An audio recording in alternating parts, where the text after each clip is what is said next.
ਚਲੋ ਜੀ, welcome to the session. So very good evening. So ਅੱਜ ਆਪਾਂ ਗੱਲ ਕਰਾਂਗੇ ਫ੍ਰੀडम ਸਟਰਗਲ 'ਚ ਗਾਂਧੀ ਜੀ ਆਏ, ਉਸ ਤੋਂ ਬਾਅਦ ਕੀ ਬਣਿਆ। ਜਿਹੜਾ ਪਹਿਲਾਂ ਆਪਾਂ ਪੜ੍ਹਿਆ ਸੀ, ਥੋੜਾ ਥੋੜਾ ਯਾਦ ਹੋਏਗਾ ਤੁਹਾਨੂੰ। ਆਪਾਂ ਗੱਲ ਕੀਤੀ ਸੀ ਕਾਂਗਰਸ ਤੋਂ। 1885 ਦੇ ਵਿੱਚ ਕਾਂਗਰਸ ਬਣੀ ਸੀ। ਤੇ ਕਦੋਂ ਹਾਂਜੀ ਤੱਕ ਗੱਲ ਕੀਤੀ ਸੀ? ਜਦੋਂ ਗਾਂਧੀ ਜੀ ਆਏ ਸੀ 1915 ਤੱਕ। ਉਸ ਤੋਂ ਪਹਿਲਾਂ ਪਹਿਲਾਂ ਦੀ ਗੱਲ ਕੀਤੀ ਸੀ। ਮੀਨਸ ਲਖਨਊ ਪੈਕਟ 1916 ਦਾ, ਉੱਥੇ ਗੱਲ ਛੱਡੀ ਸੀ ਆਪਾਂ ਨੇ। ਤੇ ਉਹ ਫੇਜ਼ ਕਿਹੜਾ ਸੀ? ਉਹਨੂੰ ਕਹਿੰਦੇ ਆ ਮੋਡਰੇਟ ਫੇਜ਼। ਕਿਉਂ ਕਹਿੰਦੇ ਆ? ਕਿਉਂਕਿ ਮੋਡਰੇਟ ਨੇ ਡੋਮੀਨੇਟ ਕੀਤਾ ਸੀ, ਉਸ ਤੋਂ ਬਾਅਦ ਐਕਸਟ੍ਰੀਮਿਸਟ ਵੀ ਆ ਗਏ ਸੀ। ਪਰ ਉਸ 'ਚ ਗਾਂਧੀ ਜੀ ਨਹੀਂ ਹੈਗੇ। ਤੇ ਕਰੀਬ ਕਰੀਬ ਕਿੰਨੇ ਸਾਲ ਹੋ ਗਏ? 1885 ਤੋਂ ਲੈ ਕੇ 1915, 30 ਸਾਲ ਹੋ ਗਏ। ਪਰ 30 ਸਾਲ ਤੱਕ ਅਸੀਂ ਕੀ ਡਿਮਾਂਡ ਕੀਤੀ ਅੰਗਰੇਜ਼ਾਂ ਤੋਂ?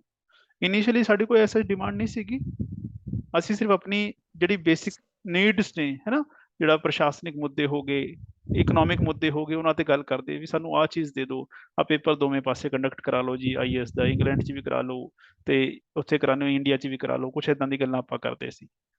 ਫਿਰ ਸੁਰਾਜ ਦੀ ਆਪਾਂ ਗੱਲ ਕੀਤੀ। ਜਦ ਪਾਰਟੀਸ਼ਨ ਆਫ ਬੰਗਾਲ ਹੋਇਆ, ਉਸ ਤੋਂ ਬਾਅਦ ਪਹਿਲੀ ਵਾਰ ਇਹਨਾਂ ਨੇ ਡਿਮਾਂਡ ਕੀਤੀ ਸੁਰਾਜ, ਸੈਲਫ ਗਵਰਨਮੈਂਟ, ਕਿ ਸਾਨੂੰ ਆਪਣੇ ਆਪ ਨੂੰ ਰੂਲ ਕਰਨ ਦਾ, ਐਡਮਿਨਿਸਟਰ ਕਰਨ ਦਾ ਰਾਈਟ ਦਿੱਤਾ ਜਾਵੇ ਜੀ। ਇਹ ਕੁਝ ਹੋਇਆ ਹੈ ਨਾ। ਤੇ ਪਾਰਟੀਸ਼ਨ ਆਫ ਬੰਗਾਲ ਹੋਇਆ ਸੀ। ਫਿਰ ਅਸੀਂ ਦੇਖਿਆ ਵੀ ਕਾਂਗਰਸ ਜਿਹੜੀ ਆ ਉਸ 'ਚ ਸਪਲਿਟ ਪੈ ਗਈ ਸੀ, ਟੁੱਟ ਗਈ ਸੀ, ਫੁੱਟ ਪੈ ਗਈ ਸੀ, ਦੋ ਪਾਰਟ 'ਚ ਡਿਵਾਈਡ ਹੋ ਗਈ ਸੀ। ਮੀਨਸ ਜਿਹੜੇ ਐਕਸਟ੍ਰੀਮਿਸਟ ਸੀ ਉਹਨਾਂ ਨੂੰ ਕਾਂਗਰਸ ਤੋਂ ਬਾਹਰ ਕੱਢ ਦਿੱਤਾ ਗਿਆ ਸੀ। ਇਹ ਆਪਾਂ ਪੜ੍ਹਿਆ ਸੀ। ਨਾਲ ਬਣੀ ਸੀ ਮੁਸਲਿਮ ਲੀਗ। ਤੇ ਜਿਹੜਾ ਪਾਰਟੀਸ਼ਨ ਆਫ ਬੰਗਾਲ ਹੋਇਆ ਸੀ, ਉਹਦੇ ਰਿਸਪੌਂਸ ਦੇ ਵਿੱਚ ਇਹਨਾਂ ਨੇ ਕੀ ਚਲਾਇਆ ਸੀ? ਸਵਦੇਸ਼ੀ ਮੂਵਮੈਂਟ ਚਲਾਇਆ ਸੀ। ਰਾਈਟ। ਤੇ ਇਹ ਚੱਲਦਾ ਰਿਹਾ। ਫਿਰ ਆਪਾਂ ਇੱਕ ਚੀਜ਼ ਦੇਖੀ ਸੀ ਕਿ ਜਿਹੜਾ ਪਾਰਟੀਸ਼ਨ ਆਫ ਬੰਗਾਲ ਹੈ ਉਹ ਕੈਂਸਲ ਕਰ ਦਿੱਤਾ ਗਿਆ ਸੀ। ਤੇ ਜਿਹੜੀ ਕੈਪੀਟਲ ਸ਼ਿਫਟ ਕੀਤੀ ਗਈ ਸੀ ਕੈਲਕਟਾ ਟੂ ਦਿੱਲੀ, ਉਹ 1912 ਦੀ ਗੱਲ ਹੈ। ਤੇ ਨਾਲ ਤਿਲਕ ਜਿਹੜਾ ਸੀ ਜੇਲ੍ਹ 'ਚ ਗਿਆ ਸੀ, 1914 'ਚ ਵਾਪਸ ਆ ਗਏ। ਇੱਥੇ ਉਹਨਾਂ ਨੇ ਹੋਮ ਰੂਲ ਮੂਵਮੈਂਟ ਚਲਾਏ ਸੀ। ਹੋਮ ਰੂਲ ਮੂਵਮੈਂਟ ਦਾ ਕੀ ਪਰਪਸ ਸੀਗਾ? ਜੋ ਪਹਿਲਾਂ ਡਿਮਾਂਡ ਸੀ ਉਹਨਾਂ ਦੀ ਸਵਰਾਜ ਦੀ। ਫਿਰ 1916 ਦੇ ਵਿੱਚ ਲਖਨਊ ਦਾ ਪੈਕਟ ਹੋਇਆ ਸੀ। ਤੇ ਲਖਨਊ ਦੇ ਪੈਕਟ ਦੇ ਵਿੱਚ ਕੀ ਸੀਗਾ ਕਿ ਜਿਹੜੇ ਮੁਸਲਿਮ ਲੀਗ ਬਣੀ ਸੀ, ਮੁਸਲਿਮ ਨਾਰਾਜ਼ ਸੀਗੇ, ਉਹ ਵੀ ਕਾਂਗਰਸ ਨਾਲ ਆ ਕੇ ਜੁੜ ਗਈ। ਤੇ ਜਿਹੜੇ ਐਕਸਟ੍ਰੀਮਿਸਟ ਸੀਗੇ ਉਹ ਵੀ ਵਾਪਸ ਕਾਂਗਰਸ 'ਚ ਜੁਆਇਨ ਕਰਾ ਲਏਗਾ, ਉਹਨਾਂ ਨੂੰ ਵੀ ਵਾਪਸ ਸ਼ਾਮਿਲ ਕਰ ਲਿਆ ਗਿਆ। ਤੇ ਦੁਬਾਰਾ ਤੋਂ ਸਾਰੇ ਇਕੱਠੇ ਹੋ ਗਏ। ਇੱਥੇ ਆਪਾਂ ਛੱਡਿਆ ਸੀ। ਰਾਈਟ। ਉਸ ਤੋਂ ਅੱਗੇ ਗੱਲ ਕਰਦੇ ਹਾਂ, ਕਿਉਂਕਿ ਉਸ ਤੋਂ ਅੱਗੇ ਜਿਹੜਾ ਸੀਨ ਹੈ ਨਾ 1947 ਤੱਕ ਦਾ, ਇਹ ਜ਼ਿਆਦਾਤਰ ਕਿਹਨੇ ਡੋਮੀਨੇਟ ਕੀਤਾ ਹੈ? ਆਪਾਂ ਇੱਕੋ ਨਾਮ ਸੁਣਦੇ ਹਾਂ, ਗਾਂਧੀ ਜੀ, ਗਾਂਧੀ ਜੀ, ਗਾਂਧੀ ਜੀ। ਕੋਈ ਸੱਤਿਆਗ੍ਰਹਿ ਕਿਹਨੇ ਕੀਤਾ? ਗਾਂਧੀ ਜੀ ਨੇ। नॉन कॉपरेशन मूवमेंट चलाया Gandhi ji. Civil disobedience movement चलाया Gandhi ji. Quit India movement चलाया Gandhi ji. Round table conference जो अटेंड करने लिए कोई जाएगा कांग्रेस वालों, गांधी जी। चंपारण गांधी जी। हर पासे गांधी गांधी सीगे ਤੇ ਇਸ ਕਰਕੇ ਇਹਨੂੰ ਗਾਂਧੀ ਫੇਜ਼ ਵੀ ਕਹਿੰਦੇ ਆ, ਹੈ ਨਾ। ਚਲੋ ਜੀ। ਤੇ ਇਸ ਚ ਹੋਇਆ ਕੀ ਸੀਗਾ? ਮੈਂ ਬਰੀਫ ਜਿਹਾ ਇੱਥੇ ਥੋੜਾ ਜਿਹਾ ਲਿਖਤਾ ਹੈ। ਇਹ ਸਿਰਫ ਇਸ ਕਰਕੇ ਲਿਖਿਆ ਤਾਂ ਕਿ ਤੁਹਾਨੂੰ ਆਈਡੀਆ ਰਹੇ। ਆਈਡੀਆ ਐਵੇਂ ਜੀ, ਗਾਂਧੀ ਜੀ ਆਏ ਤੇ ਗਾਂਧੀ ਜੀ ਆਏ, ਇੱਥੇ ਰੌਲਟ ਸੱਤਿਆਗ੍ਰਹਿ ਹੋਇਆ ਸੀ, ਜਲਿਆਂਵਾਲਾ ਬਾਗ ਮੈਸੈਕਰ ਹੋਇਆ ਸੀ, ਤੇ ਫਿਰ ਖਿਲਾਫਤ ਮੂਵਮੈਂਟ ਚੱਲਿਆ ਸੀ। ਇੱਕ ਹੀ ਚੀਜ਼ ਹੈ, ਉਸ ਟਾਈਮ ਜਿਹੜੇ ਪ੍ਰੋਬਲਮ ਚੱਲ ਰਹੀ ਸੀਗੀਆਂ, ਇਹ ਕਾਨੂੰਨ ਬਣਾਇਆ ਗਿਆ ਸਰਕਾਰ ਵੱਲੋਂ ਕਿਉਂਕਿ ਗਾਂਧੀ ਜੀ ਆਏ। ਗਾਂਧੀ ਜੀ ਨੇ ਆ ਕੇ ਕੀ ਕੀਤਾ ਸੀ? ਕੁਝ ਛੋਟੇ ਛੋਟੇ ਮੂਵਮੈਂਟ ਸੀਗੇ, ਅੰਦੋਲਨ ਸੀਗੇ, ਉਹਨਾਂ ਦੇ ਵਿੱਚ ਉਹਨਾਂ ਨੇ ਆਪਣਾ ਸਹਿਯੋਗ ਦਿੱਤਾ, ਯੋਗਦਾਨ ਦਿੱਤਾ, ਤੇ ਗਾਂਧੀ ਜੀ ਇੱਕ ਹੀਰੋ ਬਣ ਗਏ। ਤੇ ਜਦ ਰੌਲਟ ਐਕਟ ਪਾਸ ਕੀਤਾ ਗਿਆ, ਇਸੇ ਕਰਕੇ ਗਾਂਧੀ ਜੀ ਨੂੰ ਕਿਹਾ ਗਿਆ ਵੀ ਗਾਂਧੀ ਜੀ ਨੇ ਰੌਲਟ ਸੱਤਿਆਗ੍ਰਹਿ ਸਟਾਰਟ ਕੀਤਾ ਸੀ, ਕਿਉਂਕਿ ਗਾਂਧੀ ਜੀ ਦਾ ਤਰੀਕਾ ਸੀ ਸੱਤਿਆਗ੍ਰਹਿ ਕਰਨ ਦਾ। ਤੇ ਰੌਲਟ ਐਕਟ ਕਰਕੇ ਕੁਝ ਲੋਕ ਅਰੈਸਟ ਹੋਏ ਸੀ, ਤੇ ਲੋਕੀ ਜਿਹੜੇ ਅੰਮ੍ਰਿਤਸਰ ਦਾ ਜਲਿਆਂਵਾਲਾ ਬਾਗ ਹੈ ਉੱਥੇ ਪ੍ਰੋਟੈਸਟ ਕਰ ਰਹੇ ਸੀ। ਵਿਸਾਖੀ ਵਾਲਾ ਦਿਨ ਸੀਗਾ, ਉਸ ਕਰਕੇ ਜਲਿਆਂਵਾਲਾ ਬਾਗ ਦਾ ਜਿਹੜਾ ਹੱਤਿਆਕਾਂਡ ਹੈ ਉਹ ਹੋਇਆ ਸੀ। ਫਿਰ ਜਿਹੜੇ ਮੁਸਲਿਮ ਨਾਲ ਆ ਗਏ ਸੀਗੇ, ਉਹਨਾਂ ਨੇ ਵੀ ਕੀ ਅੰਗਰੇਜ਼ਾਂ ਦੇ ਖਿਲਾਫ ਹੋ ਗਏ ਤੇ ਖਿਲਾਫਤ ਅੰਦੋਲਨ ਚਲਾਇਆ, ਜਿਹਨੂੰ ਖਿਲਾਫਤ ਮੂਵਮੈਂਟ ਕਿਹਾ ਜਾਂਦਾ ਹੈ। ਹੁਣ ਜੋ ਪੰਜਾਬ 'ਚ ਹੋਇਆ ਤੇ ਜੋ ਖਿਲਾਫਤ ਹੋਇਆ, ਦੋਨਾਂ ਨੂੰ ਇਕੱਠਾ ਕਰਕੇ ਗਾਂਧੀ ਜੀ ਨੇ ਮੂਵਮੈਂਟ ਚਲਾਇਆ, ਨॉन ਕੋਆਪਰੇਸ਼ਨ ਮੂਵਮੈਂਟ। ਹੁਣ ਜਿਹੜਾ ਤੁਹਾਨੂੰ ਹਿਸਟਰੀ 'ਚ ਧਿਆਨ ਰੱਖਣਾ ਹੈ, ਇੱਕ ਤਾਂ ਹੋ ਗਏ ਗਾਂਧੀ ਜੀ, ਵੀ ਗਾਂਧੀ ਜੀ ਆਏ। ਥੋੜੀ ਜਿਹੀ ਗਾਂਧੀ ਜੀ ਬਾਰੇ ਆਪਾਂ ਗੱਲ ਕਰਾਂਗੇ। ਉਸ ਤੋਂ ਬਾਅਦ ਪਹਿਲਾ ਤਾਂ ਹੈਗਾ ਜੀ ਆ ਨॉन ਕੋਆਪਰੇਸ਼ਨ ਮੂਵਮੈਂਟ, ਦੂਸਰਾ ਹੈਗਾ ਸਿਵਲ ਡਿਸਓਬੀਡੀਐਂਸ ਮੂਵਮੈਂਟ, ਤੀਸਰਾ ਹੈਗਾ ਕੁਇਟ ਇੰਡੀਆ ਮੂਵਮੈਂਟ। ਇਹ ਤਿੰਨ ਵੱਡੇ ਗਾਂਧੀ ਜੀ ਦੇ ਅੰਦੋਲਨ ਨੇ ਜਿਹੜੇ ਗਾਂਧੀ ਜੀ ਨੇ ਚਲਾਏ ਸੀ। ਤੇ ਇਹਨਾਂ ਨੂੰ ਸਮਝੋਗੇ ਤਾਂ ਸਾਰੀ ਹਿਸਟਰੀ ਤੁਹਾਨੂੰ ਆਪਣੇ ਆਪ ਸਮਝ ਆ ਜਾਏਗੀ ਮਾਡਰਨ ਇੰਡੀਆ। ਤੇ ਇਹ ਜਿਹੜੀ ਇਹ ਵਾਲੀ ਹਿਸਟਰੀ ਹੈ, ਜਿਹੜੀ ਆਪਾਂ 1885 ਤੋਂ ਸ਼ੁਰੂ ਕੀਤੀ ਸੀ, 1947 ਤੱਕ ਦੀ ਹਿਸਟਰੀ ਸਭ ਤੋਂ ਜ਼ਿਆਦਾ ਇੰਪੋਰਟੈਂਟ ਹੁੰਦੀ ਹੈ ਐਗਜ਼ਾਮ ਦੇ ਲਈ। ਸਭ ਤੋਂ ਜ਼ਿਆਦਾ ਜੇ ਕੁਐਸਚਨ ਆਉਂਦੇ ਆ ਤੇ ਇਸ ਵਾਲੇ ਹਿਸਟਰੀ ਚੋਂ ਆਉਂਦੇ ਆ। ਠੀਕ ਹੈ। ਹੁਣ ਇਹ ਨਹੀਂ ਕਿ ਇਹਨਾਂ ਦੇ ਵਿੱਚ ਕੁਝ ਹੋਇਆ ਨਹੀਂ, ਇਸ ਤੋਂ ਪਹਿਲਾਂ ਕੁਝ ਨਹੀਂ, ਇਸ ਤੋਂ ਬਾਅਦ ਕੁਝ ਨਹੀਂ, ਬਹੁਤ ਕੁਝ ਹੋਇਆ ਹੈ। ਇਹ ਸਿਰਫ ਓਵਰਵਿਊ ਹੈ, ਇਸ ਕਰਕੇ ਤਾਂ ਕਿ ਤੁਹਾਨੂੰ ਜਿਹੜਾ ਯਾਦ ਕਰਨਾ ਉਹ ਸੌਖਾ ਹੋ ਜਾਏ। ਕਿਉਂਕਿ ਜੇ ਸਾਨੂੰ ਓਵਰਵਿਊ ਪਤਾ ਹੁੰਦਾ ਕਿਸੇ ਚੀਜ਼ ਦਾ, ਤੇ ਸਾਨੂੰ ਰਿਟੇਨ ਕਰਨਾ ਥੋੜਾ ਜਿਹਾ ਸੌਖਾ ਹੋ ਜਾਂਦਾ ਹੈ। ਜੇ ਆਪਾਂ ਇੱਥੇ ਹੀ ਇੱਕ ਲਿਸਟ ਬਣਾ ਦੀ ਲੰਬੀ 25 30 ਇਵੈਂਟਸ ਦੇ ਦਈਏ ਕਿ ਆ ਯਾਦ ਕਰ ਲਓ, ਉਹ ਪੋਸੀਬਲ ਨਹੀਂ ਹੈਗਾ। ਹੁਣ ਇਹ ਮੋਟੀ ਮੋਟੀ ਇਵੈਂਟ ਪਤਾ ਹੋਣਗੇ ਤਾਂ ਯਾਦ ਕਰਨ ਕੋਈ ਵੱਡੀ ਗੱਲ ਨਹੀਂ। ਆ ਤਿੰਨ, naan cooperation, civil disobedience movement ਤੇ ਕੁਇਟ ਇੰਡੀਆ ਮੂਵਮੈਂਟ, ਇਹ ਤਿੰਨ ਨਾਮ ਯਾਦ ਹੋ ਗਏ। ਇਹ ਕਿਉਂ ਹੋਈ ਸੀ ਤੇ ਇਹਨਾਂ ਦਾ ਰਿਜ਼ਲਟ ਕੀ ਨਿਕਲਿਆ, ਬਸ ਉਹਦੇ ਨਾਲ ਆਪਣੇ ਆਪ ਚੇਨ ਬਣ ਜਾਏਗੀ। ਜੇ ਤੁਹਾਨੂੰ ਪਤਾ ਕਿਉਂ ਹੋਈ ਸੀ, ਫਿਰ ਤੁਸੀਂ ਨਾਨ ਕੋਆਪਰੇਸ਼ਨ ਮੂਵਮੈਂਟ ਤੋਂ ਪਹਿਲੇ ਦਾ ਇਵੈਂਟ ਦੱਸ ਦੋਗੇ ਵੀ ਇਹ ਹੋਇਆ ਸੀ, ਇਹਦਾ ਰਿਜ਼ਲਟ ਕੀ ਨਿਕਲਿਆ, ਉਸ ਤੋਂ ਪਤਾ ਲੱਗ ਜਾਏ ਇਹਦੇ ਬਾਅਦ ਕੀ ਹੋਇਆ ਸੀ। Same is the case with civil disobedience movement, ਵੀ ਕਿਉਂ ਹੋਇਆ ਸੀ ਉਸ ਤੋਂ ਪੁਰਾਣੇ ਇਵੈਂਟ ਪਤਾ ਲੱਗ ਜਾਣਗੇ, ਤੇ ਇਸ ਦਾ ਰਿਜ਼ਲਟ ਕੀ ਨਿਕਲਿਆ ਸੀ ਉਹ ਇਸ ਤੋਂ ਬਾਅਦ ਦੇ ਇਵੈਂਟ ਪਤਾ ਲੱਗ ਜਾਣਗੇ। ਇਸੇ ਤਰ੍ਹਾਂ ਕੁਇਟ ਇੰਡੀਆ ਮੂਵਮੈਂਟ, ਹੁਣ ਕੁਇਟ ਇੰਡੀਆ ਮੂਵਮੈਂਟ ਤੋਂ ਬਾਅਦ ਗਾਂਧੀ ਜੀ ਇਹਨੇ ਸਾਨੂੰ ਨਜ਼ਰ ਨਹੀਂ ਆਉਂਦੇ, ਤੇ ਕੁਝ ਪਲਾਨ ਹੈ, ਵੇਵਲ ਪਲਾਨ ਗਵਰਨਰ ਜਨਰਲ ਨੇ ਦਿੱਤਾ। ਫਿਰ ਕੈਬਨਿਟ ਮਿਸ਼ਨ ਆਇਆ ਸੀ ਜੀ। ਕੈਬਨਿਟ ਮਿਸ਼ਨ ਕਿਉਂ ਆਇਆ ਸੀ, ਉਹ ਸਿੰਪਲ ਆਇਆ ਸੀ ਵੀ ਟ੍ਰਾਂਸਫਰ ਆਫ ਪਾਵਰ ਦੇਣ ਲਈ, ਵੀ ਆਪਾਂ ਪਾਵਰ ਜਿਹੜੀ ਹੈ ਇੰਡੀਅਨਸ ਨੂੰ ਟ੍ਰਾਂਸਫਰ ਕਰਕੇ ਜਾਣੀ ਹੈ। ਤੇ ਬਾਅਦ ਚ ਉਹਨਾਂ ਨੇ ਕੀ ਕੀਤਾ, ਇੱਕ ਕਾਨੂੰਨ ਪਾਸ ਕੀਤਾ, ਇੰਡੀਆਜ਼ ਇੰਡੀਪੈਂਡੈਂਸ ਐਕਟ, ਤੇ ਇੰਡੀਆ ਨੂੰ ਆਜ਼ਾਦੀ ਮਿਲ ਗਈ 1947 ਦੇ ਵਿੱਚ। ਇਹ ਸਾਰਿਆਂ ਨੂੰ ਪਤਾ ਹੈ, ਇਹ ਤਾਂ ਸਾਰਿਆਂ ਨੂੰ ਪਤਾ ਹੋਏਗਾ, ਪਰ ਇਸ ਤੋਂ ਪਿੱਛੇ ਕੀ ਹੋਇਆ ਨਹੀਂ ਪਤਾ। ਤੇ ਇਹ ਮੋਟਾ ਮੋਟਾ ਮੈਂ ਤੁਹਾਨੂੰ ਹੁਣ ਇਵੈਂਟਸ ਦੱਸਤੀਆਂ ਸਾਰੀਆਂ, ਤੇ ਇਹਦੇ ਨਾਲ ਆਪਾਂ ਆਈਡੀਆ ਲਾ ਲਾਂਗੇ ਜੀ, ਰਾਈਟ। ਹੁਣ ਆਪਾਂ ਗੱਲ ਕਰਦੇ ਹਾਂ ਸਭ ਤੋਂ ਪਹਿਲਾਂ ਗਾਂਧੀ ਜੀ। ਗਾਂਧੀ ਜੀ ਦਾ ਤੁਸੀਂ ਨਾਮ ਤਾਂ ਸੁਣਿਆ ਹੋਣਾ। ਗਾਂਧੀ ਜੀ ਦਾ ਨਾਮ ਕੀ ਹੈ, ਮੋਹਨਦਾਸ ਕਰਮਚੰਦ ਗਾਂਧੀ। ਕੋਈ ਆਈਡੀਆ ਕਿ ਗਾਂਧੀ ਜੀ ਦਾ ਗਾਂਧੀ ਕਿੱਥੋਂ ਆ ਗਿਆ? ਤੇ ਗਾਂਧੀ ਜੀ ਬਾਈ ਕਾਸਟ ਇੱਕ ਬਣੀਏ ਸੀਗੇ, ਤੁਹਾਨੂੰ ਮੈਂ ਦੱਸ ਦਿੰਦਾ, ਠੀਕ ਹੈ। ਇਹ ਜਿਹੜੇ ਉਹਨਾਂ ਦੇ ਜੇਲ੍ਹ ਚ ਗਏ ਸੀ, ਉਹਨਾਂ ਦੇ ਜੇਲ੍ਹ ਦੇ ਪੇਪਰ ਉਸ 'ਚ ਲਿਖਿਆ ਹੋਇਆ ਕਾਸਟ ਉਹਨਾਂ ਦੀ ਬਣੀਆਂ। ਤੇ ਗਾਂਧੀ ਨੂੰ ਗਾਂਧੀ ਕਿਉਂ ਕਿਹਾ ਜਾਂਦਾ ਫਿਰ, ਕਦੇ ਕੋਈ ਸੁਣਿਆ? ਸੁਣਿਆ ਤਾਂ ਸਹੀ ਸਰ, ਯਾਦ ਨਹੀਂ ਹਾਲੇ। ਓਕੇ ਕੋਈ ਗੱਲ ਨਹੀਂ। ਬਾਕੀ ਕੌਣ ਹੈ, ਚਲੋ ਕੋਈ ਗੱਲ ਨਹੀਂ, ਮੈਂ ਦੱਸ ਦਿੰਦਾ। ਉਹ ਕਹਿੰਦੇ ਬਿਜ਼ਨਸ ਕਰਦੇ ਸੀ, ਉਹਨਾਂ ਦੇ ਘਰ ਚ ਹੁੰਦਾ ਸੀ ਪਰਫਿਊਮ ਦਾ, ਗੰਧ ਦਾ, ਉਸ ਕਰਕੇ ਕਹਿੰਦੇ ਨਾ ਗਾਂਧੀ ਪੈ ਗਿਆ ਸੀ ਸਰਨੇਮ। ਅਦਰਵਾਈਜ਼ ਤਾਂ ਉਹਦੇ ਫਾਦਰ ਤਾਂ ਮਿਨਿਸਟਰ ਹੁੰਦੇ ਸੀ। ਉਹਨਾਂ ਦੇ ਫਾਦਰ ਤੁਹਾਨੂੰ ਪਤਾ ਹੀ ਹੋਏਗਾ ਕੌਣ ਸੀ, ਜਿਹੜਾ ਮੋਹਨਦਾਸ ਕਰਮਚੰਦ ਕਹਿੰਦੇ, ਕਰਮਚੰਦ ਉਹਨਾਂ ਦੇ ਫਾਦਰ ਦਾ ਨਾਮ ਸੀ, ਉਹਨਾਂ ਦਾ ਨਾਮ ਤਾਂ ਮੋਹਨ ਸੀਗਾ। ਮੋਹਨਦਾਸ ਕਰਮਚੰਦ ਤੇ ਪੁਤਲੀ ਬਾਈ ਸਾਰਿਆਂ ਨੂੰ ਪਤਾ ਹੈ, ਪੋਰਬੰਦਰ ਚ ਉਹਨਾਂ ਦਾ ਜਨਮ ਹੋਇਆ ਸੀ, 1869 ਚ ਜਨਮ ਹੋਇਆ ਸੀ। ਫੈਕਟ ਨੇ, ਮੈਨੂੰ ਲੱਗਦਾ ਨਹੀਂ ਦੱਸਣ ਦੀ ਲੋੜ ਹੈ, ਫਿਰ ਕਈ ਵਾਰ ਹੁੰਦਾ ਕਿ ਸਾਨੂੰ ਨਹੀਂ ਪਤਾ ਹੁੰਦਾ, ਇਸ ਕਰਕੇ ਆਪਾਂ ਲਿਖਦੇ ਵੀ, ਜੇ ਕਈ ਵਾਰ ਭੁੱਲ ਜਾਂਦੇ ਆਪਾਂ ਯਾਦ ਹੋ ਜਾਏਗਾ। ਉਹਨਾਂ ਦਾ ਛੇਤੀ ਵਿਆਹ ਹੋ ਗਿਆ ਸੀ 13 ਸਾਲ ਦੀ ਉਮਰ ਚ ਕਸਤੂਰਬਾ ਨਾਲ। ਉਸ ਤੋਂ ਬਾਅਦ ਉਹਨਾਂ ਨੇ ਫਿਰ ਵੀ ਪੜ੍ਹਾਈ ਕੀਤੀ, ਜਾ ਕੇ ਲਾਅ ਇੰਗਲੈਂਡ ਜਾ ਕੇ ਪੜ੍ਹੇ ਨੇ, 1888 ਚ ਗਏ ਸੀਗੇ। ਤੇ ਫਿਰ ਗਾਂਧੀ ਜੀ ਇੰਡੀਆ ਆਏ ਸੀਗੇ, ਪਰ ਵਾਪਸ ਚਲੇ ਗਏ ਕੰਮ ਕਰਨ ਲਈ, ਕੋਈ ਉਹਨਾਂ ਨੂੰ ਕੰਮ ਸੀਗਾ ਤੇ ਬੁਲਾਇਆ ਗਿਆ, ਤੇ ਗਾਂਧੀ ਜੀ ਸਾਊਥ ਅਫਰੀਕਾ ਚਲੇ ਗਏ, ਸਾਰਿਆਂ ਨੂੰ ਪਤਾ ਹੈ। ਤੇ ਗਾਂਧੀ ਜੀ 1893 ਤੋਂ ਲੈ ਕੇ 1914 ਤੱਕ ਗਾਂਧੀ ਜੀ ਅਫਰੀਕਾ ਚ ਰਹੇ। ਕਿੰਨੇ ਸਾਲ ਹੋ ਗਏ, ਮੇਰੇ ਖਿਆਲ 21 ਕੁ ਸਾਲ ਹੋ ਗਏ। ਤੇ 21 ਸਾਲ ਮਤਲਬ ਜਦ ਗਾਂਧੀ ਜੀ 69 ਚ ਬਰਥ ਹੋਇਆ, 20-25 ਸਾਲਾਂ ਦੇ ਸੀ ਜਦ ਉੱਥੇ ਗਏ, ਤੇ 20 ਸਾਲ ਉੱਥੇ ਰਹੇ। 21 ਸਾਲ ਕਿੰਨੇ ਦੇ ਹੋ ਗਏ, ਮਤਲਬ 45-46 ਦੇ ਹੋ ਗਏ ਸੀ ਜਦ ਗਾਂਧੀ ਜੀ ਵਾਪਸ ਹਿੰਦੁਸਤਾਨ ਆਏ ਸੀਗੇ। ਤੇ ਸਾਰੀ ਜਿਹੜੀ ਉਮਰ ਹੈ ਗਾਂਧੀ ਜੀ ਜ਼ਿਆਦਾ ਸਾਊਥ ਅਫਰੀਕਾ ਚ ਲੰਘ ਗਈ ਹੈ। ਚਲੋ ਹੁਣ ਸਾਊਥ ਅਫਰੀਕਾ ਚ ਗਾਂਧੀ ਜੀ ਨੇ ਜੋ ਕੀਤਾ, ਸਾਨੂੰ ਐਗਜ਼ਾਮ ਦੇ ਪੁਆਇੰਟ ਆਫ ਵਿਊ ਨਾਲ ਸਾਨੂੰ ਕੀ ਪਤਾ ਹੋਣਾ ਚਾਹੀਦਾ ਹੈ। ਇੱਥੇ ਹੈ ਕਿ ਉਹ ਸਾਰਿਆਂ ਨੇ ਸੁਣਿਆ ਹੋਣਾ ਗਾਂਧੀ ਜੀ ਨਾਲ ਇੰਸੀਡੈਂਟ ਹੋਇਆ ਸੀ, ਗਾਂਧੀ ਜੀ ਨੂੰ ਇੱਕ ਟ੍ਰੇਨ ਚੋਂ ਬਾਹਰ ਸੁੱਟ ਦਿੱਤਾ ਗਿਆ ਸੀਗਾ। ਉਹ ਕੁਐਸਚਨ ਕਈ ਵਾਰੀ ਆ ਜਾਂਦਾ, ਉਹ ਕਿਹੜਾ ਰੇਲਵੇ ਸਟੇਸ਼ਨ ਸੀਗਾ ਜੀ, ਪੀਟਰ ਮੈਰਿਸਬਰਗ ਸੀਗਾ, ਉਹਦਾ ਨਾਮ ਲਿਖਿਆ ਹੈ ਪੀਟਰ ਮੈਰਿਸਬਰਗ ਟ੍ਰੇਨ ਸਟੇਸ਼ਨ। ਜਿਹੜੀ ਟ੍ਰੇਨ ਹੈ ਉਹ ਕਿੱਥੇ ਜਾ ਰਹੀ ਸੀ, ਪ੍ਰਿਟੋਰੀਆ ਜਾ ਰਹੀ ਸੀ, ਜਗ੍ਹਾ ਦਾ ਨਾਮ ਤੁਹਾਨੂੰ ਪਤਾ ਹੀ ਹੋਏਗਾ। ਤੇ ਇਸ ਤੋਂ ਬਾਅਦ ਗਾਂਧੀ ਜੀ ਨੂੰ ਲੱਗਿਆ ਯਾਰ ਇਹ ਤਾਂ ਬੇਇੱਜ਼ਤੀ ਹੋ ਗਈ। ਇਹ ਕਿਉਂ ਹੋਇਆ ਸੀ ਬੇਸਿਕਲੀ, ਤੇ ਬਾਕੀ ਲੋਕ ਕਿਉਂ ਨਹੀਂ ਰੋਲਾ ਪਾਉਂਦੇ ਸੀ, ਕਿਉਂਕਿ ਗਾਂਧੀ ਜੀ ਇੱਕ ਬੈਰਿਸਟਰ ਸੀਗੇ, ਲਾਅ ਪੜ੍ਹੀ ਸੀ ਉਹਨਾਂ ਨੇ। ਤੇ ਇਹ ਸ਼ਾਇਦ ਅਸੀਂ ਡਿਸਕਸ ਕੀਤਾ ਸੀ ਕਿ ਜਿਹੜੇ ਇੰਡੀਅਨ ਸੀਗੇ ਉਹਨਾਂ ਨੂੰ ਕਿਹਨੇ ਸਿਖਾਇਆ ਸੀ, ਅੰਗਰੇਜ਼ਾਂ ਨੇ ਸਿਖਾਇਆ ਸੀ। 1858 ਤੋਂ ਬਾਅਦ ਜਿਹੜਾ ਸਾਰਾ ਪਾਵਰ ਹੈ ਉਹ ਕਿਹਦੇ ਕੋਲ ਚਲੀ ਗਈ ਸੀ, ਈਸਟ ਇੰਡੀਆ ਕੰਪਨੀ ਤੋਂ ਬਾਅਦ ਉਹ ਮਹਾਰਾਣੀ ਕੋਲ ਚਲੀ ਗਈ ਸੀ, ਇਹੀ ਹੋਇਆ ਸੀ। ਹੁਣ ਜਿਹੜੇ ਇੰਡੀਅਨ ਸੀਗੇ ਉਹ ਕੀ ਸਮਝਦੇ ਸੀ ਵੀ ਅਸੀਂ ਸਾਰੇ ਕਿਹਦੇ ਬੰਦੇ ਹਾਂ, ਕਿਹਦੇ ਸਿਟੀਜ਼ਨ ਹੈ, ਅਸੀਂ ਕਰਾਊਨ ਦੇ ਸਿਟੀਜ਼ਨ ਹੈ, ਕਰਾਊਨ ਦੇ ਸਬਜੈਕਟ ਹੈ। ਇਹਦਾ ਮਤਲਬ ਜੋ ਇੰਗਲੈਂਡ ਦੇ ਸਿਟੀਜ਼ਨ ਨੇ, ਜੋ ਉਹਨਾਂ ਨੂੰ ਅਧਿਕਾਰ ਨੇ, ਸਾਨੂੰ ਵੀ ਸੇਮ ਹੋਣੇ ਚਾਹੀਦੇ ਹੈ। ਤੇ ਗਾਂਧੀ ਜੀ ਉੱਥੋਂ ਹੀ ਪੜ੍ਹ ਕੇ ਆਏ ਸੀ, ਉਹ ਕਹਿੰਦੇ ਜੋ ਉੱਥੇ ਰਾਈਟ ਸਾਨੂੰ ਮਿਲਦੇ ਸੀ ਹੁਣ ਵੀ ਤਾਂ ਉਹੀ ਮਿਲਣੇ ਚਾਹੀਦੇ ਹੈ। ਤੇ ਇਹ ਕੀ ਹੁੰਦਾ ਬਲੈਕ ਤੇ ਵਾਈਟ, ਕਿਵੇਂ ਬਲੈਕ ਮੈਨੂੰ ਬਾਹਰ ਕੱਢ ਦੋ, ਰੇਸ, ਇਹ ਕੀ ਹੁੰਦਾ ਰੇਸ਼ੀਅਲ ਡਿਸਕ੍ਰਿਮੀਨੇਸ਼ਨ, ਵੀ ਕਾਨੂੰਨ ਤਾਂ ਇਹ ਕਹਿੰਦਾ ਹੀ ਨਹੀਂ। ਇਸ ਕਰਕੇ ਗਾਂਧੀ ਜੀ ਨੇ ਉੱਥੇ ਡੰਡਾ ਚੱਕ ਲਿਆ, ਝੰਡਾ ਚੱਕ ਲਿਆ ਕਹਿ ਲਓ, ਕਿ ਇਹਦਾ ਵਿਰੋਧ ਕਰਾਂਗੇ, ਤੇ ਇੱਥੋਂ ਸਟਾਰਟ ਹੋਇਆ। ਫਿਰ ਉੱਥੇ ਗਾਂਧੀ ਜੀ ਨੇ ਲੋਕਾਂ ਨੂੰ ਸਮਝਾਉਣਾ ਸ਼ੁਰੂ ਕੀਤਾ, ਅਵੇਅਰਨੈਸ ਫੈਲਾਈ, ਆਪਣੇ ਵਿਚਾਰ ਜਿਹੜੇ ਉਹ ਕਿਹਦੇ ਥਰੂ, ਉਹਨਾਂ ਦੇ ਇੱਕ ਅਖਬਾਰ ਸੀ, ਇਹ ਯਾਦ ਰੱਖ ਲਿਓ, ਕੁਐਸਚਨ ਬਣਦੇ ਨੇ ਇੰਡੀਅਨ ਓਪੀਨੀਅਨ, ਆਹ ਕੁਐਸਚਨ ਹੋ ਗਿਆ, ਠੀਕ ਹੈ ਜੀ, ਪੀਟਰ ਮੈਰਿਸਬਰਗ ਟ੍ਰੇਨ ਸਟੇਸ਼ਨ। ਦੂਸਰਾ ਹੋ ਗਿਆ ਇੰਡੀਅਨ ਓਪੀਨੀਅਨ, ਕੀ ਸੀਗਾ? ਗਾਂਧੀ ਜੀ ਦਾ ਅਖਬਾਰ ਸੀ। ਆ ਜਿਹੜਾ ਅਖਬਾਰ ਸੀ ਉਹਦਾ ਨਾਮ ਕੀ ਸੀ? Indian opinion. ਕਿੱਥੇ? ਉਹ ਜਦ ਸਾਊਥ ਅਫਰੀਕਾ 'ਚ ਸੀਗੇ ਉੱਥੇ ਛਾਪਦੇ ਸੀਗੇ। ਉਸ ਤੋਂ ਇਲਾਵਾ ਉੱਥੇ ਗਾਂਧੀ ਜੀ ਨੇ ਇੱਕ ਕਾਂਗਰਸ ਬਣਵਾਈ ਜਿਹਦਾ ਨਾਮ ਸੀ ਨੈਟਲ ਇੰਡੀਅਨ ਕਾਂਗਰਸ। ਇਹ ਜਗ੍ਹਾ ਦਾ ਨਾਮ ਹੈ ਜੀ, ਕਿਉਂਕਿ ਜੋ ਵੀ ਕੁਝ ਹੋ ਰਿਹਾ ਸੀ ਲੋਕਾਂ ਨੂੰ ਇਕੱਠਾ ਤਾਂ ਕਰਨਾ ਹੀ ਸੀਗਾ, ਤੇ ਉਹਦੇ ਅਗੇਂਸਟ ਨਾਨ ਵਾਇਲੈਂਟ ਪ੍ਰੋਟੈਸਟ। ਇਹ ਕੀ ਹੈ ਵੀ ਜਿਹੜਾ ਗਾਂਧੀ ਜੀ ਆਪਾਂ ਕਹਿੰਦੇ ਨਾ ਸੱਤਿਆਗ੍ਰਹਿ ਸ਼ੁਰੂ ਕੀਤਾ। ਸੱਤਿਆਗ੍ਰਹਿ ਸਿੱਖਿਆ ਕਿੱਥੋਂ ਗਾਂਧੀ ਜੀ ਨੇ? ਪਹਿਲਾਂ ਤਾਂ ਕੋਈ ਗੱਲ ਨਹੀਂ ਸੀਗੀ ਸੱਤਿਆਗ੍ਰਹਿ ਵਾਲੀ। ਗਾਂਧੀ ਜੀ ਤਾਂ ਬੈਰਿਸਟਰ ਸੀਗੇ, ਉਹ ਤਾਂ ਸੂਟਡ ਬੂਟਡ ਬੰਦੇ ਸੀਗੇ। ਤੇ ਇੱਥੇ ਜਦ ਉਹ ਰਹੇ, ਇੱਥੇ ਚੀਜ਼ਾਂ ਉਹਨਾਂ ਨੇ, ਜਿਹੜੀ ਮਾਸ ਸੀ ਮਤਲਬ ਜਿਹੜੀ ਜਨਤਾ ਇੱਥੇ ਦੀ, ਉਹਨਾਂ ਨਾਲ ਰਹਿ ਕੇ ਉਹਨਾਂ ਨੇ ਕੁਝ ਚੀਜ਼ਾਂ ਸਿੱਖੀ ਵੀ ਜਿਹੜੀ ਜਨਤਾ ਉਹਨਾਂ ਦੇ ਅੰਦਰ ਤਾਕਤ ਬਹੁਤ ਹੁੰਦੀ ਹੈ, ਬਸ਼ਰਤੇ ਤੁਸੀਂ ਇਹਨੂੰ ਇਸਤੇਮਾਲ ਕਰਨਾ ਸਿੱਖ ਜਾਓ। ਤੇ ਉੱਥੇ ਗਾਂਧੀ ਜੀ ਐਕਸਪੈਰੀਮੈਂਟ ਸੀਗੇ। ਤੇ ਉਸ ਤੋਂ ਬਾਅਦ ਗਾਂਧੀ ਜੀ ਸੀਗੇ ਵੀ ਦੋ ਤਿੰਨ ਚੀਜ਼ਾਂ ਨੇ। ਪਹਿਲਾ, ਸੱਚ ਦੇ ਨਾਲ ਰਹੋ, ਟਰੁੱਥ। ਦੂਸਰਾ, ਨਾਨ ਵਾਇਲੈਂਸ, ਕਿ ਲੜਾਈ ਨਹੀਂ ਕਰਨੀ, ਜਿਹੜਾ ਹਿੰਸਾ ਹੈ ਉਹ ਨਹੀਂ ਕਰਨੀ।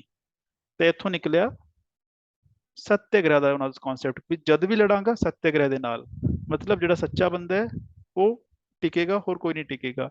ਵੀ ਜਿਹੜਾ ਆਮ ਬੰਦਾ ਉਹ ਨਹੀਂ ਲੜ ਸਕਦਾ। ਜਦ ਕਿ ਉਦੋਂ ਤੱਕ ਗਾਂਧੀ ਜੀ ਜਿਹੜਾ ਰਵੱਈਆ ਸੀ ਬ੍ਰਿਟਿਸ਼ਰਸ ਵਾਸਤੇ ਉਹ ਸੀਗਾ ਸਪੋਰਟਿਵ। ਗਾਂਧੀ ਜੀ ਕਹਿੰਦੇ ਸੀ ਬ੍ਰਿਟਿਸ਼ਰਸ ਤਾਂ ਕੁਝ ਗਲਤ ਕਰਦੇ ਨਹੀਂ, ਕਾਨੂੰਨ ਮੈਂ ਪੜ੍ਹਿਆ ਹੋਇਆ ਤੇ ਬਹੁਤ ਵਧੀਆ ਕਾਨੂੰਨ ਹੈ, ਸਾਰਿਆਂ ਨੂੰ ਬਰਾਬਰ ਦਾ ਹੱਕ ਮਿਲੇਗਾ। ਇਹ ਉਵੇਂ ਹੀ ਹੈ ਜਿਵੇਂ ਕਾਂਗਰਸ ਦੇ ਸ਼ੁਰੂਆਤੀ ਮੋਡਰੇਟਸ ਕਹਿੰਦੇ ਸੀ ਵੀ ਕਾਂਗਰਸ ਅਸੀਂ ਬਣਾ ਲੈਂਦੇ ਹਾਂ, ਕਾਹਦੇ ਵਾਸਤੇ? ਸਾਡੀ ਜੋ ਕੰਡੀਸ਼ਨ ਖਰਾਬ ਹੈ ਉਹਦਾ ਕਾਰਨ ਕੀ ਹੈ ਕਿ ਬ੍ਰਿਟਿਸ਼ਰਸ ਨੂੰ ਨਹੀਂ ਪਤਾ। ਜਿਵੇਂ ਬ੍ਰਿਟਿਸ਼ਰਸ ਨੂੰ ਪਤਾ ਲੱਗ ਗਿਆ ਉਹਨਾਂ ਨੇ ਉਦੋਂ ਠੀਕ ਕਰ ਦੇਣਾ ਹੈ। ਤੇ ਸਾਨੂੰ ਸਿਰਫ ਦੱਸਣਾ ਹੈ ਬ੍ਰਿਟਿਸ਼ਰਸ ਨੂੰ, ਕਿਉਂਕਿ ਅਸੀਂ ਦੇਖਿਆ ਉਹਨਾਂ ਨੂੰ ਬਹੁਤ ਵਧੀਆ ਲੋਕ ਨੇ। ਚਲੋ ਜੀ, ਉਸ ਤੋਂ ਬਾਅਦ ਗਾਂਧੀ ਜੀ ਨੇ ਇੱਕ ਉੱਥੇ ਫਾਰਮ ਬਣਾਇਆ ਜਿਹਦਾ ਨਾਮ ਸੀਗਾ ਫਾਰਮ ਦਾ ਫਿਨਿਕਸ ਫਾਰਮ, ਡਰਬਨ ਕੋਲ ਬਣਾਇਆ ਗਿਆ ਸੀ ਜੀ।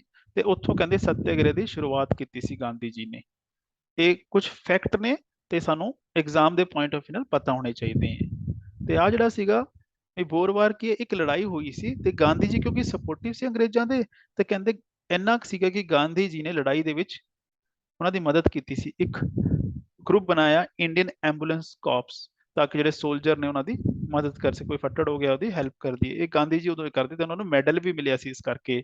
ਤੇ ਬਾਅਦ ਚ ਗਾਂਧੀ ਜੀ ਫਿਰ ਬ੍ਰਿਟਿਸ਼ਰਸ ਦੇ ਅਗੇਂਸਟ ਹੋ ਗਏ ਜਦੋਂ ਨੂੰ ਪਤਾ ਲੱਗਿਆ ਵੀ ਇੰਡੀਆ 'ਚ ਐਕਚੁਅਲ 'ਚ ਕੀ ਹੋ ਰਿਹਾ ਹੈ, ਕਿਉਂਕਿ ਹਜੇ ਉਹ ਇੰਡੀਆ ਨਹੀਂ ਆਏ ਸੀ।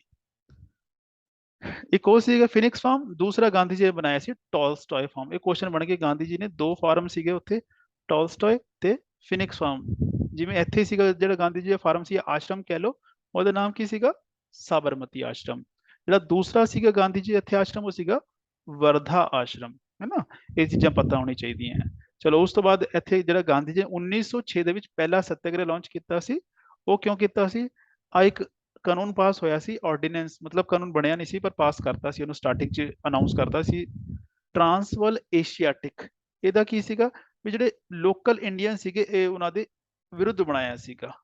ਤੇ ਫਿਰ ਗਾਂਧੀ ਜੀ ਨੇ ਸੱਤਿਆਗ੍ਰਹਿ ਸਟਾਰਟ ਕੀਤਾ। ਉਸ ਤੋਂ ਇਲਾਵਾ 1913 ਦੇ ਵਿੱਚ ਇੱਕ ਨਵਾਂ ਕਾਨੂੰਨ ਸੀਗਾ, ਉਹਦੇ ਨਾਲ ਕੀ ਸੀਗਾ ਜਿਹੜੇ ਕ੍ਰਿਸਚਨ ਤੋਂ ਇਲਾਵਾ ਕੋਈ ਵੀ ਮੈਰਿਜ ਹੈ ਤੇ ਜਿਹੜੀ ਕ੍ਰਿਸਚਨ ਤਰੀਕੇ ਨਾਲ ਨਹੀਂ ਹੋਈ ਉਹਨੂੰ ਗਵਰਨਮੈਂਟ ਨੇ ਇਲੈਜੀਟੀਮੇਟ ਡਿਕਲੇਅਰ ਕਰਤਾ, ਨਲ ਡਿਕਲੇਅਰ ਕਰਤਾ ਵੀ ਉਹ ਵੈਲਿਡ ਨਹੀਂ ਹੈ। ਇਹਦਾ ਮਤਲਬ ਕੀ ਹੋਇਆ ਵੀ ਜਿਹੜੇ ਵੀ ਬੰਦੇ ਉੱਥੇ ਰਹਿੰਦੇ ਨੇ ਉਹਨਾਂ ਦੀ ਵਾਈਫ ਜਾਂ ਹਸਬੈਂਡ ਜਿਹੜੇ ਉਹ ਉਹਨਾਂ ਦਾ ਰਿਲੇਸ਼ਨ ਖਤਮ ਕਰਤਾ। ਤੇ ਇਹਦੇ ਲਈ ਵੀ ਗਾਂਧੀ ਜੀ ਨੇ ਉੱਥੇ ਕੈਂਪੇਨਿੰਗ ਕੀਤੀ। ਪਰ ਖਾਸੀਅਤ ਇਹ ਹੈ ਗਾਂਧੀ ਜੀ ਸੱਤਿਆਗ੍ਰਹਿ ਫੋਲੋ ਕਰ ਰਹੇ ਸੀ। ਉਹਦਾ ਮਤਲਬ ਕੀ ਹੈ? Peaceful resistance. Peaceful resistance means ਆਪਾਂ ਵਿਰੋਧ ਕਰਾਂਗੇ ਪਰ ਲੜਨਾ ਨਹੀਂ ਹੈ, ਡੰਡਾ ਤਲਵਾਰ ਆਪਾਂ ਕੁਝ ਨਹੀਂ ਚੱਕਣਾ। ਅਥਾਰਟੀ ਮਾਰਦੀ ਹੈ ਸਾਨੂੰ ਮਾਰੇ, ਅਸੀਂ ਬਰਦਾਸ਼ਤ ਕਰਾਂਗੇ। ਕਿਉਂ? ਐਕਚੁਅਲੀ ਗਾਂਧੀ ਜੀ ਦਾ ਰਵੱਈਆ ਕਿਉਂ ਸੀਗਾ? ਕਿਉਂਕਿ ਗਾਂਧੀ ਜੀ ਨੇ ਕਾਨੂੰਨ ਪੜ੍ਹਿਆ ਸੀ ਕਿ ਜੇ ਤੁਸੀਂ ਵਾਇਲੈਂਟ ਹੋ ਗਏ, ਹਿੰਸਕ ਹੋ ਗਏ, ਤੇ ਵਾਇਲੈਂਟ ਬੰਦੇ ਲਈ ਕੀ ਹੈ ਕਾਨੂੰਨ? ਕੀ ਕਹਿੰਦਾ ਹੈ ਵੀ ਜੇਲ੍ਹ 'ਚ ਪਾ ਦਿਓ।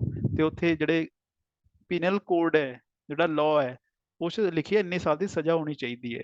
ਉਹ ਗਾਂਧੀ ਕਹਿੰਦੇ ਜੇ ਅਸੀਂ ਵਾਇਲੈਂਟ ਹੋ ਗਏ ਅੰਗਰੇਜ਼ਾਂ ਨੂੰ ਤਾਂ ਬਹਾਨਾ ਮਿਲ ਜਾਣਾ ਹੈ ਵੀ ਇਹਨਾਂ ਨੇ ਡੰਡੇ ਮਾਰੇ ਸੀ, ਇਹਨਾਂ ਨੇ ਸਿਰ ਫੋੜ ਤੇ, ਇਹਨਾਂ ਨੇ ਤਲਵਾਰ ਚਲਾਈ, ਇਹਨਾਂ ਨੇ ਡਾਂਗ ਚਲਾਈ, ਇਸ ਕਰਕੇ ਜੇਲ੍ਹ 'ਚ ਬੰਦ ਕਰਨਾ ਪੈਣਾ ਤੇ ਅਸੀਂ ਕੁਝ ਨਹੀਂ ਕਰ ਸਕਦੇ, ਸਾਡੇ ਕੋਲ ਕੋਈ ਬਚਾਵ ਦਾ ਰਸਤਾ ਨਹੀਂ ਹੋਏਗਾ। ਤੇ ਜੇ ਅਸੀਂ ਚੁੱਪ ਕਰਕੇ ਬਹਿ ਜਾਾਂਗੇ, ਅਸੀਂ ਪ੍ਰੋਟੈਸਟ ਕਰਾਂਗੇ, ਵਿਰੋਧ ਕਰਾਂਗੇ ਚੀਜ਼ਾਂ ਦਾ, ਤੇ ਅੰਗਰੇਜ਼ਾਂ ਦੇ ਕੋਲ ਵੀ ਕੋਈ ਬਹਾਨਾ ਨਹੀਂ ਹੋਏਗਾ ਕਿ ਸਾਨੂੰ ਜੇਲ੍ਹ 'ਚ ਸੁੱਟ ਸਕੇ। ਆਹ ਤਰੀਕਾ ਸੀ। ਅਸਲੀ ਤਾਂ ਆਹ ਸੀਗਾ ਜੀ ਗਾਂਧੀ ਜਿਹੜਾ ਸੱਤਿਆਗ੍ਰਹਿ ਦਾ ਕਾਰਨ, ਹੋਰ ਕੋਈ ਕਾਰਨ ਨਹੀਂ ਸੀਗਾ ਵੀ ਗਾਂਧੀ ਜੀ ਕਹਿੰਦੇ ਨਾ ਨਾ ਥੱਪੜ ਨਹੀਂ ਖਾਣੇ ਜਾਂ ਥੱਪੜ ਖਾ ਲਓ, ਉਹ ਕੁਝ ਨਹੀਂ ਸੀਗਾ। ਪਾਲਿਸੀ ਜਿਹੜੀ ਗਾਂਧੀ ਦੀ ਹੈ ਬਦਲਦੀ ਰਹੀ ਹੈ। ਚਲੋ ਜੀ, ਉਸ ਤੋਂ ਬਾਅਦ ਗਾਂਧੀ ਜੀ ਹਿੰਦੁਸਤਾਨ 'ਚ ਆ ਗਏ। ਹੁਣ ਇੱਥੋਂ ਸਵਾਲ ਬਣਦਾ ਹੈ ਗਾਂਧੀ ਜੀ ਹਿੰਦੁਸਤਾਨ ਕਦੋਂ ਆਏ? ਤੇ ਅੱਜ ਦੀ ਡੇਟ ਦੇ ਵਿੱਚ ਸਰਕਾਰ ਉਸ ਦਿਨ ਨੂੰ ਸੈਲੀਬ੍ਰੇਟ ਕਰਦੀ ਹੈ। ਗਾਂਧੀ ਜੀ 1915 ਦੇ ਵਿੱਚ ਆਏ ਸੀਗੇ ਤੇ 9 ਜਨਵਰੀ ਵਾਲੇ ਦਿਨ ਆਏ ਸੀਗੇ ਤੇ ਅੱਜ ਦੀ ਡੇਟ 'ਚ ਇਹਨੂੰ ਮਨਾਇਆ ਜਾਂਦਾ ਹੈ ਪ੍ਰਵਾਸੀ ਭਾਰਤੀय ਦਿਵਸ, ਯਾਨੀ ਕਿ NRI। ਕਿਉਂਕਿ ਇੰਡੀਆ ਦਾ ਜਿਹੜਾ ਸਭ ਤੋਂ ਵੱਡਾ NRI ਸੀ ਉਹ ਵਾਪਸ ਘਰ ਆਇਆ ਸੀ। ਕਿਉਂ ਆਇਆ ਸੀ? ਉਹਨਾਂ ਦਾ ਗੁਰੂ ਸੀਗਾ ਗਾਂਧੀ ਜੀ ਦਾ ਰਾਜਨੀਤਿਕ ਗੁਰੂ, ਉਹਨਾਂ ਦਾ ਨਾਮ ਸੀਗਾ ਗੋਪਾਲ ਕ੍ਰਿਸ਼ਨ ਗੋਖਲੇ। ਕਹਿੰਦੇ ਉਹਨਾਂ ਨੇ ਬੁਲਾਇਆ ਸੀ ਗਾਂਧੀ ਨੇ ਕਿ ਬਹੁਤ ਹੋ ਗਿਆ, ਹੁਣ ਤੂੰ ਹਿੰਦੁਸਤਾਨ ਆ ਜਾ ਤੇ ਸਾਡੀ ਲੋੜ ਹੈ, ਤੂੰ ਇੱਥੇ ਆ ਕੇ ਸੇਵਾ ਕਰ। ਕਹਿੰਦੇ ਇਸ ਕਰਕੇ ਗਾਂਧੀ ਜੀ ਹੁਣ ਵਾਪਸ ਆਏ ਸੀਗੇ, ਹੈ ਨਾ। ਆ ਜਿਹੜੇ 2-3 ਕੁਐਸਚਨ ਨੇ ਤੁਹਾਨੂੰ ਪਤਾ ਹੋਣਾ ਚਾਹੀਦਾ ਵੀ ਗਾਂਧੀ ਜੀ ਕਦੋਂ ਆਏ। 9 ਜਨਵਰੀ 1915 ਚ ਆਏ। ਹੁਣ ਇਹਨੂੰ ਸਰਕਾਰ ਮਨਾਉਂਦੀ ਹੈ ਐਜ਼ ਅ ਪ੍ਰਵਾਸੀ ਭਾਰਤੀ ਦਿਵਸ, ਹਰ ਸਾਲ ਮਨਾਇਆ ਜਾਂਦਾ ਹੈ ਜੀ।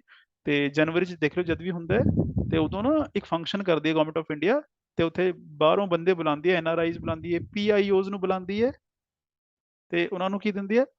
ਆਨਰ ਦਿੰਦੀ ਹੈ, ਅਵਾਰਡ ਦਿੰਦੀ ਹੈ। NRI ਤਾਂ ਤੁਸੀਂ ਸੁਣਿਆ ਸਾਰੇ ਨੇ, ਨਾਨ ਰੈਜ਼ੀਡੈਂਸ਼ੀਅਲ ਇੰਡੀਅਨ। PIO ਦਾ ਕਿਸੇ ਨੂੰ ਆਈਡੀਆ ਹੈ PIO ਕੀ ਹੁੰਦਾ ਹੈ? ਜਾਂ ਮੈਂ ਵੈਸੇ ਫੁੱਲ ਫਾਰਮ ਦੱਸ ਦੇਣਾ, ਤੁਸੀਂ ਮੈਨੂੰ ਦੱਸ ਦਿਓ।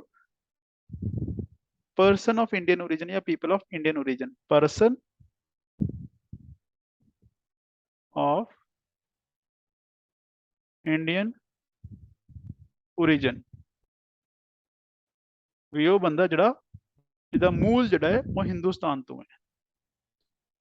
ਸੁਣਿਆ ਜੀ PIO ਕਦੇ ਕਿਸੇ ਨੇ?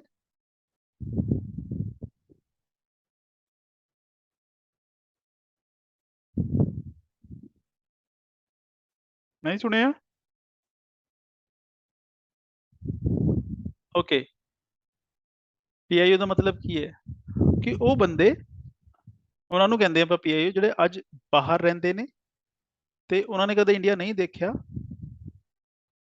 ਠੀਕ ਹੈ ਜੀ, ਉਹ ਬਾਹਰ ਰਹਿੰਦੇ ਨੇ, ਉਹਨਾਂ ਨੇ ਇੰਡੀਆ ਨਹੀਂ ਦੇਖਿਆ, ਪਰ ਉਹਨਾਂ ਦੇ ਐਂਸੈਸਟਰਸ, ਫਾਦਰ, ਦਾਦੇ, ਪੜਦਾਦੇ, ਕੋਈ ਜਿਹੜਾ ਸੀ ਉਹ ਹਿੰਦੁਸਤਾਨੀ ਸੀ।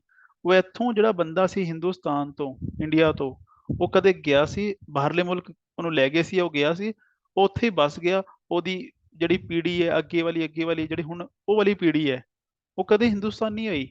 ਉਹ ਕੌਣ ਹੈ ਕਿ ਇਹਦਾ ਜਿਹੜਾ ਓਰੀਜਨ ਹੈ ਬੰਦੇ ਦਾ, ਉਹ ਕੀ ਹੈ? ਉਹ ਹਿੰਦੁਸਤਾਨ ਹੈ।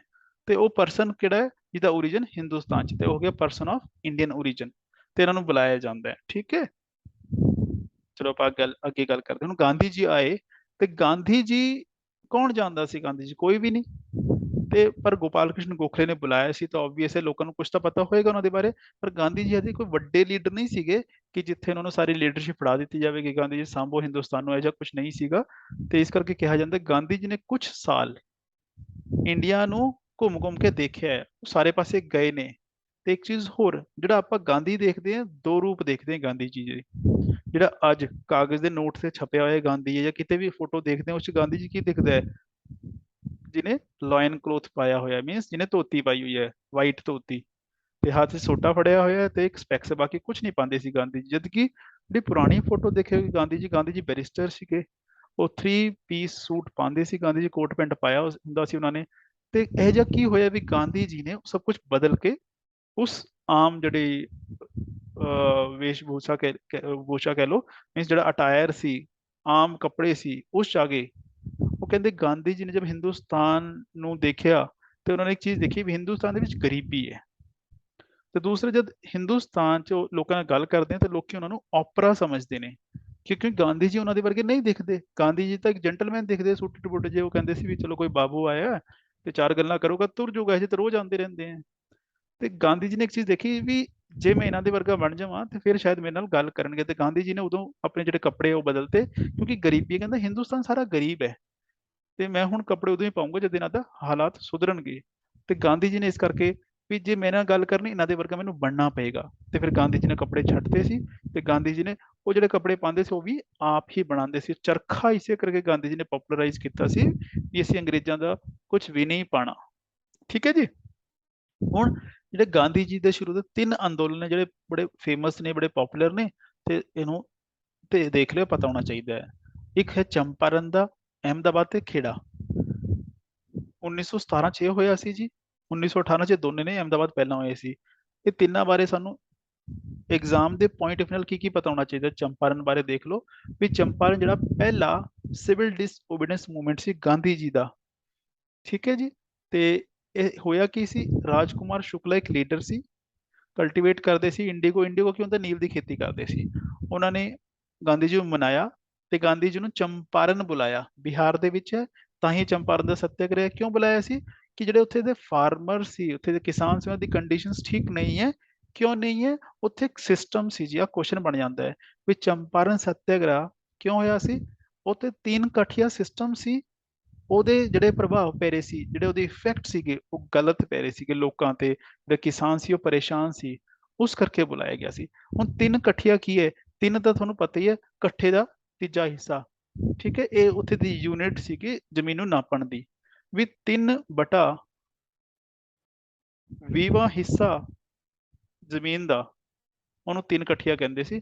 ਤੇ ਉੱਥੇ ਕੀ ਸੀਗਾ ਇਸ ਸਿਸਟਮ ਦੇ ਵਿੱਚ, ਵੀ ਜੋ ਕਿਸਾਨ ਹੈ ਉਹਨੂੰ ਇੰਨੇ ਹਿੱਸੇ ਤੇ ਜ਼ਮੀਨ ਦੇ ਨੀਲ ਦੀ ਖੇਤੀ ਕਰਨੀ ਪਏਗੀ, ਭਾਵੇਂ ਕਣਕ ਜਾਂ ਚੌਲ ਉਗੇ ਜਾਂ ਨਾ ਉਗੇ। ਤੇ ਉਹਦੇ ਨਾਲ ਕੀ ਸੀਗਾ, ਉਹਦੇ ਨਾਲ ਪ੍ਰੋਬਲਮ ਇਹ ਸੀਗੀ ਵੀ ਖਾਣ ਨੂੰ ਵੀ ਰੋਟੀ ਚਾਹੀਦੀ ਹੈ, ਵੀ ਖਾਣ ਨੂੰ ਉਗਾਈਏ ਜਾਂ ਨੀਲ ਉਗਾ ਕੇ ਦੇਈਏ। ਤੇ ਨੀਲ ਦੀ ਖੇਤੀ ਕਿਉਂ ਕਰਨੀ ਪੈਂਦੀ ਸੀ? ਕਿਉਂਕਿ ਉੱਥੇ ਜਿਹੜੇ ਅੰਗਰੇਜ਼ ਸੀਗੇ, ਉਹਨਾਂ ਦੀ ਫੈਕਟਰੀਆਂ ਸੀਗੀ, ਉਹ ਨੀਲ ਤੋਂ ਲੈ ਕੇ ਡਾਈ, ਉਹ ਨੀਲ ਜਿਹੜਾ ਹੁੰਦਾ ਹੈ ਕੱਪੜਿਆਂ ਲਾਉਣ ਵਾਲਾ, ਉਹ ਬਣਾਉਂਦੇ ਸੀ ਤੇ ਉਹਨੂੰ ਵੇਚਦੇ ਸੀ। ਤੇ ਇਸ ਕਰਕੇ ਉਹ ਦਬਾ ਕੇ ਰੱਖਦੇ ਸਾਰੇ ਨੂੰ, ਉਹਨਾਂ ਨੂੰ ਨੀਲ ਉਗਾ ਕੇ ਦਿਓ, ਨਾ ਕਿ ਕਣਕ ਚਾਹੀਦੀ ਹੈ। ਤੇ ਗਾਂਧੀ ਜੀ ਨੇ ਜਾ ਕੇ ਉੱਥੇ ਗੱਲ ਕੀਤੀ ਤੇ ਅਲਟੀਮੇਟਲੀ ਗਾਂਧੀ ਜੀ ਕੀ ਹੋਇਆ, ਇੱਕ ਵਾਰੀ ਤਾਂ ਉਹਨਾਂ ਨੂੰ ਫੜਿਆ ਸੀ ਪੁਲਿਸ ਨੇ, ਪਰ ਬਾਅਦ ਚ ਛੱਡ ਦਿੱਤਾ ਸੀ। ਤੇ ਉਸ ਤੋਂ ਬਾਅਦ ਗਾਂਧੀ ਜੀ ਕਾਮਯਾਬ ਹੋ ਗਏ ਉਸ ਸਿਸਟਮ ਨੂੰ ਖਤਮ ਕਰਾਂ ਚ, ਕਿਉਂਕਿ ਕਮੇਟੀ ਬਣਾਈ ਗਈ ਸੀ ਤੇ ਗਾਂਧੀ ਜੀ ਉਸ ਕਮੇਟੀ ਦਾ ਹਿੱਸਾ ਸੀ। ਤੇ ਉਸ ਕਮੇਟੀ ਨੇ ਰਿਕਮੈਂਡ ਕਰਤਾ ਵੀ ਸਿਸਟਮ ਠੀਕ ਨਹੀਂ ਹੈ, ਤੇ ਬਾਅਦ ਚ ਕੀ ਹੋਇਆ, ਸਰਕਾਰ ਵੀ ਮੰਨ ਗਈ ਵੀ ਠੀਕ, ਇਹਨੂੰ ਬੰਦ ਕਰ ਦਿਓ। ਪਰ ਕਹਿੰਦੇ ਆ ਕਿਉਂਕਿ ਉਸ ਤੋਂ ਬਾਅਦ ਜਿਹੜੀ ਡਾਈ ਹੈ, ਸਿੰਥੈਟਿਕ ਡਾਈ, ਉਹ ਆ ਗਈ ਸੀ ਮਾਰਕੀਟ ਦੇ ਵਿੱਚ, ਤੇ ਫਿਰ ਜਿਹੜੇ ਫੈਕਟਰੀ ਵਾਲੇ ਸੀ ਉਹ ਛੱਡ ਕੇ ਚਲੇ ਗਏ, ਸਾਨੂੰ ਉਹਨਾਂ ਨੂੰ ਵੀ ਲੋੜ ਨਹੀਂ ਸੀ ਫਿਰ ਇੰਡੀਗੋ ਦੀ। ਤੇ ਜਿਹੜੇ ਗਾਂਧੀ ਜੀ ਨੂੰ ਮਹਾਤਮਾ ਕਿਹਾ ਜਾਂਦਾ ਹੈ, ਮਹਾਤਮਾ ਗਾਂਧੀ ਜਾਂ ਬਾਪੂ ਜੀ ਕਿਹਾ ਜਾਂਦਾ ਹੈ, ਉਹ ਇਹ ਜਿਹੜੇ ਟਾਈਟਲ ਨੇ ਗਾਂਧੀ ਜੀ ਨੂੰ ਇੱਥੇ ਹੀ ਮਿਲੇ ਸੀ, ਚੰਪਾਰਨ ਦੇ ਵਿੱਚ। ਠੀਕ ਹੈ, ਕੁਐਸਚਨ ਬਣ ਜਾਂਦੇ ਆ। ਤਾਂ ਦੂਸਰਾ ਅੰਦੋਲਨ ਗਾਂਧੀ ਜੀ ਦਾ, ਉਹ ਹੈ ਅਹਿਮਦਾਬਾਦ ਦਾ। ਅਹਿਮਦਾਬਾਦ ਜਿਹੜੀ ਮਿੱਲ ਹੈ, ਕੱਪੜਾ ਮਿੱਲ ਸੀਗੀਆਂ, ਉੱਥੇ ਸਟ੍ਰਾਈਕ ਚੱਲ ਰਹੀ ਸੀ। ਤੇ ਉੱਥੇ ਗਾਂਧੀ ਜੀ ਨੇ ਮਦਦ ਕੀਤੀ। ਕਿਵੇਂ? ਗਾਂਧੀ ਜੀ ਨੇ ਉੱਥੇ ਪਹਿਲੀ ਹੰਗਰ ਸਟ੍ਰਾਈਕ ਕੀਤੀ ਹੈ, ਪਹਿਲੀ ਭੁੱਖ ਹੜਤਾਲ ਗਾਂਧੀ ਜੀ ਦੀ। ਮੁੱਦਾ ਕੀ ਸੀਗਾ? ਮੁੱਦਾ ਇਹ ਸੀਗਾ ਜੀ, ਜਿਹੜੇ ਕਰਮਚਾਰੀ ਸੀ ਉਹਨਾਂ ਨੂੰ ਬੋਨਸ ਦਿੱਤਾ ਜਾਂਦਾ ਸੀ, ਪਲੇਗ ਬੋਨਸ। ਬਿਮਾਰੀ ਫੈਲ ਗਈ ਸੀ। ਦੂਸਰਾ, ਉੱਥੇ ਵਰਲਡ ਵਾਰ ਹੋ ਕੇ ਹਟੀ ਸੀ, ਤੇ ਵਰਲਡ ਵਾਰ ਚ ਕੀ ਹੁੰਦਾ ਹੈ, ਮਹਿੰਗਾਈ ਹੋ ਜਾਂਦੀ ਹੈ, ਸਾਰੇ ਪਾਸੇ ਸਮਾਨ ਸਮੂਨ ਨਹੀਂ ਮਿਲਦਾ, ਤੇ ਜਿਹੜੇ ਵਰਕਰ ਸੀ ਉਹਨਾਂ ਨੂੰ ਬੋਨਸ ਦਿੱਤਾ ਜਾਂਦਾ ਸੀ, ਜਿਹੜਾ ਕਿ ਬੰਦ ਕਰ ਦਿੱਤਾ ਗਿਆ ਸੀ। ਹੁਣ ਵਰਕਰ ਬੋਨਸ ਮੰਗਦੇ ਸੀ, ਨਾਲੇ ਕਹਿੰਦੇ ਸਾਡੀ ਜਿਹੜੀ ਤਨਖਾਹ ਹੈ ਉਹ 35% ਵਧਾ ਦਿਓ। ਤੇ ਇਸ ਚੱਕਰ ਦੇ ਵਿੱਚ ਤੇ ਹੜਤਾਲ ਚੱਲ ਰਹੀ ਸੀ। ਗਾਂਧੀ ਜੀ ਗਏ, ਉਹ ਕਹਿੰਦੇ ਗਾਂਧੀ ਜਿਹੜੇ ਸੀਗੇ, ਜਿਹੜੇ ਮਿਲ ਵਰਕਰ ਸੀ ਤੇ ਮਿਲ ਮਾਲਕ, ਦੋਨਾਂ ਨੂੰ ਜਾਣਦੇ ਸੀਗੇ, ਤੇ ਗਾਂਧੀ ਜੀ ਨੇ ਇੱਕ ਤਰ੍ਹਾਂ ਦੀ ਮੀਡੀਏਸ਼ਨ ਕਰਾ ਕੇ ਉਹਨਾਂ ਦਾ ਮਸਲਾ ਸੋਲਵ ਕਰਾਤੇ। ਤੇ ਗਾਂਧੀ ਜੀ ਫਿਰ ਇੱਥੇ ਵੀ ਕੀ ਬਣ ਗਏ, ਇੱਥੇ ਵੀ ਹੀਰੋ ਬਣ ਗਏ ਜੀ। ਜਿਹੜਾ ਤੀਸਰਾ ਸੀਗਾ ਉਹ ਸੀਗਾ ਖੇੜਾ ਦਾ। 1918 ਦਾ ਹੀ ਹੈ, ਮਾਰਚ ਦਾ, ਫਰਵਰੀ ਦਾ ਸੀ, ਅਹਿਮਦਾਬਾਦ ਵਾਲਾ। ਹੁਣ ਖੇੜਾ ਕਿੱਥੇ ਹੈ? ਗੁਜਰਾਤ ਦੇ ਵਿੱਚ ਹੈ, ਅਹਿਮਦਾਬਾਦ ਵੀ ਗੁਜਰਾਤ 'ਚ, ਯਾਦ ਰੱਖਿਓ। ਇੱਥੇ ਹੋਇਆ ਕੀ ਸੀ, ਸੁੱਕਾ ਪੈ ਗਿਆ ਸੀ, ਪਾਣੀ ਨਹੀਂ ਸੀਗਾ, ਤੇ ਉਹਦੇ ਨਾਲ ਕੀ ਹੈ, ਜਿਹੜੀ ਫਸਲਾਂ ਉਗ ਨਹੀਂ ਪਾਈਆਂ, ਹੈ ਨਾ, ਫਸਲ ਬਰਬਾਦ ਹੋ ਗਈ ਜਾਂ ਫੇਲ ਹੋ ਗਈ। ਤੇ ਹੋਇਆ ਕੀ, ਜਦ ਐ ਹੋ ਜਾਏਗਾ, ਸੁੱਕਾ ਪੈ ਜਾਏਗਾ ਤੇ ਫਸਲ ਨਹੀਂ ਉਗੇਗੀ, ਤੇ ਕਿਸਾਨ ਲਗਾਨ ਕਿੱਥੋਂ ਦੇਗਾ? ਤੇ ਜਿਹੜੀ ਸਰਕਾਰ ਸੀ ਉਹ ਲਗਾਨ ਮੰਗ ਰਹੀ ਸੀ। ਗਾਂਧੀ ਜੀ ਨੇ ਉੱਥੇ, ਗਾਂਧੀ ਕੌਣ ਸੀ? ਵਕੀਲ, ਬੈਰਿਸਟਰ। ਉਹਨੇ ਉੱਥੇ ਦੇ ਲਾਅ ਪੜ੍ਹਿਆ ਤੇ ਦੇਖਿਆ ਵੀ ਲਾਅ ਇਹ ਕਹਿੰਦਾ ਹੈ ਵੀ ਜੇ ਫਸਲ ਜਿੰਨੀ ਹੋਣੀ ਚਾਹੀਦੀ ਹੈ, ਜੇ ਉਹਦਾ 25% ਨਹੀਂ ਉਗਦੀ, 25% ਹੀ ਰਹਿ ਜਾਂਦੀ ਹੈ ਉਹਦੀ ਪ੍ਰੋਡਿਊਸ, ਤਾਂ ਉਸ ਤੋਂ ਲਗਾਨ ਨਹੀਂ ਲਿਆ ਜਾਏਗਾ, ਮਾਫ ਕਰ ਦਿੱਤਾ ਜਾਏਗਾ। ਤੇ ਗਾਂਧੀ ਜੀ ਨੇ ਅੰਗਰੇਜ਼ਾਂ ਨਾਲ ਗੱਲ ਕੀਤੀ ਵੀ ਤੁਹਾਡਾ ਲਾਅ ਤਾਂ ਇਹ ਕਹਿੰਦਾ ਹੈ। ਤੇ ਫਿਰ ਉਹਨਾਂ ਕੋਲ ਵੀ ਫਿਰ ਚਾਰਾ ਨਹੀਂ ਸੀ, ਉਹਨਾਂ ਨੇ ਅਨਾਉਂਸ ਕਰਤਾ ਵੀ ਜਿਹੜਾ ਲਗਾਨ ਦਿੰਦਾ ਹੈ ਤਾਂ ਠੀਕ ਹੈ, ਨਹੀਂ ਦਿੰਦਾ ਤਾਂ ਕੋਈ ਗੱਲ ਨਹੀਂ, ਛੱਡ ਦਿਓ। ਤੇ ਫਿਰ ਕੀ ਹੋਇਆ, ਗਾਂਧੀ ਜੀ ਤੀਸਰੀ ਜਗ੍ਹਾ ਵੀ ਕਾਮਯਾਬ ਹੋ ਗਏ। ਤੇ ਇੱਥੇ ਜਿਹੜਾ ਲੀਡ ਕਰ ਰਿਹਾ ਸੀ ਬੰਦਾ, ਉਹ ਸੀ ਸਰਦਾਰ ਵੱਲਭ ਭਾਈ ਪਟੇਲ। ਹੁਣ ਵੱਲਭ ਭਾਈ ਪਟੇਲ ਨੂੰ ਅਸੀਂ ਸੁਣ ਰਹੇ ਹਾਂ ਪਹਿਲੀ ਵਾਰ ਵੀ, ਇੱਥੇ ਵੱਲਭ ਭਾਈ ਪਟੇਲ ਆ ਗਿਆ ਲੀਡ ਦੇ ਵਿੱਚ। ਠੀਕ ਹੈ ਜੀ। ਹੁਣ ਕੌਣ ਕਿੱਥੇ ਅਟੈਚ ਹੈ ਉਹ ਸਾਨੂੰ ਪਤਾ ਲੱਗ ਰਿਹਾ, ਇਹ ਚੀਜ਼ਾਂ ਧਿਆਨ ਰੱਖਣੀਆਂ ਵੀ ਖੇੜਾ ਚ ਕੌਣ ਸੀ, ਵੱਲਭ ਭਾਈ ਪਟੇਲ ਆ ਗਿਆ। ਠੀਕ ਹੈ, ਤੇ ਕਿਉਂ ਹੋਇਆ ਸੀ? ਇੱਥੇ ਡਰਾਟ ਆ ਗਿਆ ਸੀ, ਯਾਨੀ ਕਿ ਸੁੱਕਾ ਪੈ ਗਿਆ ਸੀ, ਫਸਲ ਬਰਬਾਦ ਹੋ ਗਈ ਸੀ। ਤੇ ਗਾਂਧੀ ਜੀ, ਪਹਿਲਾ ਚੰਪਾਰਨ, ਦੂਸਰਾ ਅਹਿਮਦਾਬਾਦ, ਤੀਸਰਾ ਖੇੜਾ, ਤੇ 3 ਜਿਹੜੇ ਸੱਤਿਆਗ੍ਰਹਿ ਹੋਏ, ਤਿੰਨੇ ਪੀਸਫੁਲ ਰਹੇ। ਤੇ ਤਿੰਨਾਂ ਚ ਗਵਰਨਮੈਂਟ ਨੇ ਕੀ ਕਰਾਤਾ, ਇਹ ਕਹਿ ਲਓ ਜਿਹੜੇ ਗਾਂਧੀ ਜੀ ਹੈ ਉਹ ਕਾਮਯਾਬ ਹੋ ਗਏ ਲੋਕਾਂ ਨੂੰ ਉਹਨਾਂ ਦੇ ਹੱਕ ਦਿਵਾਉਣ ਦੇ ਵਿੱਚ। ਕਹਿੰਦੇ ਇਸ ਤੋਂ ਬਾਅਦ ਗਾਂਧੀ ਜੀ ਕੀ ਬਣ ਗਏ, ਇੱਕ ਵੱਡੇ ਹੀਰੋ ਬਣ ਗਏ ਲੋਕਾਂ ਲਈ। ਉਹਨਾਂ ਦੀ ਜਿਹੜੀ ਕਹਿ ਲਓ ਕਹਿ ਲਓ ਉਹਨਾਂ ਦੀ ਜਿਹੜੀ ਪ੍ਰੇਜ਼ ਹੋਣੀ ਸ਼ੁਰੂ ਹੋ ਗਈ ਸਾਰੇ ਪਾਸੇ। ਉਹਨਾਂ ਦੀ ਜਿਹੜੀ ਤਾਰੀਫ ਹੋਣੀ ਸ਼ੁਰੂ ਹੋ ਗਈ ਹਰ ਪਾਸੇ, ਤੇ ਗਾਂਧੀ ਜੀ ਇੱਕ ਵੱਡੇ ਲੈਵਲ ਦੇ ਹੀਰੋ ਬਣ ਗਏ ਸਾਰਿਆਂ ਲਈ। ਉਸ ਟਾਈਮ ਕੀ ਹੋਇਆ ਸੀ, 1918 ਦੇ ਵਿੱਚ ਜੇ ਆਪਾਂ ਦੇਖੀਏ, 1914 ਤੋਂ ਲੈ ਕੇ 1918 ਤੱਕ ਕੀ ਹੋਇਆ ਸੀ, ਵਰਲਡ ਵਾਰ ਚੱਲੀ ਸੀ। ਵਰਲਡ ਵਾਰ ਚੱਲੀ, ਮਹਿੰਗਾਈ ਹੋਈ, ਤੇ ਨਾਲ ਹੀ ਕੀ ਹੋ ਰਿਹਾ ਸੀ, ਆਪਾਂ ਗੱਲ ਕੀਤੀ ਜਦ ਕੈਪੀਟਲ ਸ਼ਿਫਟ ਕੀਤੀ ਜਾ ਰਹੀ ਸੀ ਇੰਡੀਆ ਦੀ, ਉੱਥੇ ਗਵਰਨਰ ਦੇ ਉੱਪਰ ਬੰਬ ਸੁੱਟਿਆ ਗਿਆ ਸੀ। ਇਹ ਕਿਉਂ ਹੋਇਆ ਸੀ? ਕਿਉਂਕਿ ਜਿਹੜੇ ਐਕਸਟ੍ਰੀਮਿਸਟ ਸੀਗੇ ਜਦ ਉਹ ਜੇਲ੍ਹ 'ਚ ਚਲੇ ਗਏ ਸੀ, ਕੁਝ ਲੋਕ ਸੀਗੇ, ਜਿਹੜਾ ਯੂਥ ਸੀਗਾ, ਸਟੂਡੈਂਟ ਸੀਗਾ, ਆਮ ਨੌਜਵਾਨ ਸੀ, ਉਹ ਜੁੜ ਗਿਆ ਸੀ ਉਹਨਾਂ ਨਾਲ, ਤੇ ਉਹਨਾਂ ਨੂੰ ਇੱਕੋ ਤਰੀਕਾ ਆਉਂਦਾ ਸੀ, ਸੈਕਰੀਫਾਈਸ, ਬਲੀਦਾਨ ਦੇ ਦੇਣਾ ਹੈ, ਵੀ ਕੁਰਬਾਨ ਕਰ ਦੇਣਾ ਆਪਣੇ ਆਪ ਨੂੰ। ਉਹ ਲੜਾਈ ਕਰਦੇ ਸੀ, ਇਹਨੂੰ ਵਾਇਲੈਂਟ ਮੈਥਡ ਅਡਾਪਟ ਕਰਦੇ ਸੀ, ਉਹਨੂੰ ਮਾਰਤਾ, ਅੰਗਰੇਜ਼ ਨੂੰ ਮਾਰਤਾ, ਉਹਦੇ ਅਫਸਰ ਨੂੰ ਮਾਰਤਾ, ਇਹ ਕੁਝ ਕਰ ਰਹੇ ਸੀ। ਤੇ ਇੱਥੇ ਗਵਰਨਮੈਂਟ ਨੇ ਕੀ ਦੇਖਿਆ ਵੀ ਇਹ ਜਿਹੜੀ ਵਾਰਦਾਤ ਹੈ ਬਹੁਤ ਜ਼ਿਆਦਾ ਵੱਧ ਗਈ ਹੈ, ਸਾਨੂੰ ਕੁਝ ਕਰਨਾ ਪਏਗਾ। ਉਹਨਾਂ ਨੇ ਇੱਕ ਬੰਦਾ ਸੀ ਸਿਡਨੀ ਰੌਲਟ, ਉਹਨੂੰ ਕਿਹਾ ਵੀ ਤੁਸੀਂ ਦੱਸੋ ਕੀ ਕਰਨਾ ਚਾਹੀਦਾ ਹੈ। ਉਹਨਾਂ ਨੇ ਸਟੱਡੀ ਕੀਤਾ ਤੇ ਕੁਝ ਰਿਕਮੈਂਡੇਸ਼ਨ ਦਿੱਤੀਆਂ। ਉਹ ਕੀ ਦਿੱਤੀਆਂ? ਜੋ ਦਿੱਤਾ ਸੀ ਉਹਨੂੰ ਸਰਕਾਰ ਨੇ ਪਾਸ ਕਰਕੇ ਕਾਨੂੰਨ ਬਣਾਤਾ, ਉਹਨੂੰ ਕਹਿੰਦੇ ਰੌਲਟ ਐਕਟ, ਕਿਉਂਕਿ ਰੌਲਟ ਬੰਦੇ ਦਾ ਨਾਂ ਸੀ ਜਿਹਦੀ ਸੁਜੈਸ਼ਨ ਤੇ ਬਣਿਆ। ਤੇ ਉਹ ਕਾਨੂੰਨ ਕੀ ਕਹਿੰਦਾ ਸੀ, ਹੁਣ ਇੱਥੇ ਤੁਸੀਂ ਸਿਰਫ ਇਹ ਯਾਦ ਰੱਖਣਾ ਵੀ ਰੌਲਟ ਐਕਟ 'ਚ ਕੀ ਸੀਗਾ। ਰੌਲਟ ਐਕਟ ਕੀ ਸੀਗਾ, ਵੀ ਕਿਸੇ ਨੂੰ ਵੀ ਅਰੈਸਟ ਕਰ ਲਓ ਤੇ ਜੇਲ੍ਹ 'ਚ ਪਾ ਦਿਓ ਬਿਨਾਂ ਟਰਾਇਲ ਦੇ। ਕਿੰਨੇ ਟਾਈਮ ਲਈ? 2 ਸਾਲ ਲਈ ਤੁਸੀਂ ਜੇਲ੍ਹ 'ਚ ਪਾ ਸਕਦੇ ਹੋ, ਕਿਸੇ ਨੂੰ ਵੀ ਚੱਕੋ ਤੇ ਜੇਲ੍ਹ 'ਚ ਪਾ ਦਿਓ। ਕਿਉਂ ਪਾਇਆ? ਉਹ ਸਾਨੂੰ ਜੀ ਸ਼ੱਕ ਸੀਗਾ ਬਸ। ਤੇ ਇਹ ਕੁਐਸਚਨ ਬਣਦਾ ਹੈ ਵੀ ਇਹ ਜਿਹੜਾ ਕਾਨੂੰਨ ਸੀਗਾ, ਇਹਨੇ ਲੋਕਾਂ ਦਾ right of habeas corpus suspend ਕਰਤਾ ਸੀ। ਆ ਟਰਮ ਯਾਦ ਰੱਖ ਲਿਓ ਜੀ। ਇਹ ਅੱਜ ਦੀ ਡੇਟ 'ਚ ਕਿੱਥੇ ਯੂਜ਼ ਹੁੰਦੀ ਹੈ? ਇਹ ਅੱਜ ਦੀ ਡੇਟ ਜਿਹੜੀ ਰਿਟਾਂ ਪੈਂਦੀਆਂ ਨੇ ਨਾ ਹਾਈ ਕੋਰਟ ਦੇ ਵਿੱਚ, ਸੁਪਰੀਮ ਕੋਰਟ ਦੇ, ਉੱਥੇ ਇਸਤੇਮਾਲ ਹੁੰਦੀ ਹੈ ਟਰਮ। ਤੇ ਜਿਹੜਾ ਇੰਡੀਆ ਦਾ ਕਨਸਟੀਟਿਊਸ਼ਨ ਹੈ, ਸੰਵਿਧਾਨ ਹੈ, ਉਹਦੇ ਵਿੱਚ ਲਿਖੀ ਹੋਈ ਹੈ। ਇਹਦਾ ਮਤਲਬ ਕੀ ਹੈ? ਇਹਦਾ ਮਤਲਬ ਇਹ ਹੈ habeas corpus to produce the body, produce the body। ਹੁਣ ਟੂ ਪ੍ਰੋਡਿਊਸ ਦਾ ਬੋਡੀ ਮਤਲਬ ਕੀ ਹੈ? ਕਿਸੇ ਨੂੰ ਪੇਸ਼ ਕੀਤਾ ਜਾਏ। ਵੀ ਜਦ ਕਿਸੇ ਨੂੰ ਕੋਈ ਇਲੀਗਲੀ ਅਰੈਸਟ ਜਾਂ ਡਿਟੇਨ ਕਰ ਲਵੇ, ਹੈਨਾ, ਜਿਵੇਂ ਪੁਲਿਸ ਕਿਸੇ ਨੂੰ ਚੱਕ ਕੇ ਲੈ ਗਈ, FIR ਨਹੀਂ ਕੀਤੀ, ਤੇ ਬਾਅਦ ਚ ਪੁਲਿਸ ਕਹਿੰਦੀ ਸਾਡੇ ਕੋਲ ਨਹੀਂ ਹੈ, ਸਾਨੂੰ ਪਤਾ ਹੀ ਨਹੀਂ ਹੈਗਾ, ਹੈਨਾ, ਉਹ ਕੀ ਹੈ? ਬਿਨਾਂ FIR, ਬਿਨਾਂ ਕੇਸ ਤੋਂ, ਬਿਨਾਂ ਗੱਲੋਂ ਚੱਕ ਕੇ ਲੈ ਜਾਵੇ, ਫਿਰ ਕੀ ਕਰਨਾ ਚਾਹੀਦਾ ਹੈ? ਸੁਪਰੀਮ ਕੋਰਟ ਦਾ ਜਾਂ ਹਾਈ ਕੋਰਟ ਜਾ ਕੇ ਬੰਦਾ ਕੀ ਕਰ ਸਕਦਾ ਹੈ? ਇਹ ਵਾਲੀ ਰਿਟ ਪਾ ਸਕਦਾ ਹੈ, ਉਹਨੂੰ ਕਹਿੰਦੇ ਹੈਬੀਅਸ ਕਾਰਪਸ ਦੀ ਰਿਟ।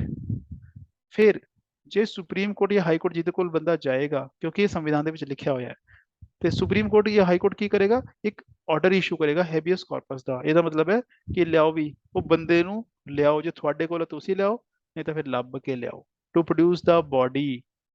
ਇਹ ਚੀਜ਼ ਹੈ। ਤੇ ਇੱਥੇ ਇਹ ਅਧਿਕਾਰ ਖਤਮ ਕਰਾਤਾ ਵੀ ਫਿਰ ਤੁਸੀਂ ਕੋਰਟ ਜਾ ਕੇ ਵੀ ਨਹੀਂ ਕਹਿ ਸਕਦੇ ਵੀ ਬੰਦਾ ਕਿੱਥੇ, ਸਾਡਾ ਦਿਓ, ਸਾਰੇ ਅਧਿਕਾਰ ਖਤਮ ਹੋ ਗਏ। ਇਸ ਕਰਕੇ ਇਹਨੂੰ ਕ੍ਰਿਟਿਸਾਈਜ਼ ਕੀਤਾ ਗਿਆ ਸੀ। ਰਾਈਟ ਜੀ? ਡਾਊਟ ਕਿਸੇ ਨੂੰ? No sir. ਆਲ ਰਾਈਟ, ਚਲੋ ਠੀਕ ਹੈ। ਤੇ ਆ ਜਿਹੜਾ ਸੀਗਾ, ਇਹਦੇ ਕਰਕੇ ਕੀ ਹੋਇਆ? ਰੌਲਟ ਸੱਤਿਆਗ੍ਰਹਿ ਕੀਤਾ ਗਿਆ ਸੀ, ਕਿਉਂਕਿ ਗਾਂਧੀ ਜੀ ਤਰੀਕਾ ਕੀ ਹੈ? ਸੱਤਿਆਗ੍ਰਹਿ ਦਾ। ਪੂਰੇ ਦੇਸ਼ ਦੇ ਵਿੱਚ ਕੰਟਰੀ ਵਾਈਡ ਇੱਕ ਹੜਤਾਲ ਕੀਤੀ ਗਈ, ਐਜੀਟੇਸ਼ਨ ਕੀਤੀ ਗਈ। ਤੇ ਇਹ ਕੀ ਸੀਗਾ? ਬੇਸਿਕਲੀ ਇਹ ਸ਼ੁਰੂਆਤ ਹੋ ਰਹੀ ਹੈ, ਅਸੀਂ ਜਾ ਰਹੇ ਹਾਂ ਨਾਨ ਕੋਆਪਰੇਸ਼ਨ ਮੂਵਮੈਂਟ ਵੱਲ। ਤੇ ਜਿਹੜੀ ਸਟ੍ਰਾਈਕ ਚੱਲ ਰਹੀ ਸੀ ਤੇ ਪ੍ਰੋਟੈਸਟ ਹੋ ਰਹੀ ਸੀ, ਤੇ 2 ਬੰਦੇ ਅਰੈਸਟ ਕੀਤੇ ਪੁਲਿਸ ਨੇ, ਉਹਨਾਂ ਦੇ ਨਾਮ ਯਾਦ ਰੱਖਿਓ। ਇੱਕ ਤਾਂ ਸੀ ਡਾਕਟਰ ਸੱਤਿਆਪਾਲ, ਦੂਸਰੇ ਸੈਫੂਦੀਨ ਕਿਚਲੂ। ਠੀਕ ਹੈ ਜੀ। ਉਹਨਾਂ ਅਰੈਸਟ ਕਰਕੇ ਲੈ ਗਏ ਪੁਲਿਸ ਵਾਲੇ, ਕਿਤੇ ਲੈ ਗਏ, ਪਤਾ ਨਹੀਂ ਕਿੱਥੇ ਲੈ ਗਏ, ਜਾਂ ਅਨਨੋਨ ਪਲੇਸ ਤੇ ਲੈ ਗਏ। ਤੇ ਇਸ ਕਰਕੇ ਜਲਿਆਂਵਾਲਾ ਬਾਗ ਜਿਹੜਾ ਹੱਤਿਆ ਕਾਂਡ ਹੈ, ਉਹ ਇਸੇ ਕਰਕੇ ਕਹਿੰਦੇ ਹੋਇਆ ਸੀ ਵੀ ਇਹ ਜਿਹੜੇ ਬੰਦੇ ਅਰੈਸਟ ਹੋਏ, 2 ਲੀਡਰ ਅਰੈਸਟ ਹੋਏ ਸੀ, ਤੇ ਲੋਕੀ ਇਕੱਠੇ ਹੋਏ ਸੀ। ਇੱਕ ਤਾਂ ਵਿਸਾਖੀ ਸੀ, ਤੇ ਦੂਸਰਾ ਬਾਗ 'ਚ ਉਸ ਕਰਕੇ ਵੀ, ਤੇ ਦੂਸਰਾ ਇਸ ਕਰਕੇ ਵੀ ਇਹ ਅਰੈਸਟ ਹੋ ਗਏ। ਉਹਦੇ ਲਈ ਗੱਲਬਾਤ ਕਰਨੀ ਸੀ, ਡਿਸਕਸ ਕਰਨੀ ਸੀ, ਤੇ ਪ੍ਰੋਟੈਸਟ ਕਰਨਾ ਸੀ, ਉਹਦੇ ਲਈ ਇਕੱਠੇ ਹੋਏ ਸੀਗੇ। ਉਹਨਾਂ ਨੂੰ ਨਹੀਂ ਪਤਾ ਸੀ ਕਿ ਜਿਹੜਾ ਜਨਰਲ ਡਾਇਰ ਸੀਗਾ, ਉਹਨੇ ਕੀ ਕੀਤਾ ਹੋਇਆ ਸੀ, ਸਰਕਾਰ ਨੇ ਉੱਥੇ ਮਾਰਸ਼ਲ ਲਾਅ ਲਗਾਤਾ। ਮਾਰਸ਼ਲ ਲਾਅ ਕੀ ਹੁੰਦਾ ਜੀ? ਮਿਲਟਰੀ ਦਾ ਰੂਲ, ਪੁਲਿਸ ਰੂਲ ਲੱਗਿਆ ਹੋਇਆ ਹੈ ਵੀ ਜੋ ਮਿਲਟਰੀ ਕਹੇਗੀ ਹੁਣ ਉਹ ਹੋਏਗਾ, ਬਾਕੀ ਕੋਈ ਕਾਨੂੰਨ ਨਹੀਂ ਚੱਲੇਗਾ ਅੱਜ ਦੀ ਡੇਟ 'ਚ। ਤੇ ਲੋਕਾਂ ਨੂੰ ਨਹੀਂ ਪਤਾ। ਉਸ 'ਚ ਇਹ ਹੁੰਦਾ ਵੀ ਧਾਰਾ 144 ਲੱਗੀ ਹੈ, ਤੇ ਉਸ 'ਚ 2 ਤੋਂ ਵੱਧ ਬੰਦੇ ਨਹੀਂ ਇਕੱਠੇ ਹੋ ਸਕਦੇ। ਤੇ ਜਨਰਲ ਡਾਇਰ ਆਇਆ ਉੱਥੇ, ਬਾਕੀ ਨੂੰ ਪਤਾ ਹੀ ਹੋਇਆ ਕਿ ਉਹਨੇ ਸ਼ੂਟ ਆਊਟ ਦਾ ਆਰਡਰ ਦਿੱਤਾ, ਤੇ ਬਹੁਤ ਸਾਰੇ ਬੰਦੇ ਮਰ ਗਏ ਸੀ। ਤੇ ਅੱਜ ਵੀ ਉੱਥੇ ਬਹੁਤ ਕੁਝ ਮਿਲਦਾ ਹੈ, ਉਹਦੇ ਨਿਸ਼ਾਨ ਮਿਲਦੇ ਨੇ ਗੋਲੀਆਂ ਦੇ, ਕਹਿੰਦੇ ਹੈਗੇ ਉੱਥੇ, ਹੈ ਨਾ। ਇਹ ਸਾਰਿਆਂ ਨੂੰ ਪਤਾ ਹੀ ਹੋਏਗਾ ਜਲਿਆਂਵਾਲਾ ਬਾਗ ਮੈਸੇਕਰ। ਤਰੀਕ ਯਾਦ ਰੱਖਿਓ, 13 ਅਪ੍ਰੈਲ 1919, ਤੇ ਬੰਦਾ ਕਿਹੜਾ ਸੀ? ਜਨਰਲ ਓਡਾਇਰ। ਤੇ ਦੋ ਬੰਦੇ ਜਿਹੜੇ ਅਰੈਸਟ ਹੋਏ ਸੀ, ਡਾਕਟਰ ਸਤਿਆਪਾਲ ਤੇ ਸੈਫੂਦੀਨ ਕਿਚਲੂ। ਇਹ ਨਾਮ ਯਾਦ ਰੱਖਣੇ ਤੁਸੀਂ ਜੀ, ਠੀਕ ਹੈ। ਤੇ ਇਸ ਦੇ ਪ੍ਰੋਟੈਸਟ 'ਚ ਵੀ ਜਿਹੜੇ ਉਦੋਂ ਦੇ ਇੰਟੈਲੈਕਚੁਅਲ ਸੀ, ਕੁਝ ਸਿਆਣੇ ਬੰਦੇ ਸੀ ਜਿਨ੍ਹਾਂ ਨੂੰ ਅੰਗਰੇਜ਼ ਮਾਣ ਦਿੰਦੇ ਸੀ, ਤੇ ਉਹਨਾਂ ਨੂੰ ਬਹੁਤ ਬੁਰਾ ਲੱਗਿਆ ਤੇ ਉਹਨਾਂ ਨੇ ਆ ਕੇ ਕੀ ਕੀਤਾ, ਪ੍ਰੋਟੈਸਟ ਦੇ ਵਿੱਚ ਆਪਣੇ ਜਿਹੜੇ ਇਨਾਮ ਮਿਲੇ ਸੀ ਉਹਨਾਂ ਨੂੰ ਉਹ ਵਾਪਸ ਦਿੱਤੇ। ਰਵਿੰਦਰਨਾਥ ਟੈਗੋਰ ਨੂੰ ਨਾਈਟਹੁੱਡ ਦਿੱਤੀ ਸੀ ਅੰਗਰੇਜ਼ਾਂ ਨੇ, ਉਹ ਵਾਪਸ ਦਿੱਤੇ। ਨਾਈਟਹੁੱਡ ਕੀ ਹੁੰਦਾ ਹੈ? ਆ ਟਾਈਟਲ ਹੁੰਦਾ ਜੀ, ਫਿਰ ਬੰਦੇ ਆਪਣੇ ਨਾਮ ਦੇ ਕੇ ਸਰ ਲਗਾਉਂਦਾ ਹੈ। ਆਪਾਂ ਸੁਣਿਆ ਸੀ ਸਰ ਸੈਯਦ ਅਹਿਮਦ ਖਾਨ। ਉਹ ਸਰ ਕਿਉਂ ਕਿਹਾ? ਉਹ ਕੋਈ ਟੀਚਰ ਥੋੜੀ ਸੀਗਾ, ਉਹ ਅੰਗਰੇਜ਼ਾਂ ਨੇ ਨਾਈਟਹੁੱਡ ਦਿੱਤੀ ਸੀ ਉਹਨੂੰ, ਜਿਹਨੂੰ ਨਾਈਟਹੁੱਡ ਮਿਲਦੀ ਹੈ ਉਹਦੇ ਨਾਮ ਦੇ ਕੇ ਸਰ ਲੱਗ ਜਾਂਦਾ ਹੈ, ਠੀਕ ਹੈ ਜੀ। ਇੱਕ ਸੀਗਾ ਸ਼ੰਕਰਨ ਨਾਇਰ, ਇਹ ਵੀ ਸਰ ਹੈ, ਸਰ ਸ਼ੰਕਰਨ ਨਾਇਰ। ਇਹ ਜਿਹੜਾ ਗਵਰਨਰ ਸੀ ਉਹਨੂੰ ਵਾਇਸਰੋਏ ਵੀ ਕਹਿੰਦੇ ਸੀ, ਉਹਦੀ ਜਿਹੜੀ ਕਾਉਂਸਲ ਸੀ, ਮੀਨਸ ਜਿਹੜੀ ਚਲਾਉਂਦੀ ਸੀ ਸਾਰੇ ਇੰਡੀਆ ਨੂੰ, ਉਹਦਾ ਮੈਂਬਰ ਸੀ ਉਹ। ਉਹਨੇ ਵੀ ਉੱਥੇ ਰਿਜ਼ਾਈਨ ਕਰਤਾ ਸੀ। ਤੇ ਸਰਕਾਰ ਨੇ ਕੀ ਕੀਤਾ, ਕਹਿੰਦੇ ਚਲੋ ਕੋਈ ਗੱਲ ਨਹੀਂ, ਅਸੀਂ ਕੀ ਕਰਦੇ, ਅਸੀਂ ਇਨਕੁਆਇਰੀ ਕਮਿਸ਼ਨ ਬਿਠਾਉਂਦੇ ਹਾਂ। ਆ ਕੁਐਸਚਨ ਬਣ ਗਿਆ ਕਿ ਸਰਕਾਰ ਨੇ ਜਿਹੜਾ ਜਲਿਆਂਵਾਲਾ ਬਾਗ ਮੈਸੇਕਰ ਤੇ ਇਨਕੁਆਇਰੀ ਕਮਿਸ਼ਨ ਬਿਠਾਈ ਸੀ, ਉਹਦਾ ਨਾਮ ਕੀ ਸੀ? ਹੰਟਰ ਕਮਿਸ਼ਨ, ਠੀਕ ਹੈ ਜੀ। ਤੇ ਉਹ ਕਹਿੰਦੇ ਫਿਰ ਸਰਦਾਰ ਊਧਮ ਸਿੰਘ ਸੀਗਾ ਪੰਜਾਬ ਦਾ, ਸਾਰਿਆਂ ਨੂੰ ਪਤਾ ਹੀ ਹੋਣਾ। ਤੇ ਉਹਨਾਂ ਨੇ ਕੀ ਕੀਤਾ, ਉਹਨੇ ਉੱਥੇ ਜਾ ਕੇ ਉਹਨਾਂ ਨੇ ਕਿਸੇ ਹੋਰ ਨੂੰ ਮਾਰੇ ਸੀ, ਵੈਸੇ ਜਨਰਲ ਓਡਾਇਰ। ਓਡਾਇਰ ਨੂੰ ਮਾਰਿਆ ਜਦੋਂ ਲੰਡਨ ਦੇ ਵਿੱਚ ਇੱਕ ਮੀਟਿੰਗ 'ਚ ਗਏ ਸੀ, ਉੱਥੇ ਸਪੀਚ ਦੇ ਰਹੇ ਸੀ, ਉਹਨਾਂ ਨੂੰ ਮਾਰਤਾ ਸੀ ਉਹਨਾਂ ਨੇ। ਉਹ ਮੂਵੀ ਬਣੀ ਊਧਮ ਸਿੰਘ, ਮੇਰੇ ਖਿਆਲ ਜੇ ਤੁਹਾਨੂੰ ਪਤਾ ਹੋਏਗਾ ਤਾਂ, ਹੈ ਨਾ। ਕਦੋਂ ਮਾਰਿਆ? 13 ਮਾਰਚ 1940 ਚ ਮਾਰਿਆ ਸੀ, ਇਹ ਯਾਦ ਰੱਖਿਓ। ਦੂਸਰਾ ਕੀ ਸੀਗਾ?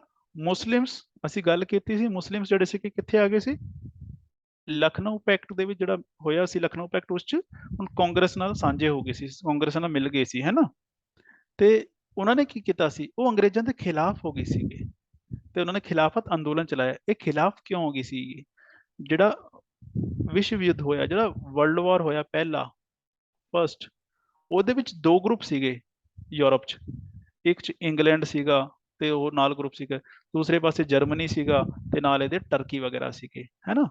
ਹੁਣ ਜਿਹੜਾ ਟਰਕੀ ਸੀਗਾ, ਮੈਂ ਤੁਹਾਨੂੰ ਦੱਸਿਆ ਸੀ ਇਹ ਕੌਣ ਸੀ। ਇੱਥੇ ਜਿਹੜਾ ਖਲੀਫਾ ਸੀ ਉਹ ਮੁਸਲਿਮਸ ਦਾ ਲੀਡਰ ਹੁੰਦਾ ਸੀ, ਜਿਵੇਂ ਅੱਜ ਪੋਪ ਹੈ ਕ੍ਰਿਸਚੀਅਨਸ ਦਾ, ਰਿਲੀਜੀਅਸ ਲੀਡਰ ਸੀਗਾ, ਪੋਲੀਟੀਕਲ ਨਹੀਂ ਸੀਗਾ। ਹੁਣ ਉਹਨੂੰ ਗੱਦੀ ਤੋਂ ਹਟਾ ਕੇ ਸਾਈਡ ਤੇ ਰੱਖਤਾ। ਇਹ ਮੁਸਲਿਮਸ ਨੂੰ ਚੰਗਾ ਨਹੀਂ ਲੱਗਿਆ ਤੇ ਇਸ ਕਰਕੇ ਉਹ ਜਿਹੜੇ ਅੰਗਰੇਜ਼ਾਂ ਦੀ ਸਪੋਰਟ ਕਰ ਰਹੇ ਸੀ, ਉਹਨਾਂ ਦੀ ਸਪੋਰਟ ਛੱਡਤੀ ਉਹਨਾਂ ਨੇ ਤੇ ਕਾਂਗਰਸ ਨਾਲ ਆ ਗਏ।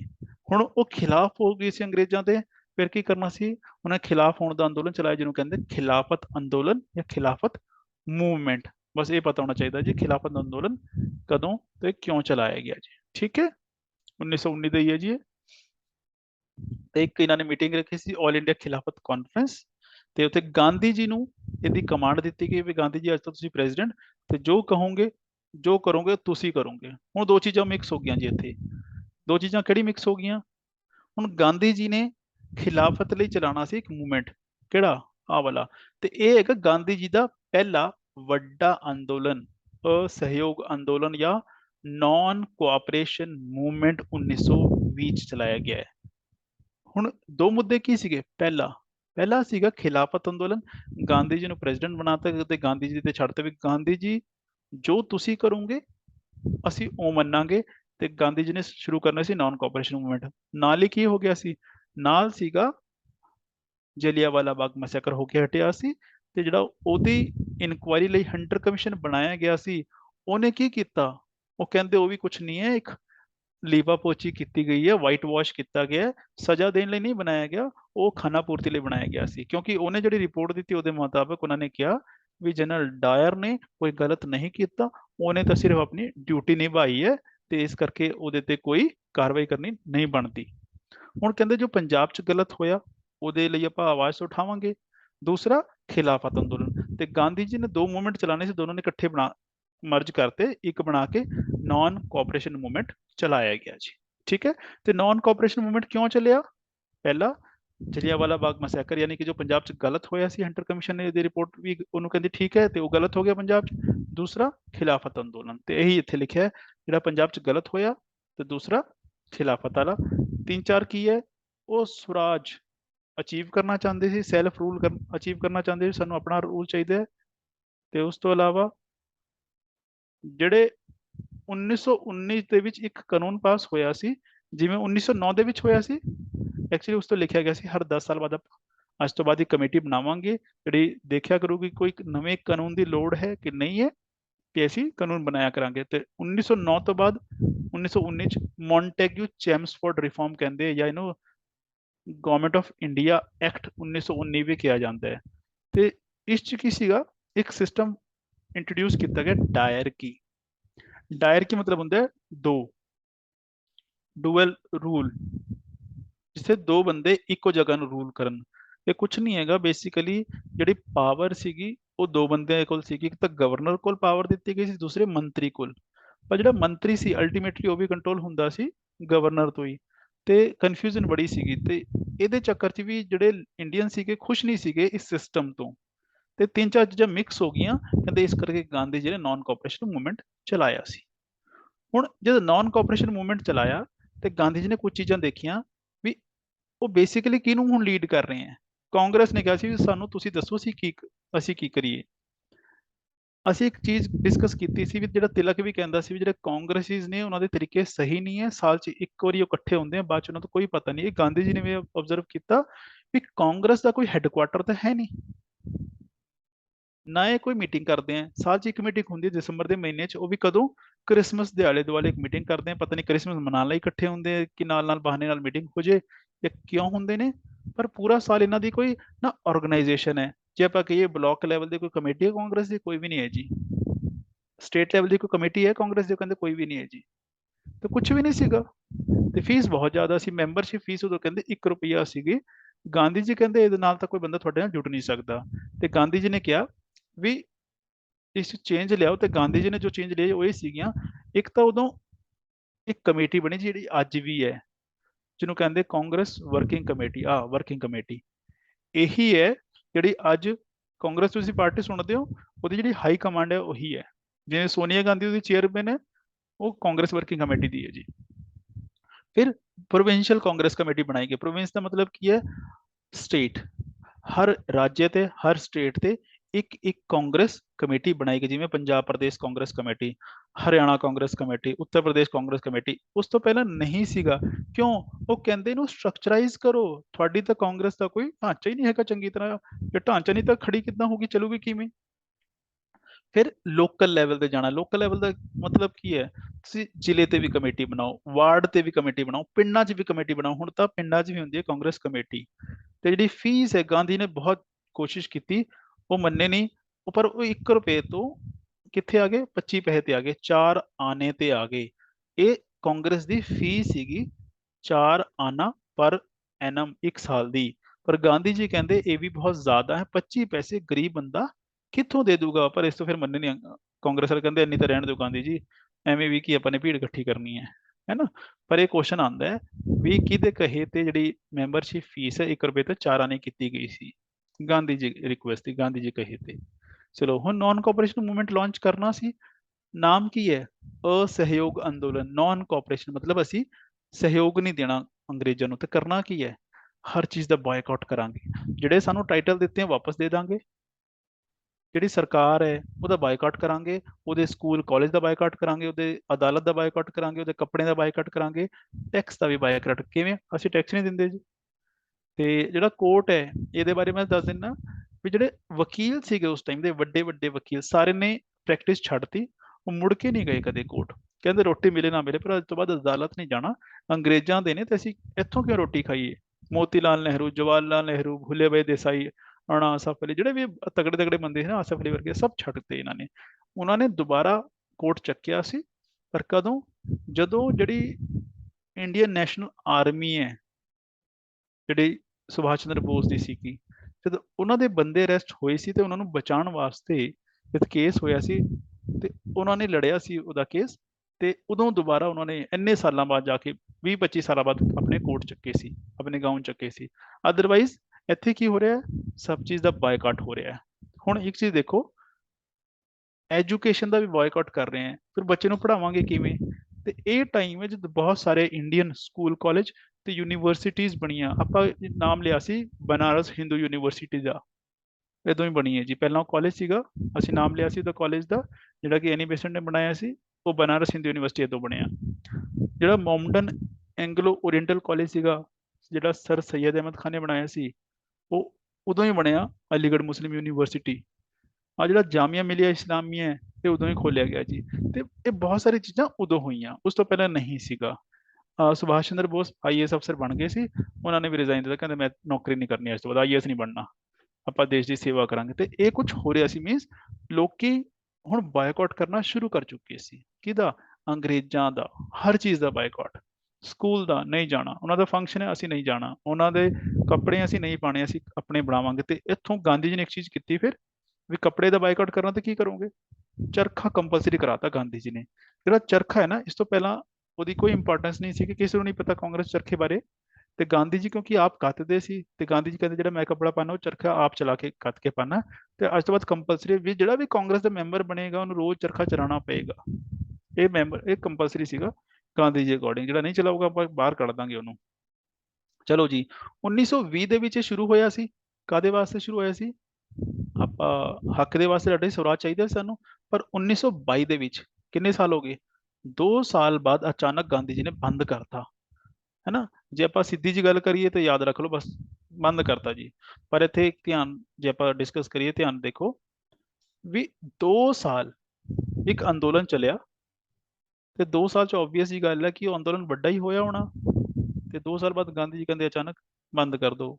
ਤੇ ਇਸ ਕਰਕੇ ਬਹੁਤ ਸਾਰੇ ਲੀਡਰ ਜਿਹੜੇ ਸੀਗੇ, ਖਾਸ ਕਰ ਜਿਹੜਾ ਯੂਥ ਸੀਗਾ, ਨੌਜਵਾਨ ਤਬਕਾ ਸੀ, ਉਹ ਨਾਰਾਜ਼ ਹੋ ਗਿਆ। ਜਿਵੇਂ ਸੁਭਾਸ਼ ਚੰਦਰ ਬੋਸ, ਉਹ ਕਹਿੰਦੇ ਗਾਂਧੀ ਜੀ 2 ਸਾਲ ਹੋ ਗਏ ਸੀ, ਮਸਾ ਬੰਦੇ ਮਨਾਏ ਸੀਗੇ, ਹੁਣ ਬੰਦੇ ਮੰਨ ਵੀ ਗਏ ਤੇ ਸਾਰੇ ਆ ਗਏ, ਤੇ ਸਾਰੇ ਅੰਦੋਲਨ ਸਾਡਾ ਸਾਥ ਦੇ ਰਹੇ ਆ, ਜੇ ਸਾਰੇ ਤਿਆਰ ਹੋ ਗਏ ਲੜਨ ਨੂੰ, ਹੁਣ ਤੁਸੀਂ 2 ਸਾਲ ਬਾਅਦ ਕਹਿ ਰਹੇ ਹੋ ਸੀ ਨਹੀਂ ਲੜਨਾ, ਅੰਦੋਲਨ ਬੰਦ ਕਰ ਦਿਓ। ਗਾਂਧੀ ਕਹਿੰਦਾ ਮੇਰਾ ਤਾਂ ਆਹੀ ਤਰੀਕਾ, ਤੁਸੀਂ ਮੰਨਣਾ ਮੰਨੋ, ਨਹੀਂ ਤਾਂ ਦੇਖ ਲਓ ਭਾਈ, ਮੈਂ ਤਾਂ ਨਹੀਂ ਚਾਹੁੰਦਾ। ਇਹ ਤਾਂ ਏਦਾਂ ਹੋ ਗਿਆ ਵੀ ਆਪਾਂ ਪੇਪਰ ਦੀ ਤਿਆਰੀ ਕਰੀਏ ਦੱਬ ਕੇ, ਤੇ ਜਦ ਪੇਪਰ ਦਾ ਟਾਈਮ ਆ ਜਾਏ, ਅਸੀਂ ਪੂਰੀ ਤਿਆਰੀ ਸਾਨੂੰ ਲੱਗੇ ਹੋ ਗਈ ਹੈ ਸਾਲ ਬਾਅਦ, ਤੇ ਕੋਈ ਆ ਕੇ ਕਹਦੇ ਨਹੀਂ ਜੀ ਆਪਾਂ ਪੇਪਰ ਨਹੀਂ ਦੇਣਾ, ਹੈ ਨਾ, ਤੇ ਕਿੰਨਾ ਗੁੱਸਾ ਚੜਦਾ ਹੈ। ਕੁਛ ਏਦਾਂ ਹੀ ਸੀਗਾ। ਚਲੋ ਜੋ ਵੀ ਹੈ, ਪਰ ਆਪਾਂ ਜ਼ਿਆਦਾ ਡਿਸਕਸ ਨਹੀਂ ਕਰਾਂਗੇ, ਆਪਾਂ ਸਿਰਫ ਇਸ ਪੇਪਰ ਵਾਸਤੇ ਡਿਸਕਸ ਕਰਾਂਗੇ, ਕਿਉਂਕਿ ਪੀਸੀਐਸ ਵਾਸਤੇ ਇੱਥੇ ਬਹੁਤ ਲੰਬੀ ਡਿਸਕਸ਼ਨ ਚੱਲਦੀ ਹੈ। ਇੱਥੇ ਯਾਦ ਰੱਖੋ ਕਿ ਹੋਇਆ ਕੀ ਸੀ। ਚੌਰੀ ਚੌਰਾ ਇੱਕ ਪਿੰਡ ਹੈ ਜੀ, ਕਿੱਥੇ ਹੈ? ਕੁਐਸਚਨ ਆਉਂਦਾ ਹੈ। ਯੂਪੀ ਜਿਹੜਾ ਈਸਟਰਨ ਪਾਰਟ ਹੈ ਬਿਹਾਰ ਦੇ ਕੋਲ, ਯਾਨੀ ਕਿ ਪੂਰਬੀ ਉੱਤਰ ਪ੍ਰਦੇਸ਼, ਉੱਥੇ ਇੱਕ ਡਿਸਟ੍ਰਿਕਟ ਹੈ ਗੋਰਖਪੁਰ, ਉਹਦੇ ਵਿੱਚ ਇੱਕ ਪਿੰਡ ਹੈ ਚੌਰੀ ਚੌਰਾ। ਠੀਕ ਹੈ ਜੀ। ਚੌਰੀ ਚੌਰਾ ਦੇ ਵਿੱਚ ਇੱਕ ਘਟਨਾ ਹੋਈ ਕਿ ਉੱਥੇ ਜਿਹੜੇ ਪ੍ਰੋਟੈਸਟ ਚੱਲ ਰਹੇ ਸੀ, ਨਾਰੇ ਚੱਲ ਰਹੇ ਸੀ, ਕਿਸੇ ਨੇ ਕੁਝ ਮਾਰਤਾ ਪੁਲਿਸ ਵਾਲੇ ਨੇ, ਤੇ ਲੋਕੀ ਫਿਰ ਕੀ ਹੋਏ, ਲੋਕੀ ਇਕੱਠੇ ਹੋ ਗਏ, ਉਹਨਾਂ ਨੇ ਪੁਲਿਸ ਵਾਲੇ ਨੂੰ ਮਾਰਨਾ ਸ਼ੁਰੂ ਕਰਤਾ। ਪੁਲਿਸ ਵਾਲੇ ਚਲੇ ਗਏ ਕਿੱਥੇ? ਥਾਣੇ ਦੇ ਵਿੱਚ ਵੜ ਗਏ, ਉਹਨਾਂ ਨੇ ਅੰਦਰੋਂ ਕੁੰਡਾ ਲਾ ਲਿਆ। ਜਦੋਂ ਬਾਹਰ ਨੇ ਲੋਕਾਂ ਨੇ ਕੀਤਾ, ਅੰਦਰ ਹੀ ਅੱਗ ਲਾਤੀ ਉਹਨਾਂ ਨੇ, ਤੇ ਪੁਲਿਸ ਵਾਲੇ ਮਰ ਗਏ ਉੱਥੇ, ਜਿੰਦਾ ਜਲਾਤਾ ਉਹਨਾਂ ਨੂੰ, ਹੈ ਨਾ। ਤੇ ਗਾਂਧੀ ਜੀ ਦਾ ਸਿਰਫ ਇਹ ਸੀਗਾ, ਗਾਂਧੀ ਜੀ ਨੇ ਕਿਹਾ ਕਿ ਮੇਰੇ ਜਿਹੜੇ ਉਸੂਲ ਨੇ, ਮੇਰੇ ਜਿਹੜੇ ਸਿਧਾਂਤ ਨੇ, ਮੇਰੇ ਜਿਹੜੇ ਪ੍ਰਿੰਸੀਪਲ ਨੇ, ਪਹਿਲਾ ਪ੍ਰਿੰਸੀਪਲ ਕੀ ਹੈ? ਨॉन ਵਾਇਲੈਂਸ, ਹਿੰਸਾ ਨਹੀਂ ਹੋਣੀ ਚਾਹੀਦੀ। ਤੇ ਇਹਦਾ ਮਤਲਬ ਇੱਥੇ ਹਿੰਸਾ ਹੋਈ ਹੈ, ਇਹਦਾ ਮਤਲਬ ਸਿੱਧਾ ਜਿਹਾ ਕਿ ਤੁਸੀਂ ਮੇਰੇ ਸਿਧਾਂਤਾਂ ਨੂੰ ਹਜੇ ਤੱਕ, ਮੇਰੇ ਤੌਰ ਤਰੀਕੇ ਨੂੰ ਸਮਝਿਆ ਹੀ ਨਹੀਂ। ਤੇ ਜੇ ਮੇਰੇ ਤਰੀਕੇ ਨਹੀਂ ਸਮਝੋਗੇ, ਮੇਰੇ ਤਰੀਕੇ ਨਹੀਂ ਮੰਨੋਗੇ, ਤਾਂ ਮੈਂ ਲੀਡਰਿੰਗ ਨਹੀਂ ਕਰਨੀ, ਮੈਂ ਨਹੀਂ ਚਲਾਣਾ, ਬਸ। ਤੇ ਜਿਹੜਾ ਗਾਂਧੀ ਜੀ ਦੇ ਏਜ ਦੇ ਸੀਗੇ, ਜੇ ਵੱਡੇ ਵੱਡੇ ਲੀਡਰ ਸੀਗੇ, ਉਹ ਤਾਂ ਸਾਰੇ ਮੰਨ ਗਏ, ਠੀਕ ਹੈ ਵੀ ਗਾਂਧੀ ਜੀ ਕਹਿ ਰਹੇ ਤਾਂ ਕੁਝ ਸੋਚ ਕੇ ਕਹਿ ਰਹੇ ਆ। ਪਰ ਜਿਹੜੇ ਯੂਥ ਸੀਗੇ ਉਹ ਨਾਰਾਜ਼ ਹੋ ਗਏ, ਪਰ ਗਾਂਧੀ ਜੀ ਅੜ ਗਏ, ਕਹਿੰਦੇ ਮੈਂ ਬੰਦ ਕਰਤਾ ਤੇ ਬੰਦ ਕਰਤਾ। ਤੇ ਬਸ ਹੁਣ ਤੁਸੀਂ ਵੀ ਯਾਦ ਰੱਖੋ, ਨਾਨ ਕੋਆਪਰੇਸ਼ਨ ਮੂਵਮੈਂਟ 1920 ਚ ਸ਼ੁਰੂ ਹੋਏ ਸੀ। ਕਿਉਂ ਹੋਏ ਸੀ ਤੁਹਾਨੂੰ ਪਤਾ ਲੱਗ ਗਿਆ। ਤੇ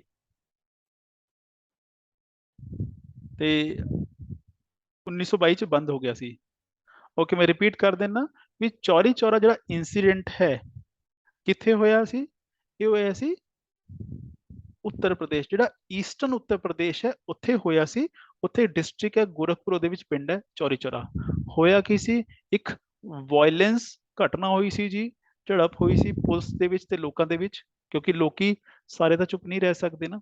ਆਪਾਂ ਕਿ ਨਹੀਂ ਲੜਨਾ, ਤੇ ਐ ਤਾਂ ਹੋ ਨਹੀਂ ਸਕਦਾ ਇੱਕ ਲੜੇ ਤੇ ਇੱਕ ਨਾ ਲੜੇ, ਤੇ ਹੋ ਸਕਦਾ ਸਾਰੇ ਨਾਲ ਲੜਨ, ਐ ਨਹੀਂ ਹੋ ਸਕਦਾ, ਇੱਕ ਅੱਧਾ ਤਾਂ ਲੜੀ ਪੈਂਦਾ ਹੈ।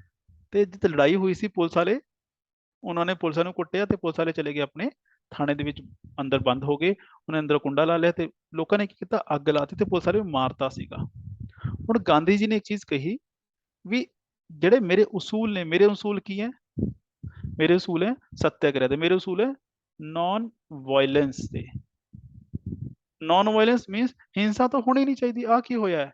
ਇਹ ਹਿੰਸਾ ਹੋਈ ਹੈ ਜੀ, ਤੇ ਮੈਂ ਹਿੰਸਾ ਨੂੰ ਸਪੋਰਟ ਨਹੀਂ ਕਰਦਾ, ਇਹਦਾ ਮਤਲਬ ਤੁਸੀਂ ਮੇਰੇ ਉਸੂਲ ਨਹੀਂ ਮੰਨਦੇ, ਤੁਸੀਂ ਮੇਰੇ ਪ੍ਰਿੰਸੀਪਲ ਨੂੰ ਨਹੀਂ ਸਮਝਦੇ, ਨਹੀਂ ਫੋਲੋ ਕਰਦੇ, ਤਾਂ ਤੁਸੀਂ ਮੇਰੀ ਗੱਲ ਕੀ ਮੰਨੋਗੇ। ਤੇ ਗਾਂਧੀ ਜੀ ਨੇ ਕਿਹਾ ਕਿ ਅੱਜ ਹੀ ਬੰਦ ਕਰ ਦਿਓ। ਜਦ ਕਿ ਲੀਡਰ ਜਿਹੜੇ ਸੀਗੇ, ਯੂਥ ਲੀਡਰ ਸੀਗਾ, ਉਹ ਨਹੀਂ ਚਾਹੁੰਦਾ ਸੀ ਕਿ ਮੂਵਮੈਂਟ ਨੂੰ ਬੰਦ ਕੀਤਾ ਜਾਵੇ। ਉਹਨਾਂ ਨੂੰ ਲੱਗਦਾ ਸੀ ਅਸੀਂ ਬਹੁਤ ਕੁਝ ਹਾਸਿਲ ਕਰ ਲਿਆ, 2 ਸਾਲ ਹੋ ਗਏ, ਤੇ ਗਾਂਧੀ ਜੀ ਨੂੰ ਬੇਨਤੀ ਕਰੋ ਚੱਲਣ ਦਿਓ। ਪਰ ਗਾਂਧੀ ਜੀ ਨੇ ਬੰਦ ਕਰਦਾ। ਤੁਸੀਂ ਵੀ ਯਾਦ ਰੱਖੋ ਬਸ ਕਿ 1920 ਚ ਸਟਾਰਟ ਹੋਇਆ ਤੇ 1922 ਦੇ ਵਿੱਚ 12 ਫਰਵਰੀ ਨੂੰ ਇਹ ਬੰਦ ਕਰ ਦਿੱਤਾ ਗਿਆ, ਕਿਉਂਕਿ ਉੱਥੇ ਇੱਕ ਹਿੰਸਕ ਘਟਨਾ ਹੋਈ ਸੀ, ਚੌਰੀ ਚੌਰਾ ਪਿੰਡ, ਜਿੱਥੇ ਪੁਲਿਸ ਵਾਲੇ ਨੂੰ ਮਾਰ ਦਿੱਤਾ ਗਿਆ ਸੀ। ਬਸ ਇੰਨਾ ਤੁਸੀਂ ਯਾਦ ਰੱਖਣਾ ਹੈ। ਇਸ ਤੋਂ ਬਾਅਦ ਦਾ ਕੀ ਹੋਇਆ, ਇਸ ਤੋਂ ਬਾਅਦ ਹੁਣ ਜਿਹੜੀ ਮੀਟਿੰਗ ਹੋਈ ਕਾਂਗਰਸ ਦੀ 1922 ਦਾ ਸੈਸ਼ਨ ਤਾਂ ਹੋਣਾ ਹੀ ਸੀ, ਹਰ ਸਾਲ ਹੁੰਦਾ ਸੀ, ਤੇ ਉਦੋਂ ਵੀ ਕਾਂਗਰਸ ਦਾ ਸੈਸ਼ਨ ਹੋਇਆ। ਉਹ ਕੁਐਸਚਨ ਆਂਦਾ ਕਿੱਥੇ ਹੋਇਆ ਸੀ, ਯਾਦ ਰੱਖਿਓ, ਬਿਹਾਰ ਦੇ ਵਿੱਚ ਜਗ੍ਹਾ ਹੈ ਗਿਆ। ਇੱਥੇ ਮੁੱਦਾ ਸੀ ਵੀ ਕੀਤਾ ਕੀ ਜਾਏ। ਉਹ ਦੋ ਤਰੀਕੇ, ਜਿਹੜਾ ਨਵਾਂ ਵਿੰਗ ਸੀ, ਜਿਵੇਂ CR ਦਾਸ ਸੀ, ਮੋਤੀ ਲਾਲ ਨਹਿਰੂ ਪੁਰਾਣਾ ਸੀ, ਪਰ ਉਹ ਕਹਿੰਦਾ ਨਹੀਂ ਜੀ ਆਪਾਂ ਕੀ ਕਰਾਂਗੇ, ਆਪਾਂ ਤਰੀਕਾ ਇੱਕ ਹੋਰ ਹੈ। ਕਹਿੰਦੇ ਗਾਂਧੀ ਜੀ ਆਪਾਂ ਇਹ ਹੈ, ਆਪਾਂ ਇਲੈਕਸ਼ਨ ਲੜਦੇ ਹਾਂ ਤੇ ਜਿਹੜਾ ਉੱਥੇ ਦਾ ਵਿਧਾਨ ਸਭਾ ਹੈ ਉਹਦੇ ਮੈਂਬਰ ਬਣ ਜਾਵਾਂਗੇ, ਉੱਥੇ ਜਾ ਕੇ ਨਾਨ ਕੋਆਪਰੇਸ਼ਨ ਵਾਲਾ ਕੰਮ ਉੱਥੇ ਕਰਾਂਗੇ, ਆਪਾਂ ਕੋਆਪਰੇਟ ਨਹੀਂ ਕਰਾਂਗੇ ਸਰਕਾਰ ਨਾਲ, ਆਪਾਂ ਸੈਸ਼ਨ ਅਟੈਂਡ ਨਹੀਂ ਕਰਾਂਗੇ। ਫਿਰ ਸਰਕਾਰ ਕਹੂਗੀ, ਸਾਨੂੰ ਰਿਕੁਐਸਟ ਕਰਕੇ ਬੁਲਾਓਗੀ, ਫਿਰ ਕਹਾਂਗੇ ਅਸੀਂ ਕਿ ਪਹਿਲਾਂ ਸਾਡੀ ਮੰਗਾਂ ਪੂਰੀਆਂ ਕਰੋ, ਅਸੀਂ ਫੇਰ ਆਵਾਂਗੇ। ਗਾਂਧੀ ਜੀ ਕਹਿੰਦੇ ਐ ਨਹੀਂ ਚੱਲਣਾ, ਤੇ ਉਹ ਵੀ ਅੜ ਗਏ। ਇੱਥੇ ਗਾਂਧੀ ਵਾਲਾ ਜਿਹੜਾ ਗਰੁੱਪ ਸੀਗਾ ਉਹ ਵੀ ਅੜ ਗਿਆ। ਹੁਣ ਇੱਥੇ ਹੈ ਇੱਕ ਗਰੁੱਪ ਸੀਗਾ ਜਿਹੜਾ ਗਾਂਧੀ ਜੀ ਦੇ ਨਾਲ ਸੀ, ਜਿਹੜਾ ਕਹਿੰਦਾ, ਜੋ ਗਾਂਧੀ ਜੀ ਨੇ ਕਹਿੰਦਾ ਠੀਕ ਹੈ। ਗਾਂਧੀ ਜੀ ਨੇ ਕੀ ਕਿਹਾ ਸੀ, ਪਹਿਲੀ ਗੱਲ ਤਾਂ ਇਹ ਬੰਦ ਕਰ ਦਿਓ ਨਾਨ ਕੋਆਪਰੇਸ਼ਨ ਮੂਵਮੈਂਟ, ਤੇ ਜੋ ਕੰਮ ਕਰ ਰਹੇ ਹੋ ਆਪਣੇ, ਕਿਹੜੇ, ਜਿਵੇਂ ਚਰਖਾ ਕੱਤਣਾ ਹੈ ਨਾ, ਲੋਕਾਂ ਨੂੰ ਪੜ੍ਹਾਉਣਾ ਲਿਖਾਉਣਾ, ਉਹ ਚੀਜ਼ ਕਰੋ, ਤੇ ਉਹ ਤਾਂ ਉਸ 'ਚ ਲੱਗ ਗਏ। ਉਹਨਾਂ ਨੂੰ ਕਹਿੰਦੇ ਆ ਨੋ ਚੇਂਜਰ, ਜਿਹੜੇ ਕਿ ਕੋਈ ਬਦਲਾਵ ਨਹੀਂ ਚਾਹੁੰਦੇ ਸੀ, ਕਿਉਂਕਿ ਉਹ ਗਾਂਧੀ ਜੀ ਦੇ ਨਾਲ ਦੇ ਸੀਗੇ। ਜਿਵੇਂ ਪਹਿਲੇ ਪ੍ਰੈਜ਼ੀਡੈਂਟ ਦਾ ਨਾਮ ਕੀ ਸੀਗਾ ਜੀ, ਰਾਜਿੰਦਰ ਪ੍ਰਸਾਦ, ਹੈ ਨਾ, ਉਹ ਹੋ ਗਏ, ਵੱਲਭ ਭਾਈ ਪਟੇਲ, ਉਹ ਇਸ ਗਰੁੱਪ 'ਚ ਸੀਗੇ। ਜਿਹੜੇ ਦੂਸਰੇ ਸੀਗੇ, ਜਿਹੜੇ ਕਹਿੰਦੇ ਨਹੀਂ ਨਹੀਂ ਸਾਨੂੰ ਤਾਂ ਹੁਣ ਕੁਝ ਕਰਨਾ ਪੈਣਾ ਹੈ, ਸਾਨੂੰ ਜਾ ਕੇ ਅੰਗਰੇਜ਼ਾਂ ਨਾਲ ਹੋਰ ਤਰੀਕੇ ਨਾਲ ਲੜਨਾ ਪੈਣਾ, ਜਾ ਕੇ ਵਿਧਾਨ ਸਭਾ 'ਚ ਮੈਂਬਰ ਬਣ ਕੇ ਜਾ ਕੇ ਲੜਾਂਗੇ, ਉਹ ਸੀਗੇ ਪ੍ਰੋ ਚੇਂਜਰ। ਤੇ ਦੋ ਗਰੁੱਪ 'ਚ ਕਾਂਗਰਸ ਦੇ ਲੋਕ ਵੰਡੇ ਗਏ। ਹੁਣ ਇੱਕ ਚੀਜ਼ ਫੇਰ ਡਰ ਲੱਗਿਆ ਉਹਨਾਂ ਨੂੰ, ਕਹਿੰਦੇ ਪਹਿਲਾਂ ਟੁੱਟ ਪਈ ਸੀ ਕਾਂਗਰਸ ਦੇ ਵਿੱਚ 1907 ਦੇ ਵਿੱਚ, ਦੁਬਾਰਾ ਵੀ ਤਾਂ ਪੈ ਸਕਦੀ ਹੈ। ਤੇ ਚਲੋ ਹਜੇ ਉਹਨਾਂ ਨੂੰ ਨਹੀਂ ਕੁਝ ਕਿਹਾ ਗਿਆ। ਤੇ ਜਿਹੜੇ ਇਹ ਦੋਵੇਂ ਬੰਦੇ ਸੀਗੇ, CR ਦਾਸ ਤੇ ਮੋਤੀ ਲਾਲ ਨਹਿਰੂ, ਇਹਨਾਂ ਨੇ ਪ੍ਰਪੋਜ਼ਲ ਦਿੱਤਾ ਵੀ ਸਾਡਾ ਪ੍ਰਪੋਜ਼ਲ ਇਹ ਮੰਨਣਾ ਤਾਂ ਦੱਸੋ। ਕਹਿੰਦੇ ਅਸੀਂ ਨਹੀਂ ਮੰਨਦੇ। ਜਦ ਨਹੀਂ ਮੰਨਿਆ ਗਿਆ ਇਹਨਾਂ ਦਾ ਪ੍ਰਪੋਜ਼ਲ, ਰੈਜ਼ੋਲੂਸ਼ਨ ਉਹਦੇ ਖਿਲਾਫ, ਇਹਨਾਂ ਦੇ ਸਪੋਰਟ 'ਚ ਪਾਸ ਨਹੀਂ ਹੋਇਆ, ਉਹਨਾਂ ਨੇ ਕੀ ਕੀਤਾ, ਉਹਨਾਂ ਨੇ ਆਪਣੀ ਅਲੱਗ ਪਾਰਟੀ ਬਣਾ ਲਈ ਜੀ, ਜਿਹਨੂੰ ਕਹਿੰਦੇ ਆ ਸਵਰਾਜ ਪਾਰਟੀ। ਤੇ ਇਹ ਕੁਐਸਚਨ ਬਣਦਾ ਹੈ, ਸਵਰਾਜ ਪਾਰਟੀ ਕਦੋਂ ਤੇ ਕਿਹਨੇ ਬਣਾਈ। ਸਵਰਾਜ ਪਾਰਟੀ 1922 ਵੀ ਹੋ ਸਕਦਾ, ਉੱਥੇ 1923 ਵੀ ਹੋ ਸਕਦਾ, ਕਿਉਂਕਿ ਦਸੰਬਰ ਦਾ ਆਖਰੀ ਦਿਨ ਸੀਗਾ ਜੀ, 30-31 ਦਸੰਬਰ ਨੂੰ ਬਣੀ ਹੈ, ਤੇ ਇਸ ਕਰਕੇ ਕਈ ਥਾਂ 1923 ਵੀ ਲਿਖਿਆ ਹੋ ਸਕਦਾ ਹੈ। ਕਿਹਨੇ ਬਣਾਈ ਸੀ, ਚਿਤਰੰਜਨ ਦਾਸ, CR ਦਾਸ ਜੀ ਨੂੰ ਕਹਿੰਦੇ ਆ, ਜਾਂ ਅਤੇ ਮੋਤੀ ਲਾਲ ਨਹਿਰੂ, ਦੋ ਬੰਦੇ ਨੇ ਬਣਾਈ ਸੀ ਜੀ। ਠੀਕ ਹੈ, ਇਹ ਸਵਾਲ ਹੋਣਾ ਚਾਹੀਦਾ ਹੈ। ਤੇ ਇਹਨਾਂ ਨੇ ਕੀ ਕੀਤਾ, ਇਲੈਕਸ਼ਨ 'ਚ ਪਾਰਟਿਸਿਪੇਟ ਕੀਤਾ, ਤੇ ਜਿਹੜਾ ਸੈਂਟਰ ਅਸੈਂਬਲੀ ਸੀ, ਜਿਹਨੂੰ ਅੱਜ ਕੇ ਲੋਕ ਸਭਾ ਕਿਹਾ ਜਾਂਦਾ ਹੈ, ਉਹਦੇ ਵਿੱਚੋਂ 101 ਚੋਂ 42 ਸੀਟਾਂ ਜਿੱਤ ਕੇ ਲੈ ਗਏ। ਤੇ ਬੰਗਾਲ ਦੇ ਵਿੱਚ ਇਹਨਾਂ ਦੀ ਜਿਹੜੀ ਮੈਜੋਰਟੀ ਆਈ, ਤੇ ਬੰਬੇ ਤੇ UP ਦੇ ਵਿੱਚ ਇਹਨਾਂ ਨੂੰ ਜ਼ਿਆਦਾ ਵਧੀਆ ਕੋਈ ਰਿਸਪੌਂਸ, ਇਹਨਾਂ ਕਹਿੰਦੇ ਠੀਕ ਠੀਕ ਸੀਗਾ, ਉਨਾ ਵਧੀਆ ਨਹੀਂ ਸੀਗਾ। ਪਰ ਮਦਰਾਸ ਦੇ ਵਿੱਚ, ਪੰਜਾਬ ਦੇ ਵਿੱਚ ਇਹਨਾਂ ਨੇ ਕਿਸੇ ਨੇ ਪੁੱਛਿਆ ਨਹੀਂ, ਕਿਉਂਕਿ ਮਦਰਾਸ ਦੇ ਵਿੱਚ ਜਿਹੜੀ ਜਸਟਿਸ ਪਾਰਟੀ ਵਾਲਾ ਸਿਸਟਮ ਸੀਗਾ, ਹੈ ਨਾ, ਉਹ ਬੰਦੇ ਆ ਗਏ ਸੀਗੇ। ਪੰਜਾਬ ਦੇ ਵਿੱਚ ਤੁਸੀਂ ਦੇਖਿਆ ਯੂਨੀਅਨਿਸਟ ਪਾਰਟੀ ਸੀਗੀ। ਤੇ ਜੇ ਗਾਂਧੀ ਜੀ ਨੇ ਦੇਖਿਆ ਵੀ ਯਾਰ ਇਹ ਸੀਟਾਂ ਕਾਫੀ ਲੈ ਗਏ, ਤੇ ਦੁਬਾਰਾ ਟੁੱਟ ਕਾਨੂੰ ਪੈਣੀ ਚਾਹੀਦੀ ਹੈ, ਤੇ ਇਹਨਾਂ ਨੂੰ ਅਲਾਉ ਕਰਦਾ ਵੀ ਠੀਕ ਹੈ, ਤੁਸੀਂ ਸਵਰਾਜ ਪਾਰਟੀ ਜੋ ਕਰ ਰਹੇ ਕਰੋ, ਪਰ ਅਸੀਂ ਇਹ ਕਵਾਂਗੇ ਵੀ ਜਿਹੜੀ ਸਵਰਾਜ ਪਾਰਟੀ ਹੈ, ਕਾਂਗਰਸ ਦਾ ਇੱਕ ਵਿੰਗ ਹੈਗਾ ਜੀ, ਅਲੱਗ ਪਾਰਟੀ ਨਹੀਂ ਹੈ, ਕਾਂਗਰਸ 'ਚ ਕੋਈ ਟੁੱਟ ਜਾਂ ਫੁੱਟ ਨਹੀਂ ਹੋਈ ਹੈ। ਠੀਕ ਹੈ, ਪਰ ਗ੍ਰੈਜੂਅਲੀ ਕੀ ਹੋਇਆ, ਬਾਅਦ 'ਚ CR ਦਾਸ ਦੀ ਡੈਥ ਹੋ ਗਈ, ਤੇ ਮੋਤੀ ਲਾਲ ਨਹਿਰੂ ਵੀ ਕਿਤੇ ਜਾਣਾ ਪਿਆ, ਇੰਗਲੈਂਡ ਵਗੈਰਾ, ਤੇ ਫਿਰ ਜਿਹੜੀ ਸਵਰਾਜ ਪਾਰਟੀ ਸੀ, ਕਹਿੰਦੇ ਜਿਹੜਾ ਸੂਰਜ ਉਹ ਅਸਤ ਹੋ ਗਿਆ, ਤੇ ਕੁਝ ਨਹੀਂ ਬਚਿਆ। 26 ਤੋਂ ਬਾਅਦ ਇੰਨਾ ਕੁਝ ਨਜ਼ਰ ਨਹੀਂ ਆਉਂਦਾ ਸਾਨੂੰ ਪਾਰਟੀ ਬਾਰੇ। ਹੋਰ ਕੀ ਹੋ ਰਿਹਾ ਸੀ ਨਾਲ, ਹੋਰ ਇਹ ਹੋ ਰਿਹਾ ਸੀ ਵੀ ਜਦ ਸਿਵਲ ਡਿਸਓਬੀਡੀਐਂਸ ਮੂਵਮੈਂਟ ਬੰਦ ਕਰਤਾ, ਜਿਹੜੇ ਸਿਆਣੇ ਸੀਗੇ ਉਹ ਤਾਂ ਗਾਂਧੀ ਦੀ ਗੱਲ ਮੰਨ ਗਏ। ਜਿਹੜਾ ਯੂਥ ਸੀਗਾ, ਦੋ ਤਰ੍ਹਾਂ ਦਾ ਹੈ, ਇੱਕ ਤਾਂ ਜਿਹੜਾ ਗਾਂਧੀ ਜੀ ਨਾਲ ਹੈ ਉਹ ਗੁੱਸੇ 'ਚ ਸੀਗਾ, ਪਰ ਠੀਕ ਹੈ, ਗਾਂਧੀ ਜੀ ਨੇ ਕਹਿਤਾ ਚਲੋ ਕੋਈ ਗੱਲ ਨਹੀਂ, ਆਪਣਾ ਤਰੀਕੇ ਨਾਲ ਕੁਝ ਹੋਰ ਕਰ ਲਾਂਗੇ। ਪਰ ਇੱਕ ਉਹ ਯੂਥ ਜਿਹੜਾ ਕਿ ਕਿੱਥੇ ਹੈ, ਜਿਹੜਾ ਕਿ ਬਾਹਰ ਹੈ, ਜਿਹੜਾ ਉਹਨਾਂ ਦੇ ਡਾਇਰੈਕਟ ਕੰਟੈਕਟ 'ਚ ਨਹੀਂ ਹੈ, ਜਿਹੜਾ ਕਾਲਜ ਦਾ ਸਟੂਡੈਂਟ ਹੈ, ਜਿਹੜਾ ਆਮ ਬਾਹਰ ਫਿਰਦਾ ਹੈ ਨਾ, ਜਿਹੜੇ ਕਿ ਅੱਜ ਆਪਾਂ ਕਹਿੰਦੇ ਨਾ YouTube ਤੇ ਫਿਰਦਾ, ਉਹ ਫਿਰਦਾ ਟਿਕਟੌਕ ਬਣਾਉਂਦਾ ਹੈ, ਇਸ ਤਰ੍ਹਾਂ ਦਾ ਯੂਥ ਕੀ ਕਰੇਗਾ? ਉਹਨੂੰ ਨਹੀਂ ਪਤਾ ਕੀ ਕਰਨਾ ਹੈ। ਉਹ ਕਹਿੰਦੇ ਮਾਰ ਦਿਆਂਗੇ ਜਾਂ ਮਰ ਦਾਂਗੇ, ਵੜ ਦਿਆਂਗੇ, ਬਸ ਉਹਨਾਂ ਨੂੰ ਉਹੀ ਆਉਂਦਾ ਸੀ। ਤੇ ਉਹ ਇਕੱਠੇ ਹੋਏ, ਕੁਝ ਪੜ੍ਹੇ ਲਿਖੇ ਸੀਗੇ ਉਹਨਾਂ ਚੋਂ, ਪਰ ਉਹਨਾਂ ਦੀ ਫਿਲਾਸਫੀ ਅਲੱਗ ਸੀਗੀ। ਕਹਿੰਦੇ ਇਹ ਐਕਸਟ੍ਰੀਮਿਸਟ ਦਾ ਇੱਕ ਰੂਪ ਸੀਗਾ, ਜਿਹੜਾ ਆਪਾਂ ਨਾਮ ਲਿਆ ਸੀ ਮਿਲੀਟੈਂਸੀ, ਰੈਵੋਲੂਸ਼ਨਰੀ ਮਿਲੀਟੈਂਟ ਨੈਸ਼ਨਲਿਜ਼ਮ ਜਿਹਨੂੰ ਕਹਿੰਦੇ ਆ, ਹੈ ਨਾ। ਕਿ ਜੇ ਇੰਡੀਆ ਨੂੰ ਕੁਝ ਕਰਾਉਣਾ ਹੈ, ਆਪਾਂ ਨੇ ਇੰਡੀਆ ਦੇ ਵਾਸਤੇ ਸੁਰਾਜ ਲੈਣਾ ਹੈ, ਇੰਡੀਆ ਨੂੰ ਕੋਈ ਆਜ਼ਾਦ ਕਰਾਉਣਾ, ਕੁਝ ਵੀ ਕਰਨਾ ਹੈ, ਕਿ ਸਾਨੂੰ ਆਪਣਾ ਬਲੀਦਾਨ ਦੇਣਾ ਪਏਗਾ, ਤੇ ਐਵੇਂ ਨਹੀਂ ਮਿਲਣਾ। ਹੁਣ ਬਲੀਦਾਨ ਕਿਉਂ ਦੇਣਾ ਹੈ? ਪਹਿਲੀ ਗੱਲ, ਕਹਿੰਦੇ ਲੜਾਈ ਕਰਨੀ ਹੈ, ਹਥਿਆਰ ਚਾਹੀਦੇ ਹੈ, ਹਥਿਆਰ ਵਾਸਤੇ ਪੈਸੇ ਚਾਹੀਦੇ ਹੈ, ਕਿੱਥੋਂ ਆਣਗੇ? ਡਕੈਤੀ ਡਕੂਤੀ ਪਾਓ, ਹੋਰ ਕਿੱਥੋਂ ਆਣਗੇ ਪੈਸੇ? ਅੰਗਰੇਜ਼ਾਂ ਦੀ ਤਿਜੋਰੀ ਲੁੱਟ ਲਓ ਯਾਰ, ਹੈ ਨਾ। ਕੋਈ ਨਾ, ਜਿੱਥੇ ਦੇਖੋ ਵੀ ਕਿੱਥੇ ਹਥਿਆਰ ਰੱਖਦੇ ਆ ਉਹ ਲੁੱਟ ਲਓ। ਤੇ ਇਹੀ ਕੁਝ ਇਹਨਾਂ ਨੇ ਸ਼ੁਰੂ ਕੀਤਾ ਸੀ। ਹੁਣ ਇੱਥੇ ਯਾਦ ਕੀ ਰੱਖਣਾ ਤੁਹਾਨੂੰ, ਇੱਕ ਆਰਗੇਨਾਈਜੇਸ਼ਨ ਬਣੀ ਸੀਗੀ, Hindustan socialist Republican army, HSRA, ਜਾਂ ਐਸੋਸੀਏਸ਼ਨ ਵੀ ਕਹਿੰਦੇ ਆ, ਉਹ ਕੁਝ ਵੀ ਹੋ ਸਕਦਾ ਹੈ, ਐਸੋਸੀਏਸ਼ਨ ਕੋ ਜਾਂ ਆਰਮੀ ਇੱਕੋ ਚੀਜ਼ ਹੈ, ਠੀਕ ਹੈ। ਇਹਨਾਂ ਨੇ ਇੱਕ ਡਕੈਤੀ ਪਾਈ ਸੀਗੀ, ਕਿੱਥੇ? ਇੱਕ ਰੇਲ ਗੱਡੀ ਜਾ ਰਹੀ ਸੀ, ਰੇਲਵੇ ਦੀ ਤਿਜੋਰੀ ਸੀਗੀ, ਉਸ 'ਚ ਪੈਸੇ ਲੈ ਕੇ ਜਾ ਰਹੀ ਸੀ, ਕਾਕੋਰੀ ਨੂੰ ਜਾ ਰਹੀ ਸੀ ਜੀ, ਸਹਾਰਨਪੁਰ ਤੋਂ ਰੇਲਵੇ ਜਾ ਰਹੀ ਸੀ, ਤੇ ਕਾਕੋਰੀ 'ਚ ਜਦੋਂ ਆਈ, ਉਹਨੂੰ ਲੁੱਟ ਲਿਆ ਇਹਨਾਂ ਨੇ, ਪੈਸੇ ਲੁੱਟ ਕੇ ਲੈ ਗਏ ਸੀ, ਠੀਕ ਹੈ। ਤੁਹਾਨੂੰ ਪਤਾ ਹੀ ਹੋਏਗਾ। ਇੱਕ ਤਾਂ ਇਹ ਇੰਸੀਡੈਂਟ ਹੋਇਆ, ਜਿਹਨੂੰ ਉੱਥੇ ਲਿਖਿਆ ਹੋਇਆ ਕਾਕੋਰੀ ਕੰਸਪੀਰੇਸੀ ਕੇਸ ਕਿਹਾ ਜਾਂਦਾ ਹੈ। ਕਾਕੋਰੀ ਕੰਸਪੀਰੇਸੀ ਕੀ ਹੋਇਆ ਵੀ ਕਾਕੋਰੀ 'ਚ ਇੱਕ ਡਕੈਤੀ ਹੋਈ ਸੀ, ਟ੍ਰੇਨ ਲੁੱਟ ਲਈ ਗਈ ਸੀ।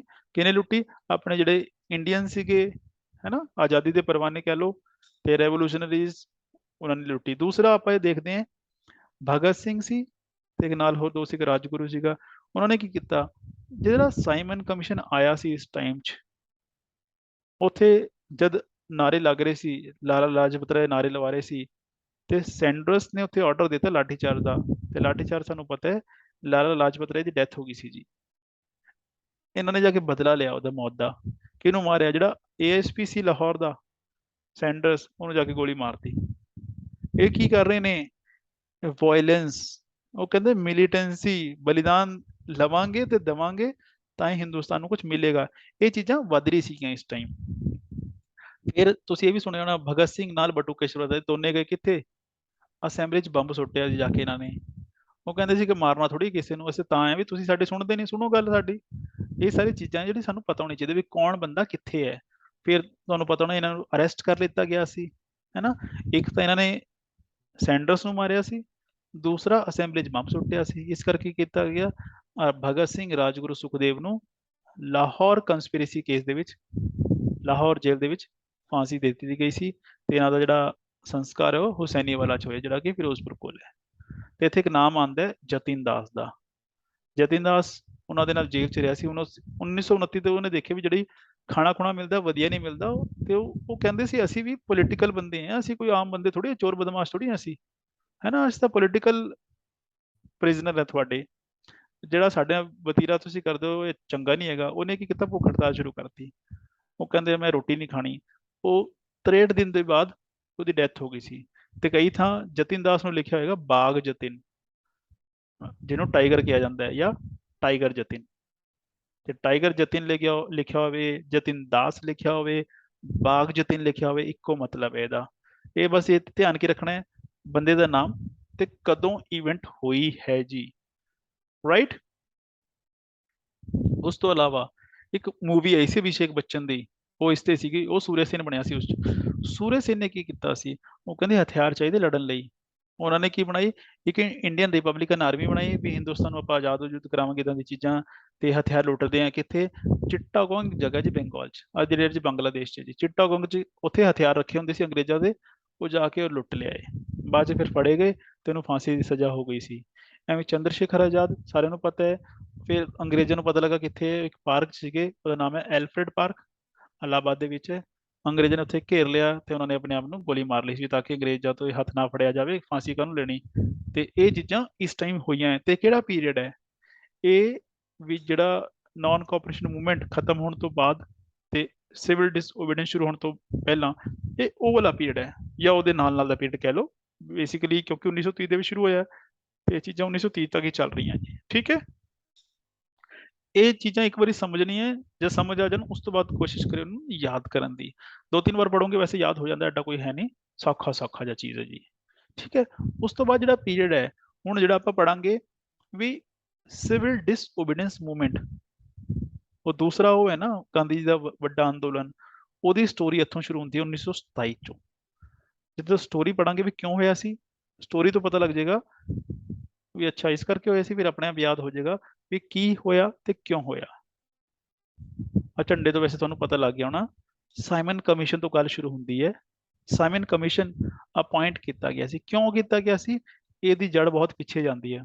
1909 ਦੇ ਵਿੱਚ ਉਹਨਾਂ ਨੇ ਕਿਹਾ ਸੀ ਹਰ 10 ਸਾਲ ਬਾਅਦ ਆਪਾਂ ਇੱਕ ਕਮਿਸ਼ਨ ਅਪਾਇੰਟ ਕਰਾਂਗੇ ਜਿਹੜਾ ਕਿ ਦੇਖੇਗਾ ਹਿੰਦੁਸਤਾਨ ਦੇ ਵਿੱਚ ਕਾਨੂੰਨ ਬਦਲਣ ਦੀ ਲੋੜ ਹੈ ਕਿ ਨਹੀਂ ਹੈ। ਉਹ ਫਿਰ 1919 ਦੇ ਵਿੱਚ ਉਹਨਾਂ ਨੇ ਨਵਾਂ ਕਾਨੂੰਨ ਬਣਾਇਆ ਸੀ। 1919 ਤੋਂ ਬਾਅਦ 1929 ਚ ਬਣਨਾ ਸੀ, ਪਰ ਜਿਹੜੀ ਉੱਥੇ ਦੀ ਸਰਕਾਰ ਸੀਗੀ, ਹਾਂ ਕੰਜ਼ਰਵੇਟਿਵ ਗਵਰਨਮੈਂਟ ਸੀਗੀ, ਉਹਨਾਂ ਨੂੰ ਲੱਗਿਆ ਵੀ ਜਿਹੜੇ 1929 ਦੇ ਵਿੱਚ ਜਿਹੜੇ ਇਲੈਕਸ਼ਨ ਹੋਣੇ ਉਹ ਸ਼ਾਇਦ ਜਿੱਤ ਨਾ ਸਕਣ, ਹਾਰ ਜਾਣਗੇ, ਤੇ ਜਿਹੜੀ ਨਵੀਂ ਪਾਰਟੀ ਆਊਗੀ ਉਹ ਹਿੰਦੁਸਤਾਨੀਆਂ ਦੀ ਮਦਦ ਕਰਨ ਵਾਲੀ ਪਾਰਟੀ ਹੈ, ਤੇ ਉਹ ਪਤਾ ਨਹੀਂ ਕੀ ਨਵੇਂ ਕਾਨੂੰਨ ਬਣਾਏਗੀ, ਇਸ ਕਰਕੇ ਐਂ ਕਰੋ ਅਸੀਂ ਆਪ ਹੀ ਬਣਾ ਲੈਂਦੇ ਹਾਂ। 2 ਸਾਲ ਪਹਿਲਾਂ ਇਹ ਸਵਾਲ ਹੈ ਐਕਚੁਅਲੀ, ਤਾਂ ਮੈਂ ਸਮਝਾ ਰਿਹਾ। ਉਹਨਾਂ ਨੇ ਟਾਈਮ ਤੋਂ 2 ਸਾਲ ਪਹਿਲਾਂ ਹੀ 1927 ਦੇ ਵਿੱਚ ਇੱਕ ਕਮਿਸ਼ਨ ਅਪਾਇੰਟ ਕਰਤਾ। ਠੀਕ ਹੈ ਜੀ। ਸਾਈਮਨ ਬੰਦੇ ਦਾ ਨਾਮ ਸੀਗਾ ਜਿਹੜਾ ਇਹਦਾ ਚੇਅਰਮੈਨ ਸੀ, ਇਸ ਕਰਕੇ ਇਹਨੂੰ ਸਾਈਮਨ ਕਮਿਸ਼ਨ ਕਿਹਾ ਜਾਂਦਾ ਹੈ। ਤੇ ਕਦੋਂ ਬਣਿਆ, 1927 ਦੇ ਵਿੱਚ। ਜਿਹੜਾ ਨਾਮ ਸੀਗਾ ਕਮਿਸ਼ਨ ਦਾ, ਅਸਲੀ ਨਾਮ ਸੀਗਾ ਇਹਦਾ ਇੰਡੀਅਨ ਸਟੈਚੂਟਰੀ ਕਮਿਸ਼ਨ, ਅਸਲੀ ਨਾਮ ਇਹਦਾ ਇਹ ਹੈ। ਠੀਕ ਹੈ। ਤੇ ਉੱਥੇ ਇੰਡੀਅਨ ਸਟੈਚੂਟਰੀ ਕਮਿਸ਼ਨ ਲਿਖਿਆ ਹੋਵੇ ਜਾਂ ਸਾਈਮਨ ਕਮਿਸ਼ਨ ਲਿਖਿਆ ਹੋਵੇ, ਇਹਦਾ ਇੱਕੋ ਹੀ ਮਤਲਬ ਹੈ। ਕਿਉਂ ਬਣਾਇਆ ਗਿਆ ਸੀ, ਵੀ ਇੰਡੀਆ ਦੇ ਵਿੱਚ ਕੋਈ ਨਵਾਂ ਕਾਨੂੰਨ ਬਣਾਉਣਾ ਇਹਦੀ ਪ੍ਰੋਗਰੈਸ ਵਾਸਤੇ, ਤੇ ਕਿਸ ਤਰ੍ਹਾਂ ਬਣਾਉਣਾ ਹੈ। ਹੁਣ ਹੋਇਆ ਕੀ, ਹਿੰਦੁਸਤਾਨ ਦੇ ਵਿੱਚ ਇਹਦੇ ਖਿਲਾਫ ਨਾਰੇ ਲੱਗੇ। ਆ ਜਿਹੜੀ ਫੋਟੋ ਤੁਸੀਂ ਦਿਖ ਰਹੀ ਹੋਣੀ, ਸਾਈਮਨ ਵਾਪਸ ਜਾਓ, ਗੋ ਬੈਕ ਸਾਈਮਨ, ਸਾਰੇ ਪਾਸੇ ਸਟ੍ਰਾਈਕ ਹੋ ਗਈ, ਇਹਦਾ ਵਿਰੋਧ ਹੋਇਆ। ਕਿਉਂ ਹੋਇਆ, ਵਾਪਸ ਕਿਉਂ ਜਾਓ, ਹਿੰਦੁਸਤਾਨੀ ਕਿਉਂ ਨਾਰਾਜ਼ ਹੋ ਗਏ, ਕਿਉਂ ਪਸੰਦ ਨਹੀਂ ਸੀ ਹਿੰਦੁਸਤਾਨੀਆਂ ਨੂੰ ਕੋਈ ਉਹਨਾਂ ਦੇ ਲਈ ਵਧੀਆ ਕਾਨੂੰਨ ਬਣਾ ਦੇ। ਸਿੰਪਲ ਜਿਹਾ ਆ ਕਾਰਨ ਹੈ, ਆ ਕੁਐਸਚਨ ਬਣਦਾ ਹੈ, ਕਿਉਂਕਿ ਇਹਦੇ ਵਿੱਚ ਕਿਸੇ ਵੀ ਹਿੰਦੁਸਤਾਨੀ ਨੂੰ ਇਹਦਾ ਮੈਂਬਰ ਨਹੀਂ ਬਣਾਇਆ ਗਿਆ ਸੀ। ਇਹ ਸਿਰਫ ਤੇ ਸਿਰਫ ਗੋਰਿਆਂ ਦਾ ਕਮਿਸ਼ਨ ਸੀ, ਇਹਦੇ ਵਿੱਚ ਜਿੰਨੇ ਵੀ ਮੈਂਬਰ ਸੀ ਉਹ ਸਾਰੇ ਗੋਰੇ ਸੀਗੇ। ਤੇ ਇੰਡੀਅਨਸ ਨੇ ਪੁੱਛਿਆ ਵੀ ਇਹ ਕਿਉਂ ਹੈ। ਐਕਚੁਅਲੀ ਅੰਗਰੇਜ਼ਾਂ ਦਾ ਜਵਾਬ ਸੀਗਾ ਕਿ ਸਾਡੇ ਮੁਤਾਬਕ ਤੁਹਾਡੇ 'ਚ ਇੰਨਾ ਕੈਲੀਬਰ ਨਹੀਂ ਹੈ ਵੀ ਤੁਸੀਂ ਉਸ ਲੈਵਲ ਦਾ ਕੁਝ ਬਣਾ ਸਕੋ। ਜੇ ਬਣਾ ਸਕਦੇ ਹੋ ਤਾਂ ਮੈਂ ਚੈਲੰਜ ਕਰਦਾ, ਬਣਾ ਕੇ ਦਿਖਾ ਦਿਓ। ਠੀਕ ਹੈ ਜੀ। ਬਸ ਯਾਦ ਰੱਖਿਓ ਵੀ ਇਹਨੂੰ ਬਾਇਕਾਟ ਕੀਤਾ ਗਿਆ ਹੈ ਸਾਰਿਆਂ ਵੱਲੋਂ, ਚਾਹੇ ਉਹ ਹਿੰਦੂ ਮਹਾਸਭਾ ਹੈ, ਚਾਹੇ ਉਹ ਲਿਬਰਲ ਹੈ, ਜੋ ਵੀ ਸੀਗੇ ਸਾਰਿਆਂ ਨੇ ਇਹਦਾ ਬਾਇਕਾਟ ਕੀਤਾ ਹੈ। ਉਸ ਤੋਂ ਬਾਅਦ ਨਹਿਰੂ ਰਿਪੋਰਟ ਆਉਂਦੀ ਹੈ। ਨਹਿਰੂ ਰਿਪੋਰਟ ਕਿਉਂ ਹੈ, ਨਹਿਰੂ ਰਿਪੋਰਟ ਜਿਹੜਾ ਚੈਲੰਜ ਹੋਇਆ, ਚੈਲੰਜ ਕਿਹਨੇ ਦਿੱਤਾ, ਉਸ ਟਾਈਮ ਜਿਹੜਾ ਸੈਕਟਰੀ ਆਫ ਸਟੇਟ ਸੀਗਾ ਲਾਰਡ ਬਿਰਕਿਨਹੈਡ, ਉਹਨੇ ਚੈਲੰਜ ਦਿੱਤਾ ਸੀ ਹਿੰਦੁਸਤਾਨੀਆਂ ਨੂੰ ਵੀ ਐਵੇਂ ਹੈ, ਅਸੀਂ ਤੁਹਾਡਾ ਮੈਂਬਰ ਤਾਂ ਨਹੀਂ ਬਣਾਇਆ ਕਿਉਂਕਿ ਤੁਸੀਂ ਇਸ ਲਾਇਕ ਨਹੀਂ ਹੋ। ਉਹ ਕਹਿੰਦਾ ਫਿਰ ਮੇਰਾ ਚੈਲੰਜ ਹੈ, ਜੇ ਤੁਸੀਂ ਬਣਾ ਸਕਦੇ ਹੋ ਤਾਂ ਇਦਾਂ ਦਾ ਇੱਕ ਰਿਪੋਰਟ ਬਣਾ ਕੇ ਦੇ ਦਿਓ, ਇਦਾਂ ਦਾ ਕਨਸਟੀਟਿਊਸ਼ਨ ਬਣਾ ਕੇ ਦੇ ਦਿਓ, ਪਰ ਕੰਡੀਸ਼ਨ ਇੱਕ ਹੈ ਵੀ ਜੋ ਤੁਸੀਂ ਬਣਾਓਗੇ ਉਹ ਇਹੋ ਜਿਹਾ ਹੋਵੇ ਜਿਸ ਤੇ ਤੁਹਾਡੀ ਸਾਰੀ ਪਾਰਟੀਆਂ ਐਗਰੀ ਕਰਨ। ਇਹ ਨਾ ਹੋਵੇ ਤੁਸੀਂ ਬਣਾ ਦਿਓ ਤੇ ਬਾਕੀ ਕਹਿਣ ਅਸੀਂ ਨਹੀਂ ਮੰਨਦੇ ਤੇ ਜੀ ਕਾਂਗਰਸ ਨੇ ਬਣਾਇਆ ਹੈ। ਤੇ ਫਿਰ ਕੀ ਹੋਇਆ, ਉਸ ਬੰਦੇ ਦਾ ਚੈਲੰਜ ਲੈਂਦੇ ਹੋਏ ਇੱਕ ਮੀਟਿੰਗ ਬੁਲਾਈ ਗਈ ਜਿਸ 'ਚ ਸਾਰੀ ਪਾਰਟੀਆਂ ਨੂੰ ਬੁਲਾਇਆ ਗਿਆ। ਆਲ ਪਾਰਟੀ ਕਾਨਫਰੰਸ ਹੋਈ ਸੀ 1928 ਦੇ ਵਿੱਚ, ਤੇ ਉੱਥੇ ਇੱਕ ਸਕੀਮ ਫਾਈਨਲਾਈਜ਼ ਕੀਤੀ। ਮੋਤੀ ਲਾਲ ਨਹਿਰੂ ਦੀ ਡਿਊਟੀ ਲਗਾਈ ਗਈ ਸੀ ਵੀ ਤੁਸੀਂ ਇੱਕ ਸਕੀਮ ਤਿਆਰ ਕਰੋ, ਇੱਕ ਰਿਪੋਰਟ ਤਿਆਰ ਕਰੋ, ਤੇ ਉਹਨਾਂ ਨੇ ਤਿਆਰ ਕੀਤੀ। ਆ ਜਿਹੜਾ ਨਹਿਰੂ ਹੈ, ਇਸ ਰਿਪੋਰਟ ਦਾ ਨਾਮ ਤਾਂ ਹੀ ਹੈ ਕਿਉਂਕਿ ਇਹ ਮੋਤੀ ਲਾਲ ਨਹਿਰੂ ਨੇ ਕੀਤੀ ਸੀ ਜੀ। ਇੱਥੇ ਲਿਖਿਆ ਵੀ ਹੋਇਆ ਵੈਸੇ, ਮੈਂ ਐਜ਼ ਅ ਚੀਫ ਆਰਕੀਟੈਕਟ ਵਾਸ ਮੋਤੀ ਲਾਲ ਨਹਿਰੂ। ਕੌਣ ਸੀਗੇ ਇਹ, ਜਵਾਹਰ ਲਾਲ ਨਹਿਰੂ ਦੇ ਫਾਦਰ ਸੀਗੇ ਜੀ। ਤੇ ਰਿਪੋਰਟ ਕੀ ਕਹਿੰਦੀ ਸੀ, ਰਿਪੋਰਟ ਕਹਿੰਦੀ ਸੀ ਸਾਨੂੰ ਕੀ ਚਾਹੀਦਾ ਹੈ, ਡੋਮੀਨੀਅਨ ਸਟੇਟਸ, ਮੀਨਸ ਸਵਰਾਜ, ਆਪਣਾ ਰੂਲ ਚਾਹੀਦਾ ਜਿਹੜਾ ਕਿ ਤੁਸੀਂ ਕੈਨੇਡਾ 'ਚ ਦਿੱਤਾ ਹੋਇਆ ਹੈ, ਆਸਟ੍ਰੇਲੀਆ ਦਿੱਤਾ ਹੋ। ਦੂਸਰਾ, ਸੈਪਰੇਟ ਇਲੈਕਟੋਰੇਟ ਜਿਹੜਾ ਮੁਸਲਿਮ ਨੇ ਦਿੱਤਾ ਹੋਇਆ ਉਹ ਖਤਮ ਕਰੋ, ਰਿਜੈਕਟ ਕਰਤਾ। ਮੌਲਿਕ ਅਧਿਕਾਰ ਸਾਨੂੰ ਦਿਓ। ਦੂਸਰਾ, ਮੈਨ ਤੇ ਵੀਮਨ ਉਹਨਾਂ ਨੂੰ ਬਰਾਬਰੀ ਦੇ ਅਧਿਕਾਰ। ਸੈਕੂਲਰ ਸਟੇਟ ਹੋਣੀ ਚਾਹੀਦੀ ਹੈ, ਸਾਡਾ ਰਿਲੀਜਨ ਸਾਡਾ ਹੈ ਪਰ ਦੇਸ਼ ਦਾ ਕੋਈ ਰਿਲੀਜਨ ਨਹੀਂ ਹੋਣਾ ਚਾਹੀਦਾ। ਇੱਥੇ ਜਿਹੜੀ ਸਰਕਾਰ ਹੈ ਉਹ ਕਿਹੋ ਜਿਹੀ ਹੋਣੀ ਚਾਹੀਦੀ ਹੈ, ਫੈਡਰਲ ਹੋਣੀ ਚਾਹੀਦੀ ਹੈ, ਤੇ 2 ਸਭਾਵਾਂ ਹੋਣੀ ਚਾਹੀਦੀਆਂ, ਜਿਵੇਂ ਕਿ ਲੋਕ ਸਭਾ ਰਾਜ ਸਭਾ ਅੱਜ ਹੈ, ਸੇਮ ਉਸੇ ਤਰ੍ਹਾਂ ਕਹਿੰਦੇ ਲੋਅਰ ਹਾਊਸ ਅਪਰ ਹਾਊਸ, ਜਾਂ ਬਾਈ ਕੈਮਰਲ, 2 ਬਾਈ ਮੀਨਸ 2 ਸਭਾਵਾਂ।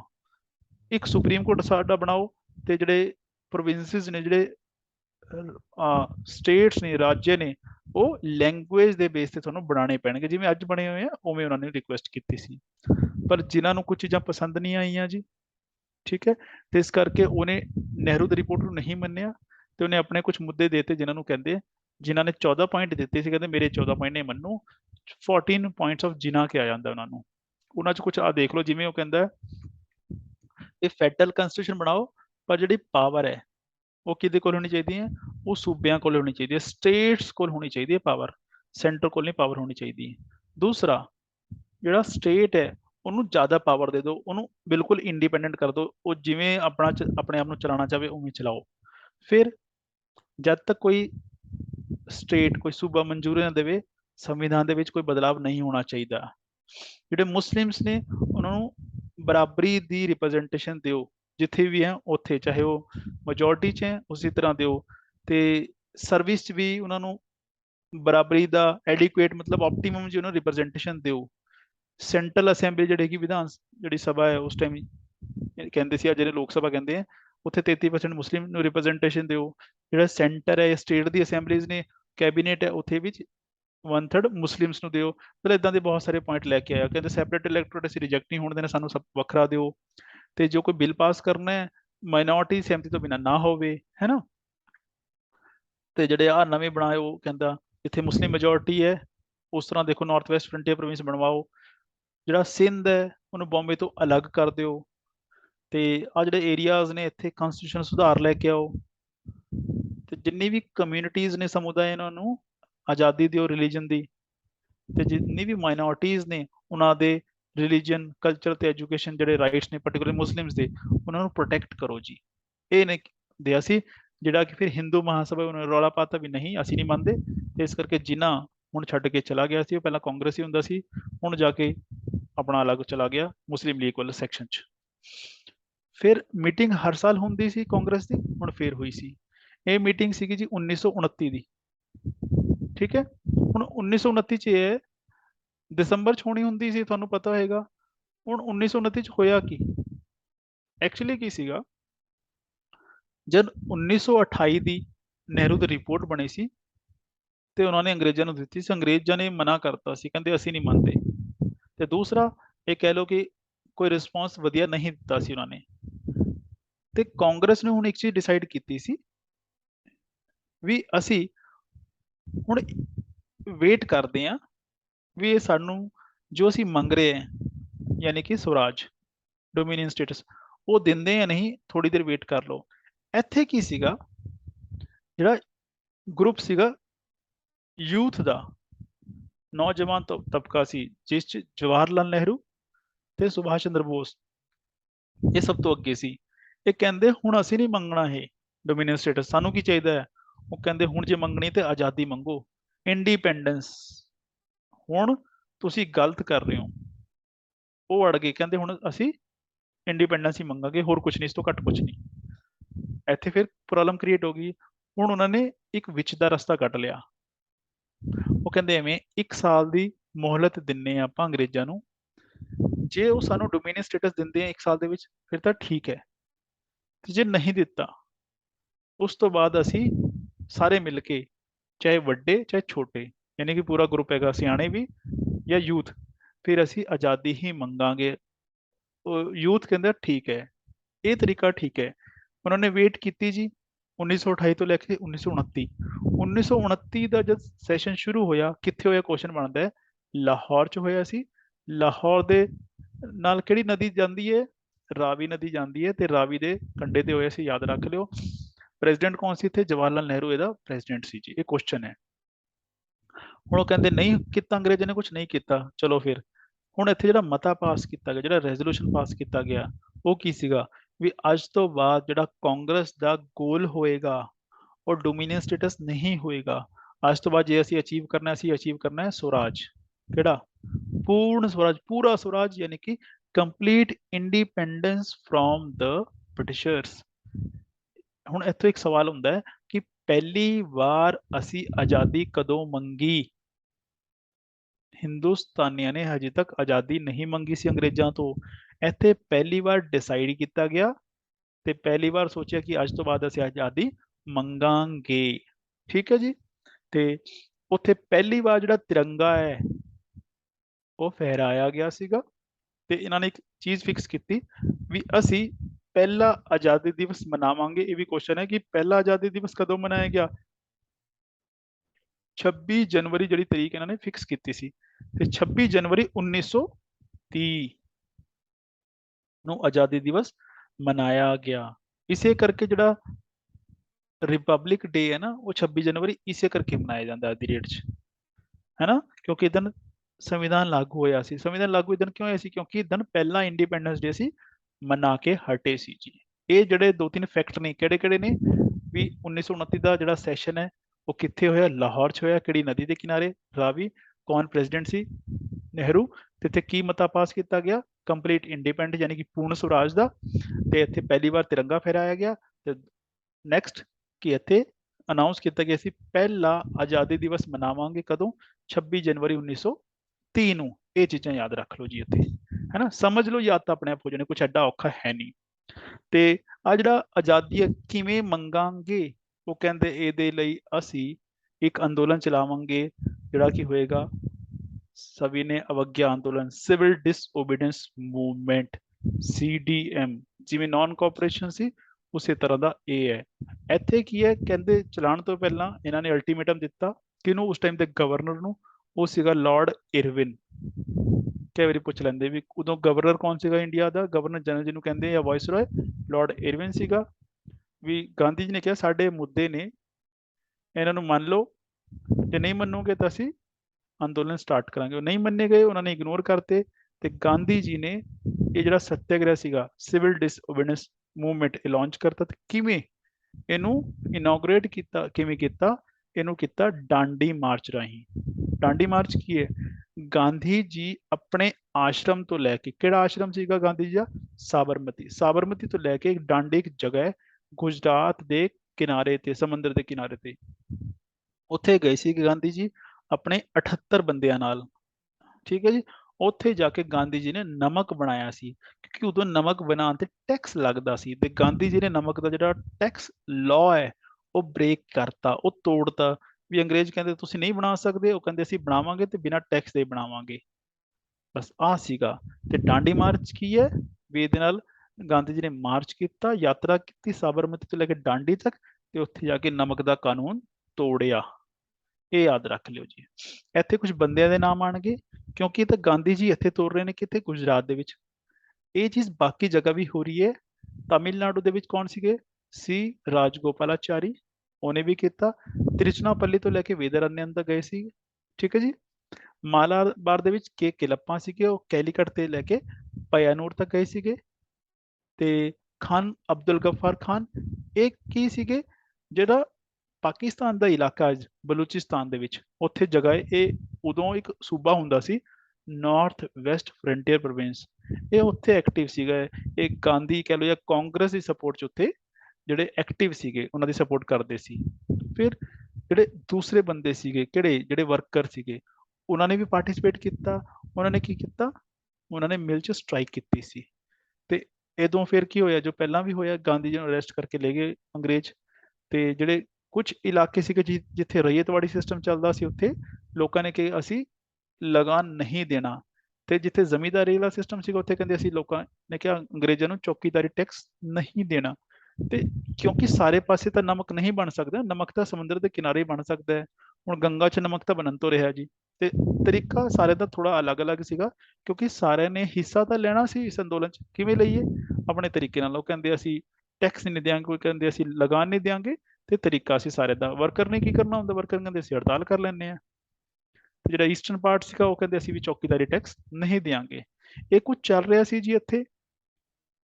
ਹੁਣ ਇਹਦੇ ਨਾਲ ਨਾਲ ਕੀ ਹੋਇਆ? ਉਹ ਕਹਿੰਦੇ ਜਿਹੜੀ ਰਿਪੋਰਟ ਆਈ ਹੈ ਕਿਹਦੀ? ਸਾਈਮਨ ਕਮਿਸ਼ਨ ਦੀ। ਤੇ ਇੰਡੀਅਨਸ ਨੂੰ ਕਹੋ ਵੀ ਚਲੋ ਅਸੀਂ ਤੁਹਾਨੂੰ ਉਹਦਾ ਮੈਂਬਰ ਨਹੀਂ ਬਣਾਇਆ, ਪਰ ਹੁਣ ਅਸੀਂ ਡਿਸਕਸ ਕਰਨੀ ਹੈ ਤੇ ਸਾਡੇ ਕੋਲ ਆਓ ਤੇ ਅਸੀਂ ਡਿਸਕਸ ਕਰਦੇ ਹਾਂ। ਕੀ ਡਿਸਕਸ ਕਰਨਾ ਹੈ? ਡਿਸਕਸ ਇਹ ਕਰਨਾ ਹੈ ਜੀ ਵੀ ਜੋ ਅਸੀਂ ਪ੍ਰਪੋਜ਼ ਕੀਤਾ ਸਕੀਮ ਉਹ ਤੁਹਾਡੇ ਲਈ ਠੀਕ ਹੈ ਕਿ ਨਹੀਂ ਹੈ। ਪਰ ਕਿਉਂਕਿ ਹੁਣ ਕਾਂਗਰਸ ਤਾਂ ਕੀ ਕਰ ਰਹੀ ਸੀ? ਕਾਂਗਰਸ ਤਾਂ ਮੂਵਮੈਂਟ ਲਾਂਚ ਕਰ ਚੁੱਕੀ ਹੈ ਕਿਉਂਕਿ ਅੰਗਰੇਜ਼ਾਂ ਨੇ ਗੱਲ ਨਹੀਂ ਮੰਨੀ ਸੀ। ਤੇ ਇਸ ਕਰਕੇ ਕੀ ਹੋਇਆ? ਉਹਨਾਂ ਨੇ ਮਨਾ ਕਰਤਾ ਵੀ ਅਸੀਂ ਜਿਹੜੀ ਤੁਹਾਡੀ ਮੀਟਿੰਗ ਹੈ ਉਸ ਨਹੀਂ ਆਵਾਂਗੇ। ਤੇ ਉਹ ਮੀਟਿੰਗ ਨੂੰ ਕਹਿੰਦੇ ਆ ਜੀ ਗੋਲ ਮੇਜ਼ ਸੰਮੇਲਨ ਜਾਂ ਰਾਊਂਡ ਟੇਬਲ ਕਾਨਫਰੰਸ। ਫਿਰ ਇਹ ਪਤਾ ਹੋਣਾ ਚਾਹੀਦਾ ਜਿਹੜਾ ਪਹਿਲਾ ਰਾਊਂਡ ਟੇਬਲ ਕਾਨਫਰੰਸ ਹੈ ਉਹ 1930 ਦੇ ਵਿੱਚ ਹੋਇਆ। ਉਦੋਂ ਪ੍ਰਧਾਨ ਮੰਤਰੀ ਜਿਹੜਾ ਸੀਗਾ ਮੈਕਡੋਨਲਡ ਸੀ, ਰਾਮ ਸੀ ਮੈਕਡੋਨਲਡ। ਤੇ ਉੱਥੇ ਸਾਰੇ ਲੋਕ ਆਏ ਸੀਗੇ। ਕੌਣ ਨਹੀਂ ਆਇਆ? ਸਿਰਫ ਕਾਂਗਰਸ ਨਹੀਂ ਆਈ ਸੀ ਜੀ। ਠੀਕ ਹੈ। ਤੇ ਵੈਸੇ ਤਾਂ ਉਹਨਾਂ ਨੇ ਗਾਂਧੀ ਜੀ ਨੂੰ ਰਿਲੀਜ਼ ਕਰਤਾ ਸੀ ਤਾਂ ਕਿ ਗਾਂਧੀ ਜੀ ਆ ਸਕਣ, ਪਰ ਗਾਂਧੀ ਜੀ ਨਹੀਂ ਆਏ ਸੀ। ਇਸ ਕਰਕੇ ਉਹ ਕਹਿੰਦੇ ਜਿਹੜੀ ਪਹਿਲੀ ਕਾਨਫਰੰਸ ਹੈ ਉਹ ਫੇਲ ਹੋ ਗਈ। ਕਹਿੰਦੇ ਜਦ ਕਾਂਗਰਸ, ਜਿਹੜੀ ਕਿ ਸਭ ਤੋਂ ਜ਼ਿਆਦਾ ਵੱਡੀ ਪਾਰਟੀ ਹੈ ਹਿੰਦੁਸਤਾਨ ਦੀ, ਜਿਹੜੇ ਕਿ ਹਿੰਦੁਸਤਾਨ ਦੇ ਲੋਕਾਂ ਨੂੰ ਸਭ ਤੋਂ ਵੱਧ ਰਿਪਰੈਜ਼ੈਂਟ ਕਰਦੀ ਹੈ, ਜੇ ਉਹੀ ਪਾਰਟੀ ਨਹੀਂ ਆਈ, ਫਿਰ ਜਿਹੜੇ ਮੁਸਲਿਮ ਲੀਗ ਦੇ ਬੰਦੇ ਆ ਕੇ ਬੈਠੇ ਆ, ਜਿਹੜੇ ਹਿੰਦੂ ਮਹਾਸਭਾ ਦੇ ਲੋਕ ਆ ਕੇ ਬੈਠੇ ਆ, ਜਿਹੜੇ ਰਾਜੇ ਮਹਾਰਾਜੇ ਦੇ ਰਿਪਰੈਜ਼ੈਂਟੇਟਿਵ ਆ ਕੇ ਬੈਠੇ ਆ, ਆਪਾਂ ਇਹਨਾਂ ਤੋਂ ਕੀ ਗੱਲ ਕਰਨੀ ਜੇ ਕਾਂਗਰਸ ਨਹੀਂ ਹੈ। ਤੇ ਪਹਿਲੀ ਤਾਂ ਉਹਨਾਂ ਨੇ ਬੰਦ ਕਰਤੀ ਕਿ ਨਹੀਂ ਜੀ ਦੁਬਾਰਾ ਮੀਟਿੰਗ ਰੱਖਾਂਗੇ। ਪਰ ਉਹਦੇ ਲਈ ਕੀ ਹੋਇਆ, ਜਿਹੜਾ ਗਵਰਨਰ ਸੀ ਲਾਰਡ ਇਰਵਿਨ, ਉਹਨੂੰ ਇੱਕ ਡਿਊਟੀ ਲਗਾਈ ਗਈ ਕਿ ਗਾਂਧੀ ਜੀ ਕੋਲ ਜਾਓ ਤੇ ਗਾਂਧੀ ਜੀ ਨੂੰ ਕਨਵਿੰਸ ਕਰੋ ਕਿ ਉਹ ਮੀਟਿੰਗ 'ਚ ਆਉਣ ਕਾਂਗਰਸ ਦੇ ਬਿਹਾਫ ਤੇ ਇਸ ਕਰਕੇ ਕਿ ਉਹ ਇੱਕ ਸਮਝੌਤਾ ਆ ਗਾਂਧੀ ਦੇ ਉਸ ਟਾਈਮ ਦੇ ਗਵਰਨਰ ਇਰਵਿਨ ਦੇ ਵਿੱਚ, ਗਵਰਨਰ ਜਨਰਲ ਜਾਂ ਵਾਇਸਰਾਏ ਦੇ ਵਿੱਚ। ਇਸ ਕਰਕੇ ਉਹਨੂੰ ਕਿਹਾ ਜਾਂਦਾ ਗਾਂਧੀ ਇਰਵਿਨ ਪੈਕਟ। ਇਹ ਪਤਾ ਹੋਣਾ ਚਾਹੀਦਾ ਤੁਹਾਨੂੰ ਜੀ। ਯਾਨੀ ਕਿ ਪਹਿਲੀ ਰਾਉਂਡ ਟੇਬਲ ਕਾਨਫਰੰਸ ਤੋਂ ਬਾਅਦ ਹੋਇਆ ਗਾਂਧੀ ਇਰਵਿਨ ਪੈਕਟ। ਸਿੰਪਲ ਜਿਹਾ ਕੀ ਸੀਗਾ? ਸਿੰਪਲ ਜਿਹਾ ਇਹ ਸੀਗਾ, ਅੰਗਰੇਜ਼ਾਂ ਨੇ ਕਿਹਾ ਵੀ ਗਾਂਧੀ ਜੀ ਆ ਜਿਹੜਾ ਤੁਸੀਂ ਮੂਵਮੈਂਟ ਚਲਾਇਆ, ਅੰਦੋਲਨ ਚਲਾਇਆ, ਇਹਨੂੰ ਬੰਦ ਕਰੋ ਤੇ ਸਾਡੇ ਕੋਲ ਆਓ ਤੇ ਅਸੀਂ ਤੁਹਾਡੇ ਨਾਲ ਡਿਸਕਸ਼ਨ ਕਰਨੀ ਹੈ, ਰਾਉਂਡ ਟੇਬਲ ਕਾਨਫਰੰਸ 'ਚ ਜੁਆਇਨ ਕਰੋ ਤੁਸੀਂ। ਗਾਂਧੀ ਜੀ ਨੇ ਆਹ ਕੰਡੀਸ਼ਨ ਰੱਖਤੀ, ਪਹਿਲਾ ਵੀ ਜਿੰਨੇ ਵੀ ਬੰਦੇ ਤੁਸੀਂ ਜੇਲ੍ਹ 'ਚ ਪਾਏ ਸਾਨੂੰ ਰਿਲੀਜ਼ ਕਰੋ। ਕਿਹੜੇ ਵਾਲੇ? ਜਿਨ੍ਹਾਂ ਨੂੰ ਤੁਸੀਂ ਸਜ਼ਾ ਨਹੀਂ ਦਿੱਤੀ ਹੈ, ਕਿਸ ਚੀਜ਼ ਲਈ? ਕਿ ਜਿਨ੍ਹਾਂ ਨੇ ਕੋਈ ਤੋੜ-ਫੋੜ ਕੀਤੀ ਹੈ ਉਹਦੇ ਲਈ ਸਜ਼ਾ ਨਹੀਂ ਦਿੱਤੀ, ਉਹਨਾਂ ਨੂੰ ਰਿਹਾ ਕਰ ਦਿਓ। ਜੇ ਕਿਸੇ ਦੇ ਫਾਈਨ ਲਗਾਇਆ ਉਹ ਨਹੀਂ ਇਕੱਠਾ ਕੀਤਾ ਹੈ, ਉਹਦਾ ਮਾਫ ਕਰ ਦਿਓ। ਜੇ ਕਿਸੇ ਦੀ ਪ੍ਰਾਪਰਟੀ ਤੁਸੀਂ ਜ਼ਬਤ ਕੀਤੀ ਹੈ ਤਾਂ ਹਜੇ ਵੇਚੀ ਨਹੀਂ ਹੈ, ਉਹ ਵਾਪਸ ਕਰ ਦਿਓ। ਤੇ ਇਹਨਾਂ ਨੂੰ ਨਮਕ ਬਣਾਉਣ ਦਾ ਅਧਿਕਾਰ ਦੇ ਦਿਓ, ਜਾਂ ਜਿਹੜੇ ਧਰਨੇ ਤੁਰਨੇ ਦਿੰਦੇ ਆ ਉਹਦਾ ਅਧਿਕਾਰ ਦੇ ਦਿਓ। ਤੇ ਭਗਤ ਸਿੰਘ ਨੂੰ ਤੁਸੀਂ ਜਿਹੜੀ ਫਾਂਸੀ ਦੀ ਸਜ਼ਾ ਦਿੱਤੀ ਉਹਨੂੰ ਕਮਿਊਟ ਕਰ ਦਿਓ।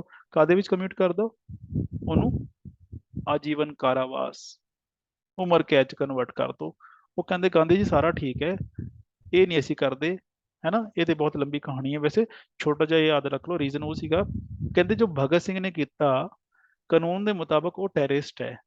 ਤੇ ਗਾਂਧੀ ਜੀ ਤੁਸੀਂ ਤਾਂ ਲਾਅ ਪੜ੍ਹੀ ਤੇ ਦੱਸੋ ਸਾਨੂੰ ਉਹਦਾ ਜਿਹੜਾ ਐਕਸ਼ਨ ਹੈ ਭਗਤ ਸਿੰਘ ਦਾ, ਤੁਸੀਂ ਕਿਵੇਂ ਜਸਟੀਫਾਈ ਕਰਦੇ ਹੋ ਕਿ ਉਹ ਟੈਰਰਿਸਟ ਨਹੀਂ ਹੈਗਾ? ਤੇ ਗਾਂਧੀ ਦਾ ਇੱਕੋ ਸਿਧਾਂਤ ਸੀ ਵੀ ਗਾਂਧੀ ਜੀ ਕਿਉਂ ਕਹਿੰਦੇ ਵਾਇਲੈਂਸ ਨਹੀਂ ਕਰਨੀ, ਕਹਿੰਦੇ ਇਹੀ ਤਾਂ ਬਹਾਨਾ ਹੈ ਅੰਗਰੇਜ਼ਾਂ ਕੋਲ। ਹੁਣ ਗਾਂਧੀ ਕੋਲ ਕੋਈ ਜਵਾਬ ਨਹੀਂ ਸੀਗਾ, ਇਸ ਕਰਕੇ ਗਾਂਧੀ ਜੀ ਸਾਰਾ ਕੁਝ ਮਨਾ ਲਿਆ, ਪਰ ਉਹ ਕਹਿੰਦੇ ਇਹ ਚੀਜ਼ ਨਹੀਂ ਮੰਨਾਂਗੇ। ਇਸ ਕਰਕੇ ਜਦ ਗਾਂਧੀ ਜੀ 1931 ਦਾ ਕਾਂਗਰਸ ਦਾ ਸੈਸ਼ਨ ਅਟੈਂਡ ਕਰਨ ਲਈ ਗਏ ਸੀ ਕਰਾਚੀ ਦੇ ਵਿੱਚ, ਤੇ ਲੋਕਾਂ ਨੇ ਜਿਹੜੇ ਉਹਨਾਂ ਨੂੰ ਪੁੱਛਦੇ ਸੀ ਉਹਨਾਂ ਦੇ ਖਿਲਾਫ ਨਾਅਰੇ ਲਗਾਏ ਸੀ ਕਿ ਗਾਂਧੀ ਜੀ ਮੁਰਦਾਬਾਦ। ਤੇ ਇਹ ਤਾਂ ਹਮੇਸ਼ਾ ਚੱਲਦਾ ਰਿਹਾ, ਚਲੋ ਜੋ ਵੀ ਹੈ। ਤੇ ਕਾਂਗਰਸ ਨੇ ਕੀ ਕੀਤਾ, ਜਿਹੜਾ ਅੰਦੋਲਨ ਚਲਾ ਰਹੇ ਸੀ ਉਹ ਰੋਕ ਦਿੱਤਾ ਗਿਆ ਟੈਂਪਰੇਰੀ ਤੌਰ ਤੇ, ਜਾਂ ਕਹਿ ਲਓ ਬੰਦ ਕਰ ਦਿੱਤਾ ਗਿਆ। ਤੇ ਗਾਂਧੀ ਜੀ ਨੂੰ ਅਲਾਉ ਕਰ ਦਿੱਤਾ ਕਿ ਗਾਂਧੀ ਜੀ ਕਾਂਗਰਸ ਦੇ ਬਿਹਾਫ ਤੇ ਜਿਹੜਾ ਸੈਕਿੰਡ ਰਾਉਂਡ ਟੇਬਲ ਕਾਨਫਰੰਸ ਹੈ ਉਹਨੂੰ ਅਟੈਂਡ ਕਰਨ ਜਾਣਗੇ। ਹੁਣ ਸਤੰਬਰ 1931 ਦੇ ਵਿੱਚ ਇਹ ਕਾਨਫਰੰਸ ਹੋਈ ਹੈ ਜੀ, ਜਿੱਥੇ ਕਾਂਗਰਸ ਵੱਲੋਂ ਇਕੱਲੇ ਗਾਂਧੀ ਜੀ ਗਏ ਸੀਗੇ। ਤੇ ਗਾਂਧੀ ਜੀ ਨੇ ਉਹੀ ਹੈ ਵੀ ਸਾਨੂੰ ਰਿਸਪੌਂਸਿਬਲ ਗਵਰਨਮੈਂਟ ਚਾਹੀਦੀ ਹੈ, ਚਾਹੇ ਸੈਂਟਰ ਹੈ ਸਟੇਟ ਦੋਨੇ ਪਾਸੇ। ਪਰ ਇੱਥੇ ਇੱਕ ਮੁੱਦਾ ਸੀ ਜਿਹੜੇ ਜਿਸ ਤੇ ਗੱਲ ਅੜ ਗਈ, ਉਹ ਸੀਗਾ ਜਿਹੜੇ ਸੈਪਰੇਟ ਇਲੈਕਟ੍ਰੋਡ ਸੀਗਾ ਮੁਸਲਿਮਸ ਨੂੰ ਦਿੱਤਾ ਗਿਆ ਸੀਗਾ। ਹੁਣ ਬਾਕੀ ਵੀ ਮੰਗ ਰਹੇ ਸੀ। ਭੀਮ ਰਾਓ ਅੰਬੇਡਕਰ, BR ਅੰਬੇਡਕਰ ਨਾਮ ਤੁਸੀਂ ਸੁਣਿਆ ਹੈ ਨਾ। ਉਹਨਾਂ ਨੇ ਮੰਗਿਆ, ਕਹਿੰਦੇ ਜਿਹੜੇ ਤੁਸੀਂ ਸਾਰਿਆਂ ਨੂੰ ਦਿੱਤਾ, ਵੀ ਪਹਿਲਾਂ ਸਭ ਤੋਂ ਪਹਿਲਾਂ ਮੁਸਲਿਮ ਦਿੱਤਾ ਸੀ, ਫਿਰ ਸਿੱਖ ਨੂੰ ਵੀ ਦਿੱਤਾ ਸੀ, ਕਹਿੰਦੇ ਸਾਨੂੰ ਵੀ ਦੇ ਦਿਓ।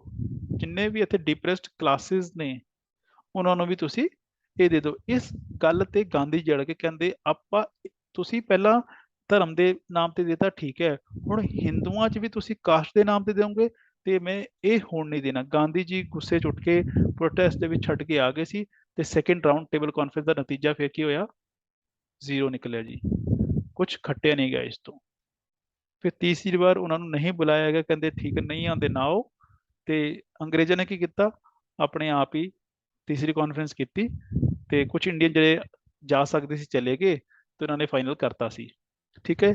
ਤੇ ਗਾਂਧੀ ਜੀ ਨੇ ਆ ਕੇ ਕੀ ਕੀਤਾ, ਗਾਂਧੀ ਜੀ ਜਦ ਵਾਪਸ ਆਏ, ਗਾਂਧੀ ਜੀ ਨੇ ਜਿਹੜਾ ਅੰਦੋਲਨ ਸੀ ਉਹਨਾਂ ਨੂੰ ਦੁਬਾਰਾ ਰਿਜ਼ਿਊਮ ਕੀਤਾ, ਦੁਬਾਰਾ ਸਟਾਰਟ ਕਰ ਲਿਆ।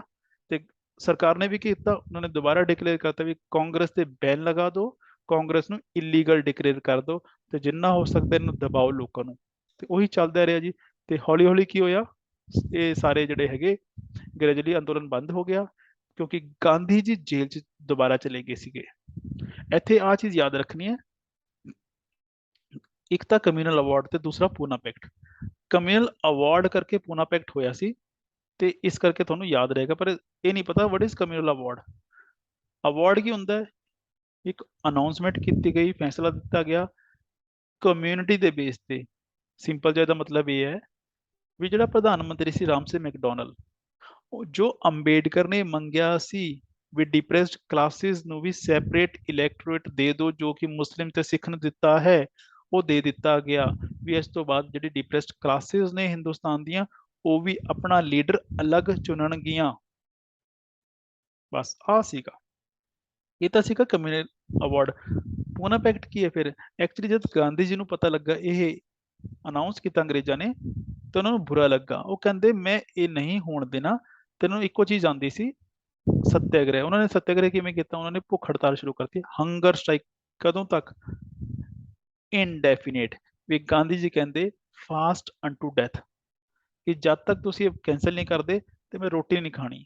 ਤੇ ਜਦ ਗਾਂਧੀ ਜੀ ਨੇ ਹੰਗਰ ਸਟ੍ਰਾਈਕ ਕੀਤੀ, ਉਹਨਾਂ ਦੀ ਤਬੀਅਤ ਖਰਾਬ ਹੋਣੀ ਸ਼ੁਰੂ ਹੋ ਗਈ। ਜਿਹੜੇ ਲੀਡਰ ਸੀਗੇ ਉਹਨਾਂ ਨੂੰ ਬੜੀ ਚਿੰਤਾ ਹੋਈ ਵੀ ਗਾਂਧੀ ਜੀ ਤਾਂ ਮਰ ਜਾਣਗੇ ਜੇ ਇਹ ਹਾਲ ਰਿਹਾ ਤਾਂ, ਕਿਉਂਕਿ ਗਾਂਧੀ ਜੀ ਤਾਂ ਨਾ ਪਾਣੀ ਪੀ ਰਹੇ ਨਾ ਰੋਟੀ ਖਾ ਰਹੇ।